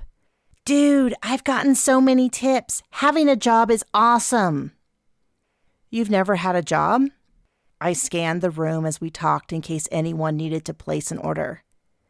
"Nope, never. Studying is my job, but not for much longer. You figure out anything?" I shook my head and held up a finger to wait to a young blonde woman with barely any clothing who gestured. "Not a thing. I think this is a dud. How long are we supposed to stay? Anything special I'm supposed to keep an eye on? Is Vin coming back?" She jumped to her feet. "Oops, I totally forgot. There's an order waiting for me." I shook my head at her and headed over to the blonde who wanted my attention. She was young, with huge hair and boobs. Her outfit made my waitress costume appear demure, and my feet ached when I looked at her feet crammed into 6-inch heels with black straps wrapping around her calves up to her knees. The leather was tight enough that her skin bulged out between them, and one pinky toe appeared to be making an escape. Opposite her was a middle-aged, rotund gentleman wearing dark sunglasses. He belched loudly, and the aggressive odor of 3-day-old garlic overwhelmed me. He looked me up and down, then slowly licked his lips. I fought the urge to run. "How can I help you?" She looked up at me, and I realized she was much older than I thought, probably older than me. Her makeup sat heavily in the lines around her mouth and eyes. But even more so was the bitter, jealous, and mean emotions and energy flowing off her. Additionally, magic wafted off of her. It was sickly sweet like cheap perfume, and it was probably meant to be sexy but made my stomach roll. I was getting faster at pinpointing magic and emotions. I smiled to myself, but the man must have thought it was meant for him, as he broke into a broad smirk. His emotions and magic hung around him like stale cigarette smoke. I resisted the urge to step back and wave it away with my hand. She winked at him. "We're going to have the lustful lemon chocolate cake." He chuckled. "You're welcome to join us, doll." It took me a second to realize he was talking to me. I gave him an anemic smile that was mostly teeth. "I'll get that for you." I practically ran to the door. Patagonia jumped off her chair and bounded along next to me as I went into the hallway and stooped to shudder from head to toe like a dog throwing water off a wet coat. "Gross, gross, gross." I made a gagging motion. I continued down the hallway with an arm out to push open the left swinging door. "If a creepy man ever asked you..." Halfway through pushing the door open, I felt the sudden resistance, then heard the sound of crashing plates and Vanessa's shrill scream. I gently pushed open the swinging door to the right and peeked in. Vanessa was covered in nachos and had a cheese-smeared plate and several now empty glasses at her side. "Did I do that?" She burst into laughter, shaking her hands and sending blobs of cheese everywhere with each flick. The windows to the various kitchens were full of people curious as to the source of the noise, and a few seconds later, Isadora stormed out of the door before pulling up short in shock. "My kitchen! What happened?" Vanessa was on her back, clutching her stomach with laughter. I shrugged. "I'm sorry, we collided, and it was a..." "That's why there are 2 doors." Isadora's face was turning an alarming red, and a vein at one temple was throbbing. The subtle strumming of magic was building. "You go in one and out the other. Idiots! I don't care what kind of investigation you're running, but if you ever step a toe out of line, I'm kicking you both out and banning you for life. You got that?" Everyone stared at us with increased fascination. So much for being undercover. Vanessa was still giggling, so I kicked her. Not too hard, but enough to get her attention. She attempted to look serious, though the corners of her mouth kept curling up as she talked. "I'm sorry, Isadora. I'll be good." Isadora's eyes narrowed. Skepticism and white-hot anger was rolling off of her. Hate was starting to solidify. "Go clean yourself up. I'm going to go speak to your mother." Vanessa sighed dramatically, either unaware or not caring about Isadora's growing hatred and the magic building around her. "Fine." She trudged out a door as a worker slid new drinks and nachos onto the window. Isadora spun around at the noise and everyone ducked out of sight. She jabbed a finger at the plate and drinks resting in the window. "Deliver those right away." "Of course, right away, and when I get back I'll put in this order." She moved over to grab the plate and move the drinks carefully onto my tray, jumping when she yelled again. "Give me that order." She snatched the order pad off my tray. "You can't even write down orders correctly, and get that cat out of here. I don't care if she's magical or not. If I find a single cat hair in this room, the cleaning bill for the whole restaurant will come from your pay." She banged on the bell at Beth's dessert window while I practically ran into the hallway. I checked that Patagonia was behind me and opened the door at the betting lounge wide so she could race ahead. I didn't know where the order belonged, but the number of drinks and the only group with the same number of people swinging around to look when I entered the room made it an easy guess. I apologized for the delay as I delivered the food, then raced back to pick up the next order. I kept Patagonia in the hall and tentatively poked my head into the kitchen. It was empty, not even a head poking out of the window, except for a plate with a slice of chocolate cake in the window. The cake needed to be delivered quickly, so I grabbed it and double-timed it back to the lounge, Patagonia racing ahead, then stopping right in front of me. No tripping me, silly cat. I've had enough drama for one day. The top of the cake was so smooth that it reflected each light of the betting lounge. Surrounding the slices were red rose petals. The texture of the interior was smooth, more of a ganache than a flour-based cake, and the rich chocolate scent tickled my nose. My mouth watered and my stomach growling. I realized I had forgotten lunch and had only had the barest of breakfasts. I felt weak, meaning I probably needed more sugar. Maybe I could order a slice of my own after this shift. I slapped a smile on my face and placed the cake in front of the couple. Here you go, lustful lemon. Enjoy. I turned to go, but was interrupted. Excuse me, this is not lemon. Look, these are rose petals. It's roses of remembrance. How dare you bring this? The woman screeched. I turned around and jumped when I realized she was inches from my face. I leaped back and she shoved the plate at me. Leaning forward to get her face back into mine, she lowered her voice. I know you did this on purpose to remind him of his dead wife, so back off. He's all mine. Patagonia hissed at her, baring her teeth. The woman looked at her and hissed in response, before slapping a fake smile on her face and bending over to grab the man's arm. Come on, Eddie. We should go to the show to make sure we get the best seats. We can get you some cake later. I pursed my lips and spun around to return to the kitchen. I would not make a scene. I stormed through the hallway, but remembered to carefully open the correct door into the kitchen. Inside, Vanessa was all cleaned up. Wow, that was fast. I looked her over. How did you get the cheese out? You're not even damp. She rolled her eyes. Duh, magic. Why do you have cake? She edged closer and licked her lips. It smells really good. I screwed up the order and the chick accused me of doing it on purpose to make her date think of his dead wife. People are nuts. Was that the trampy blonde Cynthia with Eddie Vanguard? She went over to a table covered with utensils that we sent out with each order. Could be. She was definitely a trampy blonde, and she did call him Eddie. She pulled a fork off the table and came back. Eddie is a rich politician, and Cynthia was his wife's nurse. She's been trying to get a ring on her finger since the wife died, but I don't think Eddie is interested. She cut off the point of the cake and lifted it to her mouth. What are you doing? We can't eat it. I lifted the plate away from her. We have to. We can't screw up again, and bringing back an expensive piece of cake because you mixed up the order will get us all in so much trouble. The magic is already running out, so they can't be resold later.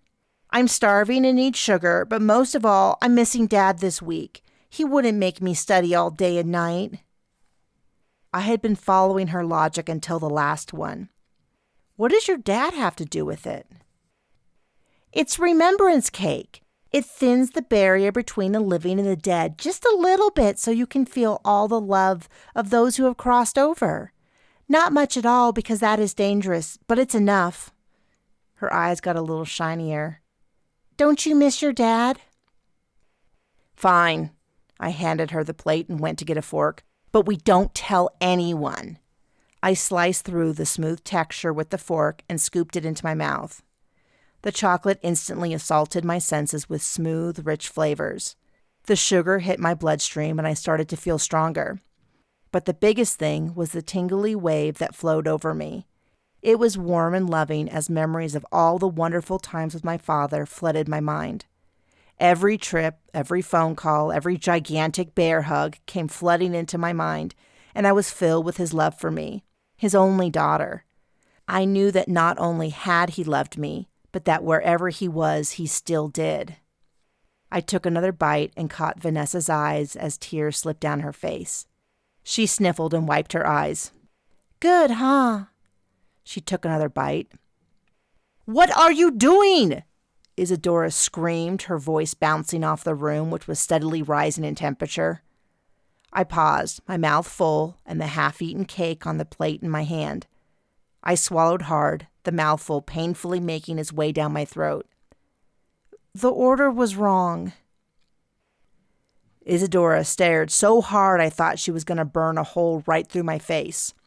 Orders that are wrong go back to Beth's table so she can harvest the magic. They are not eaten. Vanessa finished off the bite on her fork. If it's such a big deal, I can pay for it. If anything, that infuriated Isadora even more. This is my kitchen, and when you are here, you follow my rules. If I ever... She cut herself off, then pointed beyond them. I want them out of here! I turned slowly, dreading what was behind me. Vin loomed in the doorway to the hall, looking like a thunderstorm. The anger rolling around the room was building to such a high level that I resisted the urge to fan my face from the heat. His fists were balled so tight that each knuckle stood out white. What are you doing? I quaked and tried to will myself to answer, when I realized his glare was not on me as I'd expected, but directed fully at his sister. She squirmed under his stare and her cheeks turned red. Isadora turned all her wrath on Vin. Get them out of here now! The walls quaked under her building anger. Vin grabbed his sister's arm and frog marched her out the swinging doors and into the hallway, stopping short of entering the betting lounge. I followed behind, but at enough of a distance to be out of the immediate splash zone of his anger. He turned his sister to face him. What are you doing down here? Why are you wearing that? She avoided his glare. I'm investigating. I'm undercover. She mumbled the last part. You're what? I told you to get Olivia or Mom to come down here. She jutted out her chin defiantly. Neither of them wanted to come. They're busy. I wanted to, and I did a great job. Didn't I, Ella? I held up my hands. This was one fight that had nothing to do with me, and I was not about to get in the middle. Finn never took his eyes off his sister. This is dangerous. There's a killer somewhere. I know it's dangerous, but you're letting Ella investigate, and she doesn't know anything. No one questions that. He jabbed a finger in my direction. I was tempted to defend my honor, but that didn't seem like the right time. But you're my sister. I have to protect you. I promise, Dad. He said the last thing slowly, imploring her to understand. Dad never wanted me to live walled away in a castle. We used to talk about all the fun, exciting things I would do when I grew up. He knew I wanted a purpose. What's the point of all my training if I could never use it? If he was here, he would... She sniffed loudly, and tears started trickling down her face. Vin reached out and enclosed her in a gigantic hug. She sobbed into his shoulder as the tension in the hallway lowered. He awkwardly patted her back as if he were trying to dislodge a piece of food stuck in her throat. What did you do to Isadora? I've never seen her like that. She sniffled and stepped back. We ate a piece of cake and she had a total cow. You weren't messing around with Beth's cakes, were you? Come on, Vanessa. You know they can be addictive. My ears perked up. What?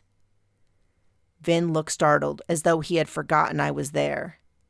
You too? Be careful. We get cake junkies here from time to time, but Beth is very good.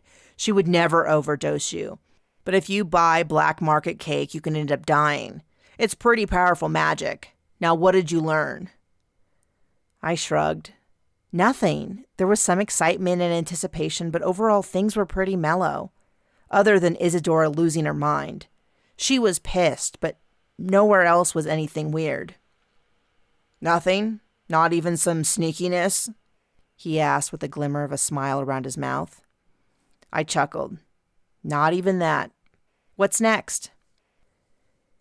Vanessa wiped her face. "Inhibition?" Vin spun around to face his sister. No, you're not going." He had gone a little white in the face and waved his hand side to side to cut her off. She stomped her foot. "Yes, I am. You can't stop me." They stood glaring at each other. I cleared my throat. "What's inhibition?" Chapter 16.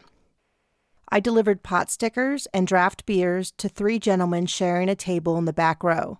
The show was set to start in a few minutes, then I would need to be more discreet about serving. I grabbed a quick order from a bachelorette party of 5 already tipsy women, then went to put in the order. The theater had rows of tables rather than seats. Each row was on its own level, and the tables only had seats along the backside so no one's view would be obstructed. Meals and drinks would be served throughout the show. I looked behind me to find Patagonia, as had become my habit, then remembered that Vin had forcefully suggested she go home. 1 second she had been diligently cleaning between her toes, and then when I turned back, she was gone. He assured me she was fine, but if I was just a bit stricter, she would stay home. I got in line behind Vanessa. "I don't get why Vin was so freaked out about you being here." I looked to the far back corner where Vin had parked himself. He radiated grumpy energy, and the people at the table nearest him had asked to pay any amount to upgrade to a different table.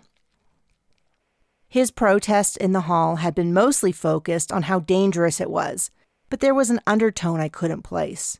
Even my attempts to read the emotions had left me confused.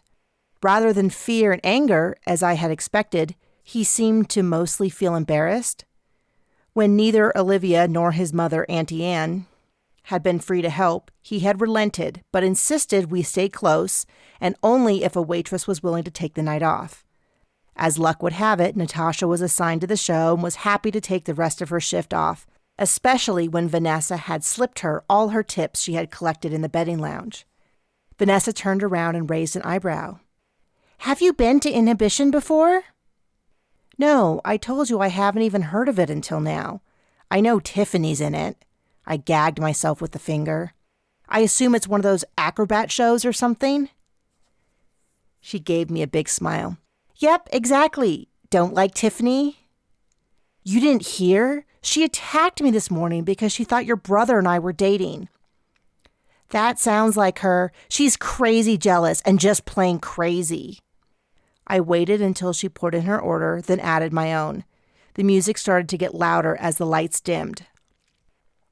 I followed her to the back corner opposite Vin, where we could see the window where we picked up food and all our tables. They had a button at each table that glowed red when they wanted to place an additional order. A couple worked their way up, with an usher's help, to the empty table next to Vin. The deep bass of the music rattled my chest, and a sensual female voice rose in wordless vocals, and the curtain slowly rose. A row of female dancers were strongly backlit, so only their black silhouettes were visible. They either had elaborate headdresses on or feathers for hair. I was betting on the headdresses. In unison, they locked their arms onto their neighbors' shoulders and started kicking like a chorus line. The room was filled with a variety of emotions, from excitement to pleasure, but my cheeks burned red with the rising sensation of lust that had surged along with the music. The dozen ladies on stage were shapely, but the level of sexual emotion seemed a bit much. The light shot up and I gasped. Every one of the women was topless, with only the barest of bejeweled thongs covering only the minimal landscape of their lady garden. 24 perfectly shaped, plentiful breasts bounced and jiggled in time to the high kicks and dance steps of the gorgeous women on stage. They dropped their arms and spun off stage as the music changed to a jazzy number as the lights went dark again. I had no idea how long they had been dancing. Their bosoms must have hypnotized me. I understood why Vin had been hesitant to have his sister here, and why he had so deliberately parked himself as far away as he could get while still watching over us. When the lights went up, a single figure stood on stage, 2 large feather fans in her hands. Even before she started dancing, I knew it was Tiffany. Her energy of heavy seduction over a veneer of anger was the same as this morning when she had kissed Vin goodbye. Flicking a fan just fast enough to cover herself, but slow enough that we could tell she was nude, she spun and danced. Her eyes were trained on the upper corner opposite us. "Uh-oh, she knows Vin is here," Vanessa whispered in my ear. Tiffany was pushing out enough sensual magic that I was sure everyone in the place was tingling in their nether regions. The person at the window gestured to me that the food was ready for one of my tables. I stepped over to take the food and found myself weak at the knees and fanning myself to cool down. I was going to need to tell Vin that I needed to leave and clear my head after I delivered the food to the table second from the end.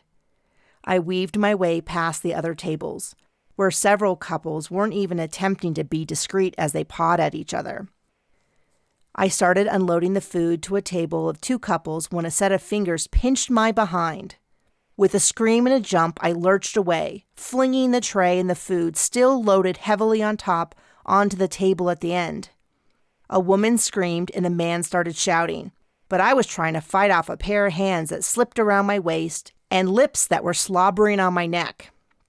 I screamed as I pressed against my assailant with both hands, but he refused to budge, other than his hands which roamed over my stomach. "Get off me!" The lights came up and a sickening thud of fist against flesh led to the weight and hands being lifted off of me. The dazed gentleman was in Vin's fists being shaken like a rag doll. 2 other security guards were attempting to peel Vin off the man.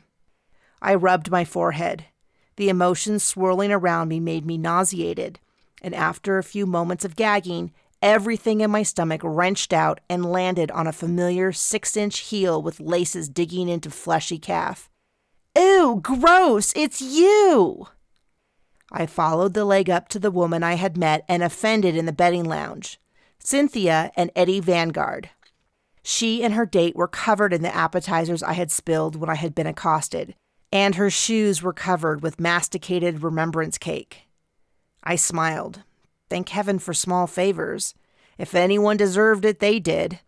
The woman lunged at me, but a security guard grabbed her around the middle and dragged her away. Vanessa grabbed my arm.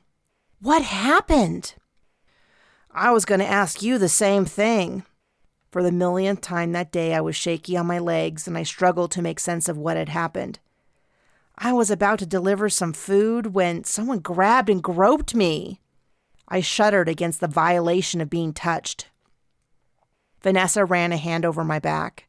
"If it helps, he didn't mean to. Tiffany must be feeling insecure because she was pumping out so much magic that she got half of the room lust drunk." I spun around to face the stage. Tiffany was shrugging on a robe as Vin towered overhead, shouting at her. It was too far to hear the words, but his body language, combined with his emotions surging across the room, confirmed that he was angry. His anger was red hot and a sensation I was getting used to already. Feeling it was starting to be a comfort. I knew he was close and, like a bear, he would run down whatever was in his way. Security guards were swarming in the room and more poured in from a door that I hadn't seen before on the side of the theater. 3 of them were detaining the couple I had spilled food on. The gentleman was grimly rubbing food from his clothing with a napkin, but the woman was glaring at me and pulled to get away from the man holding her. "Let me at her! She did this on purpose! Yes, you! I see you looking!" The woman screamed, specks of spittle gathering in the corner of her mouth. Vanessa pulled me away. "Ignore Cynthia. She's a loon. Come on, let's get out of here." I hobbled along, rubbing my lower back with a hand. I feel like I've been hit by a truck. How many times have I fallen in the last 24 hours? Vanessa nodded. "You're pretty clumsy, aren't you?" I stopped. "No, either I'm being attacked by a nut or tripped by a cat or some other such disaster. This is not normal." I leaned over briefly to rub a throbbing knee. "Don't worry about it. I can help you with some magic when I grab my bag from the locker room." She offered me her arm. We headed down the stairs as I leaned on Vanessa until we met up with Vin near the door. He looked me over. "What a cluster. Did you get anything?" I stared at him for a few counts before I remembered the purpose of being here. "I made some new enemies, but nothing to help our investigation." His eyes narrowed as he walked alongside me out the door of the theater. "Enemies? Who should I keep an eye on?" He scanned the attendees now gathered at the door of the theater. "No one. I actually offended them earlier when I screwed up their order. Then, when I tripped, I spilled food on them. Then I threw up on her shoe. I've been busy." Thinking back to the surprise I found in my shoe this morning, I wondered if Patagonia was rubbing off on me. "I see." He looked around at the bedlam of angry and confused patrons and the security guards milling among the crowd. "Why don't you two go change out of the uniforms? I'm not sure if we learned anything valuable today, but before I can debrief you, I need to deal with this. We need to cleanse the humans and give them a good cover story to believe. Then we need to give rebates to the mages. I'll get everything settled and meet you outside the locker room." I started to turn away when Vin stopped me with a noise somewhere between a grunt and a cough. I faced him and waited while he struggled to get out what he wanted to say. "Hey, Ella, you were right about those 3 guys. They were running a scam, but you caught them. They are on a one-way flight out of town and will be banned from every magical establishment in the city. You did good this time." "Thanks, Vin." Vanessa and I headed to the elevator. I felt as if I had been through a marathon, but Vanessa bounced along. "That was so exciting. Investigating with you is so much more fun than with Mom or Olivia. They were going to get a huge whiteboard and list all the facts like you see in the movie." She pressed the button on the elevator and rubbed her neck. "That's so boring. I much prefer to be out here getting my hands dirty and—" She stopped and cocked an ear. The elevator door opened and I stepped inside as a voice overhead announced, "Vanessa Russo, please come to the white courtesy phone. Vanessa Russo to the white courtesy phone." She rolled her eyes. "Probably Mom. I'll catch up." "Sure thing." I grabbed a card from my pouch and slid it into the slot before I pressed the button to the floor with the locker room, then leaned over to undo the buckle on my shoe. I would rather be barefoot than in these torturous heels even a second longer. I grabbed them by their straps and stood up. Immediately I swayed, little black dots swimming in my vision, and I reached out to clutch the handrail, but my hand slammed against it and fell off. My arms and fingers were heavy, the shoes slipping from my grip. There was a great rushing noise that several counts later I realized was my labored breathing. I lurched forward and fell, unable to break my fall as my head bounced off the floor. Patagonia meowed and scratched my arm, the skin splitting open, bleeding but painless. The elevator stopped and the doors opened, but I couldn't seem to move. Unconsciousness called to me, and it seemed so easy and painless to just close my eyes and sink into it.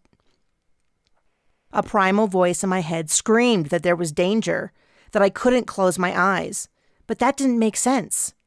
I was alone and so tired. My raspy voice filled my ears as my breath caught in my throat. I couldn't pull in a breath anymore, but that didn't bother me. I didn't need to breathe.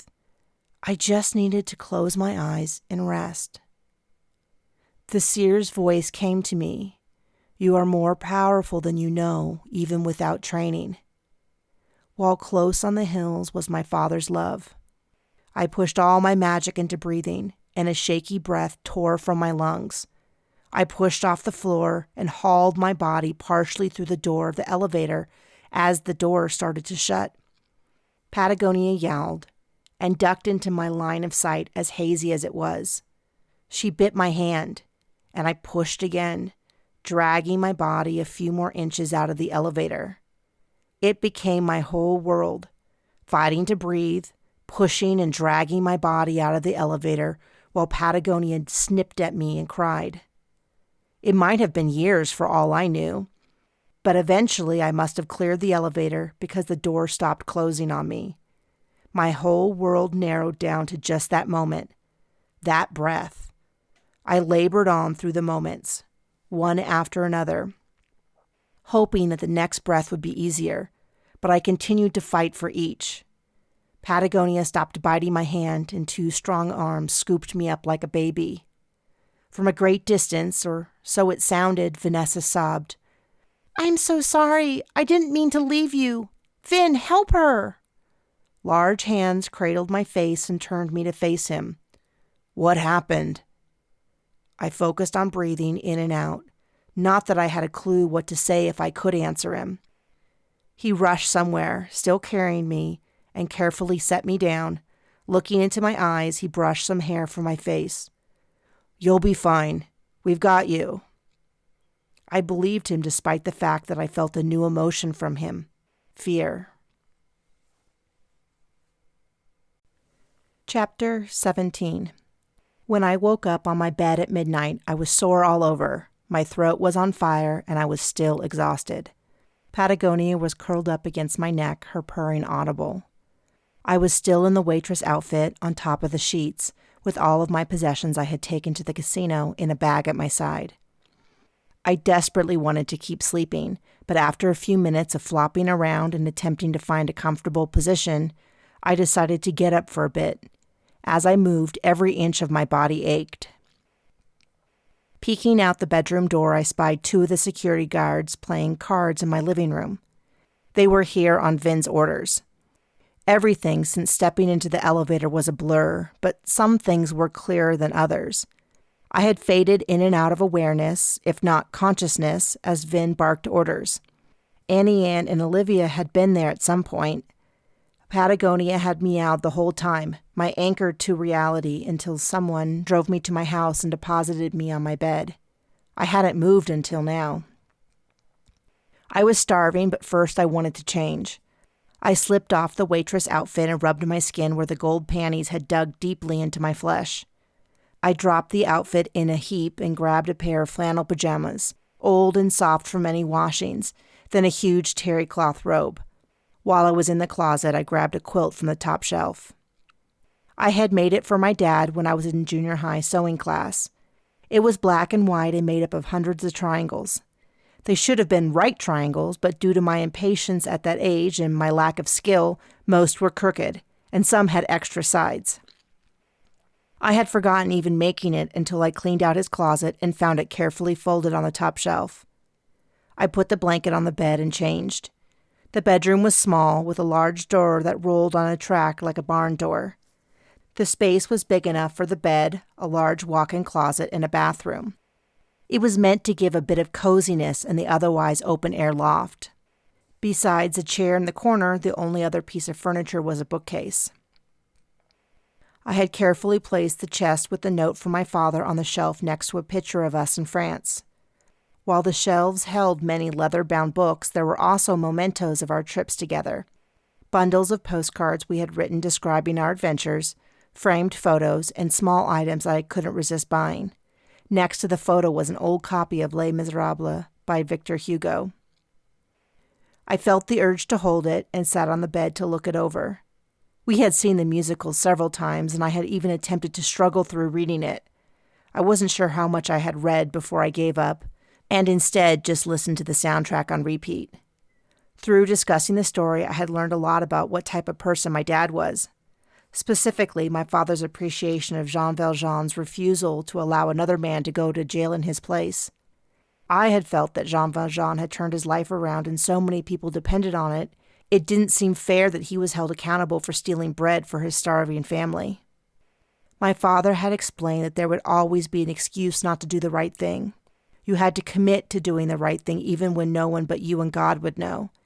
If you started making excuses for the big things, slowly there would be excuses for the little things. I had seen this attitude demonstrated by my father 1,000 times.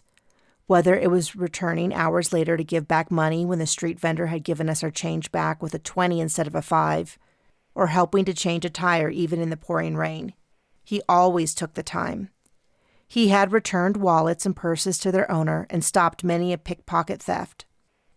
It was obvious now that his ability as a mage helped him see things that others missed, but he could have chosen to look the other way. I turned the book over in my hand and opened up the cover, and a card fluttered out. Inside the birthday card was a cheesy joke and a brief note. May this year treat you well. We're proud to fight with you. Justice is on our side. Your friends, Bear and Badger. I put the card back inside and slid the book back on the shelf. I should read it one of these days. Turning around, I startled and covered my heart. Aristotle was on the bed grooming Patagonia. If Aristotle was here, that meant Vin wasn't far behind. After tying up my robe and putting my feet into slippers, I rolled open the bedroom door. Vin was closing the front door. The security guards were gone. He caught my eye as he locked the door, a pile of belongings at his feet. I'm going to stay the night. No argument. No argument. My voice was rough, and the words squeaked out. What did you find out? I strolled out to the couch and flopped down.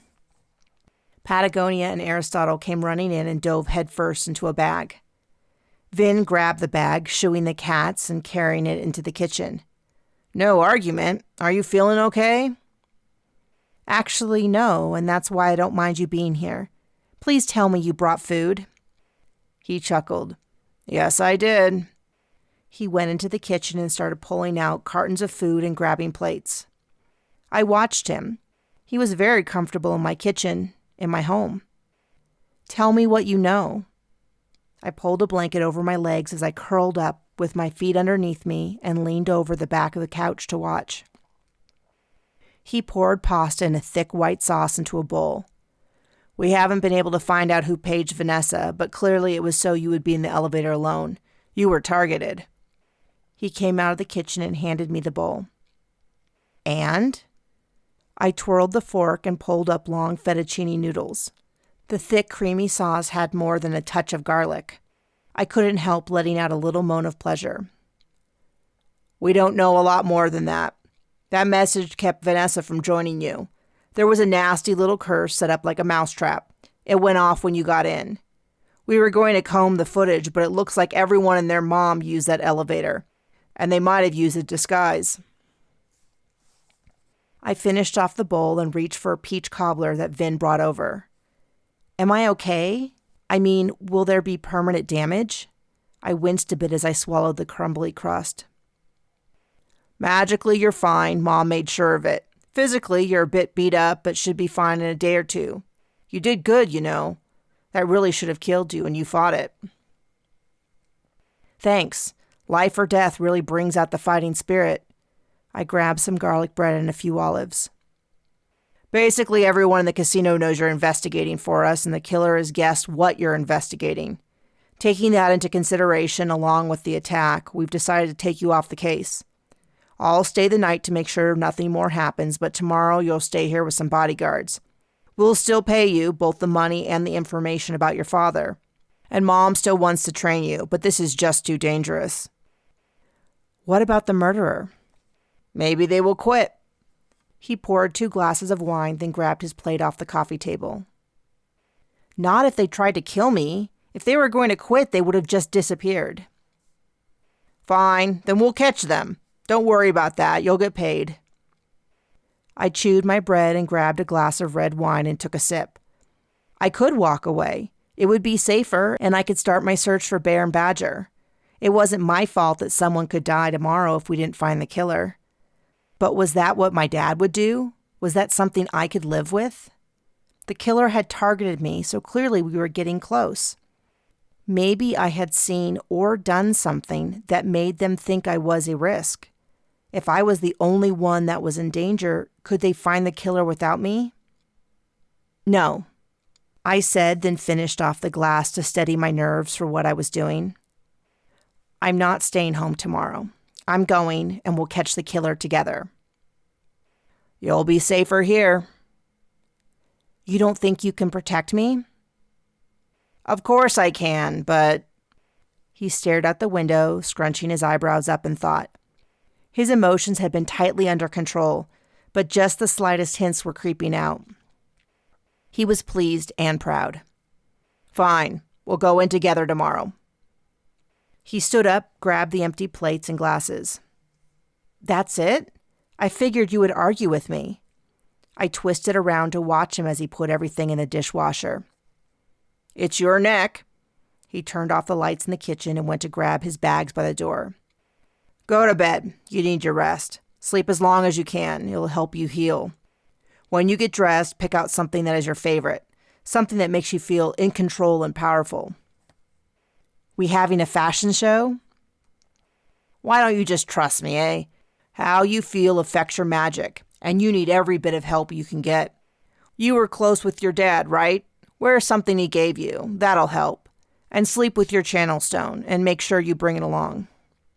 I nodded along. I had already slipped on the necklace my dad had left for me, but I had some earrings and rings I could add. Anything else? If you're at all religious, you might consider praying, because tomorrow we're going to need every bit of help we can get. Chapter 18. The next day, I sat in the employee conference room and did my best to look engaged. The whiteboards all around the room were covered with information about the victims that told us nothing concrete. So far, we had nothing that seemed to get us any closer to finding the murderer or how they did it. Since Vanessa and I were banned from Isadora's restaurante, we didn't meet in the restaurante at a table with a full-time waiter, but instead the bland and foodless room across from the locker room. Coming down the elevator before the meeting, I had hesitated until Vin assured me that there were no curses this time. When I arrived at the meeting, Olivia, Vanessa, and Auntie Anne had fussed over me a bit before we settled down to comb through the massive amount of information we had collected. As an accountant, I should have been used to the task, but instead I felt antsy and struggled to focus. The amount of data they had gathered was overwhelming, but almost nothing seemed to be consistent between the 5, besides the locations we had already investigated. 2 were born in March, but the rest throughout the year. 2 worked in a casino, but not the other 3. All 5 had used the same elevator, but so had virtually every employee and visitor to the casino. Plus, we had checked it over several times and couldn't find anything. I was badgered by the feeling that I was missing something important. I specifically had been targeted, so the murderer had seen or heard something I had done that they felt put them at risk. That seemed to be a given, but what? Maybe they were mistaken and thought I was smarter or more talented or skilled than I was. Or perhaps... I fidgeted with my rings, spinning them around my fingers. I had on every bit of jewelry I could get away with, all gifts from my father, especially the necklace he had left for me. It was the most meaningful, though the exact meaning I had yet to discover. Perhaps Bear and Badger would be able to help me discover what my father had wanted to tell me. I had finished off my outfit with tight jeans that were as soft as butter and cut perfectly to cover my butt even when I squatted. A simple fitted thermal top with funky metal buttons on the cuffs and knee-high leather boots finished off the outfit. Tucked into my cleavage and out of sight was the channeling stone. Patagonia purred contentedly in my lap. I hadn't even attempted to leave her at home.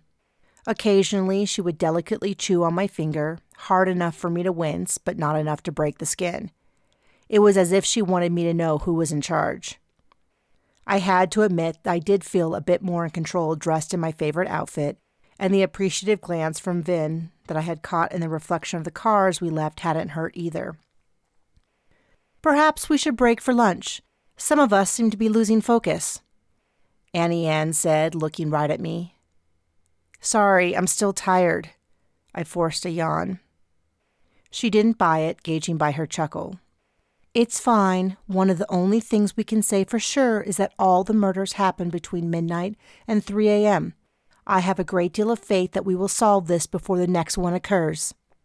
She smiled radiantly, but no emotion was coming off of her.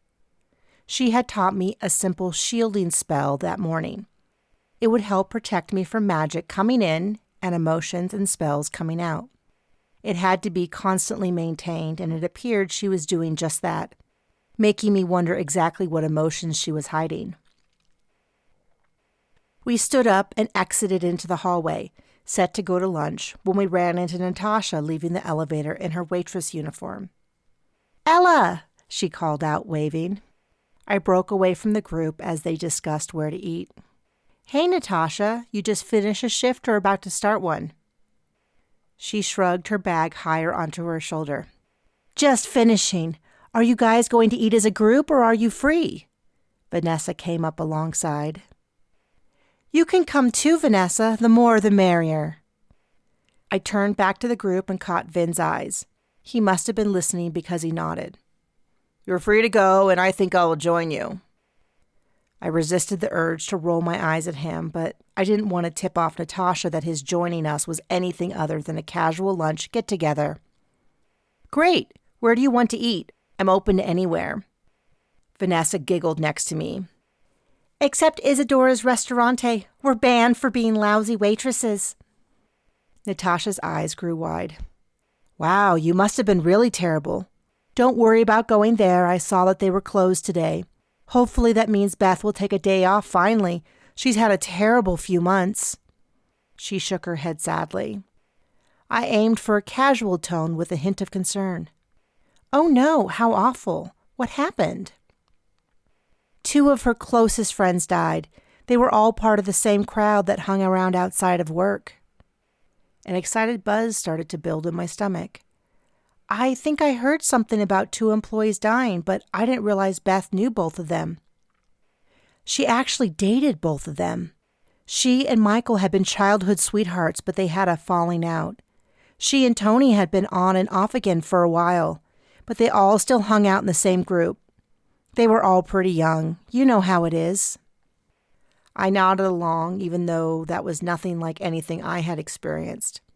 How upsetting for Beth. I hope she rests. Me too. She works 7 days a week because she can't trust anyone else to make those chocolate cakes. But with Isadora's closed, she can take a break. The mention of chocolate cake reminded me of something. It's not normally closed? Nope. An idea was swirling around in my head, but I needed a few minutes to talk it out. Why don't you go change and we'll grab lunch once you're done? As she left for the locker room, I signaled everyone back to the room. The door was barely closed when I burst out. Isadora's! Beth, the cake! I ran over to the table trying to find the tablet where I had viewed the footage from each of the accident scenes. I didn't ever want to see them again, but I had to remember.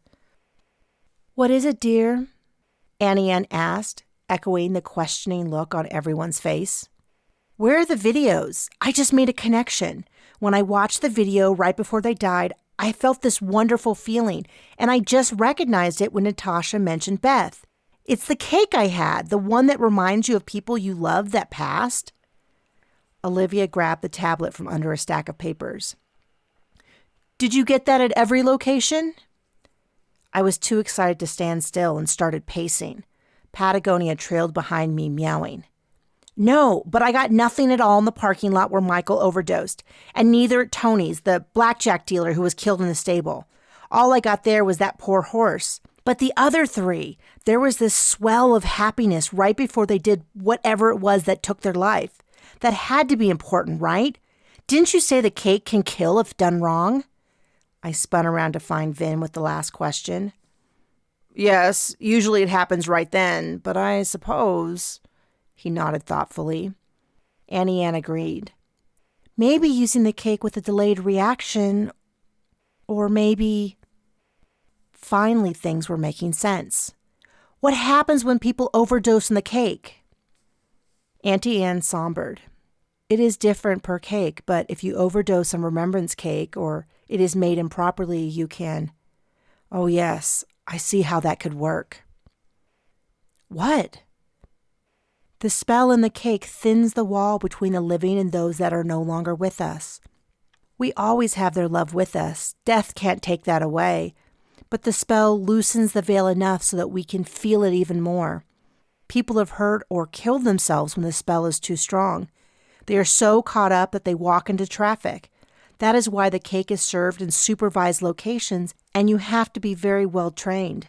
If part of the cake's spell is on delay and they were lured someplace dangerous, then... Vanessa bounced on her toes. They could have stepped in front of a tram or out a window or into a horse's stall even though it was mad. That's it. Beth did it. We have to catch her. Calm down, sweetie. Annie Ann patted her daughter's shoulder. Olivia and I will find out where she lives, and then after lunch we can meet up and put together a plan. Why don't you three go with Natasha, see if you can get any more details out of her without being too obvious. I want everyone to get a lot of food. You'll need the energy, and be back in an hour. Chapter 19. We met up with Natasha once she was done and got into the elevator. She reached over and pressed the button for the 3rd floor. Why don't we go to the food court since you only have an hour? It'll be fastest. Vanessa scooted between Vin and me until she was next to Natasha. I had no idea about Beth. So sad. Did you know her well? Natasha fidgeted awkwardly. Kind of. I wasn't going to mention it because Olivia is her boss and everything, but I think I should. They were all kind of mixed up in legacy. Vanessa gasped. I leaned around her. What's legacy? Natasha blushed a little. A magic-based drug. Michael had gotten clean last year, but Tony started dealing and got them all hooked again.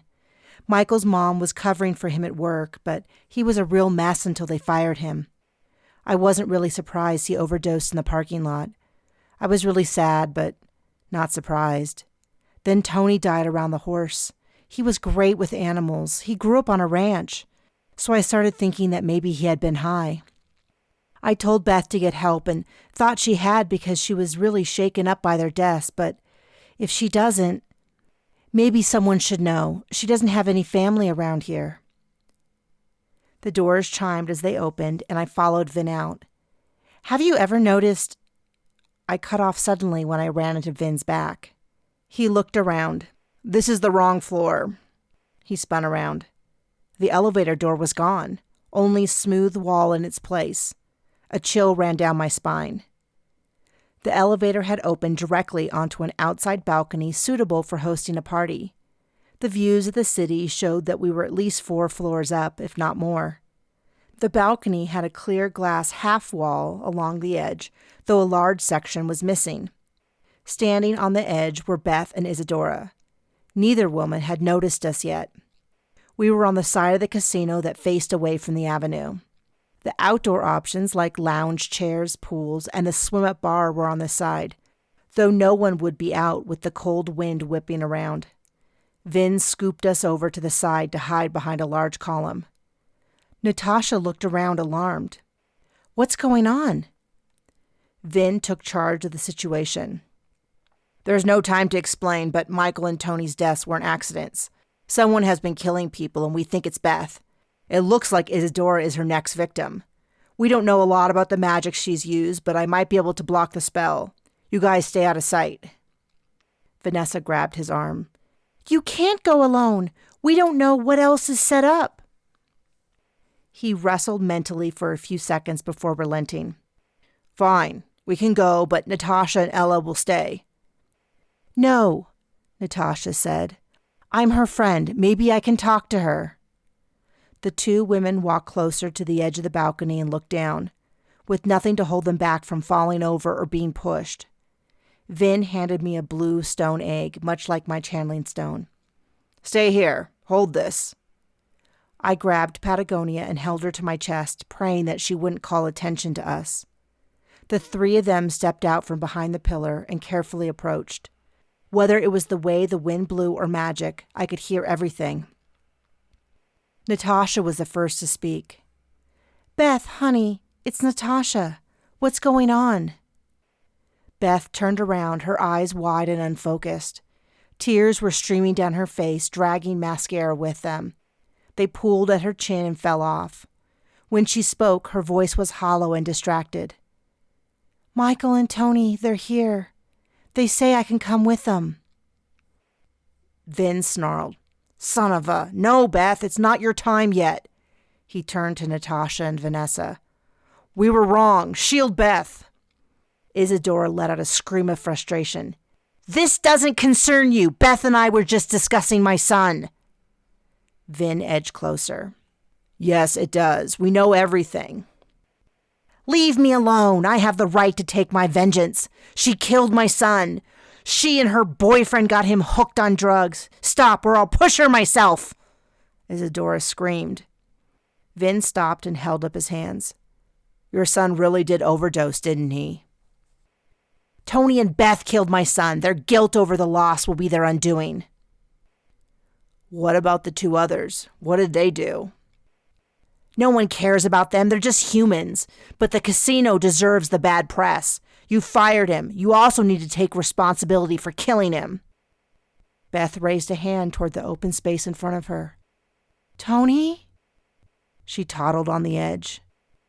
Vanessa took a small step toward the edge and her shaky voice ran out, airy and distracted. Daddy? I could feel the same surge of love and warmth that I had felt when eating the remembrance cake and on the video. Beth and Vanessa were deeply under its spell. The veil between the living and the dead was thinning. They were being lured to their deaths. They had consumed the same spell I had yesterday. I swallowed hard and fought off the growing emotions coming over me. I cried as thoughts of my father increased. Vin whispered under his breath, I'm sorry, Ella. He rushed and hit Natasha, Beth, and Vanessa like a linebacker. All 4 of them disappeared over the edge, their screaming fading away. I cried out in shock and fear. The elevator was still gone, the whole wall smooth. Perhaps it was an illusion, and if I got close enough, I could feel the elevator and press the button. I was debating doing that when I was hit with a sensation so strong it could have been physical. My father was here. I turned around and his voice floated through the air from beyond the edge of the balcony. Gabriella? A sob caught in my throat as I stumbled toward it. I dropped Patagonia, but the blue stone in my hand pulsed, and a burning sensation grew in the center of my chest, bringing clarity to my head. I knew exactly what was happening, but I struggled to fight against it. Why would I?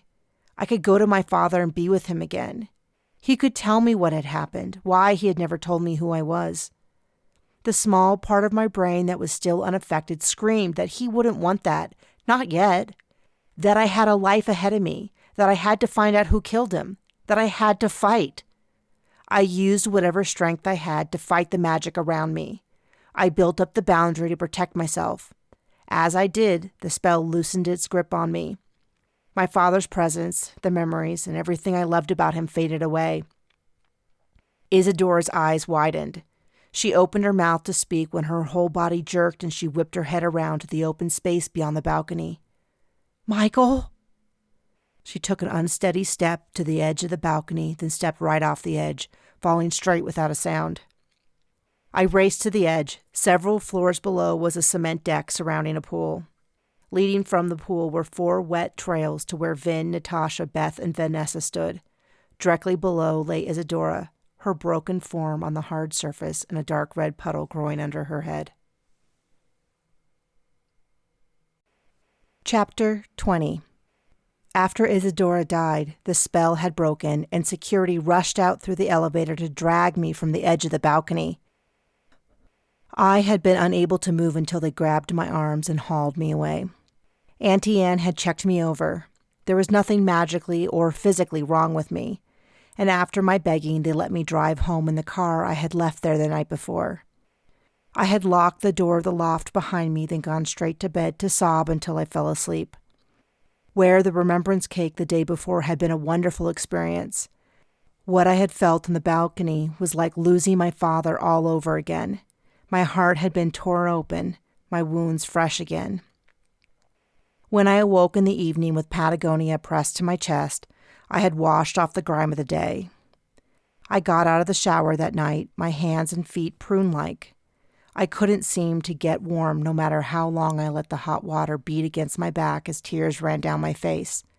I had never seen someone die right in front of me, and after this investigation I had more than enough images of death burned into my brain. Slipping into my pajamas and slippers, I checked my phone right as the doorbell rang. On a hunch, I grabbed Vin's channeling stone off of the bed and ambled to the door. A quick check confirmed my suspicions, and I opened the door to Vin, who was carrying a paper bag. "This is yours. What is it made of?" He slipped the stone into his pocket. "Lapis. I need to explain some things." I opened the door and invited him in. Patagonia rubbed her nose against his knee as he walked, then sat down on the floor next to his feet to thoroughly sniff every inch of his shoes. He leaned down and scratched behind her head before continuing. How are you feeling? I pulled my leg underneath me on the couch and grabbed a blanket to cover my lap. Exhausted, drained, upset. Do you know when you jumped off that balcony, my heart stopped? I couldn't imagine why you did it. I'm sorry. He swallowed hard. They were clearly not words he said often. Beth was seconds from stepping off the ledge, and Vanessa had gone from helping us fight Isadora to falling under her spell. Isadora had a huge advantage, and Natasha and I were losing. Natasha is very talented, but not in that way. I knew if we landed in the pool, we would all be safe. How did you know you would make it and not splat on the cement? The water isn't that deep. You could have broken all your necks. You forgot I had magic to help us. I knew we would be fine. Why weren't you affected? The cake you had the day before. I tipped my head to the side, not expecting that answer. The one that Vanessa and I ate after I screwed up the order? He shook his head. You didn't screw up the order. Isadora purposely put in the wrong order. Then, when the slice of cake is returned, Beth absorbs back the energy magically, and the effect is similar to eating the cake herself. That was how Isadora had planned to get Beth to be the next target. But then you and Vanessa also ate the cake and were affected by the magic. Natasha and I weren't affected, but even working together we were losing, and that's why I had to do what I did. I avoided his eyes. But what about me? You just left me there. You could have called me over, but instead you abandoned me. You are fine. I whipped my head around to snap. But you couldn't have known that. Yes, I could. I knew I couldn't keep Beth and Vanessa safe, but I was pretty sure you would be. Listen, you know that necklace you were wearing yesterday? The one your dad gave you? How did you know that? I reached up and felt the necklace under the robe, pulling it out so I could look at it. A few days ago, when you flashed your cleavage at me, I saw it and recognized it. Your father made it to protect you. It won't protect you from everything, but like the channeling stone, it added some defense. The necklace is especially effective against the magic that is intended to use your love for your father against you. Did you feel tempted to walk off the balcony? I mean, a little, but Vanessa and Beth were seconds from flinging themselves off that ledge, and they have years more training than you. Didn't it seem strange that you could fight off the magic and they couldn't? You had Patagonia, the necklace, your channeling stone, and mine. If you could protect yourself from the spell, it would go to whoever was left, Isadora. Letting a spell like that loose is dangerous specifically because it can turn back on the spellcaster, and it did. It was Isadora's own spell that compelled her to kill herself to be with her son. It was a risk to leave you up there, but a calculated risk, and one I stand behind. You expected me to watch my little sister die right in front of me and not try to save her? I thought long about it. No, you're right. I didn't feel great about his decision, but I couldn't argue anymore. I was hurt to be thought of as a calculated risk, but what did I expect? Why didn't you tell me earlier? I was busy. There is still a lot to do to clean up the situation. I wasn't going to say anything at all, but Mom asked me to because she thought it might affect us working in the future. Why didn't you tell me that the necklace would help protect me from spells? I thought you might be more cautious if you didn't know about it. It's also why I stuck so close when you waitressed. You didn't wear it that day. I shrugged. The rules said no jewelry, though if I had known it was magical, I would have broken the rules. I wasn't ready to put the whole issue behind me. He ignored my jab and stood up, handing me a bag. Here's your food. Mom will be back in touch next week to train you. I have to go. I took the food and resisted the urge to kick him as I let him out the door. A few minutes later, the doorbell rang again. Perhaps Vin regretted the way he handled things and wanted to apologize. But when I opened up the door, I saw that it was Lou Freeman and Mike Clinton from the two businesses on the floors below the loft. I had meant to call them in the morning. I opened my mouth to apologize when I recognized something I hadn't before. Magic radiated off of both of them. Lou Friedman was a tall, burly man with not only a massive beard and mustache, but hair all over like a bear. Mike Clinton was shorter, but just as wide, with grim determination like a badger. They had both worked with my father for decades, from maintaining his car to providing security. Plus, they were the only people in Rambler that my dad had ever mentioned, even in passing. I sighed. "You're not here about my alarm system or my car, are you?" Mike shook his head. "No, Gabriella, we aren't." I opened the door. "Come in. We have a lot to talk about." The end. This has been Of Murders and Mages, Casino Witch Mysteries 1, written by Nikki Haverstock, narrated by the author. For more information about Nikki Haverstock or her books, please go to nikkihaverstock.com.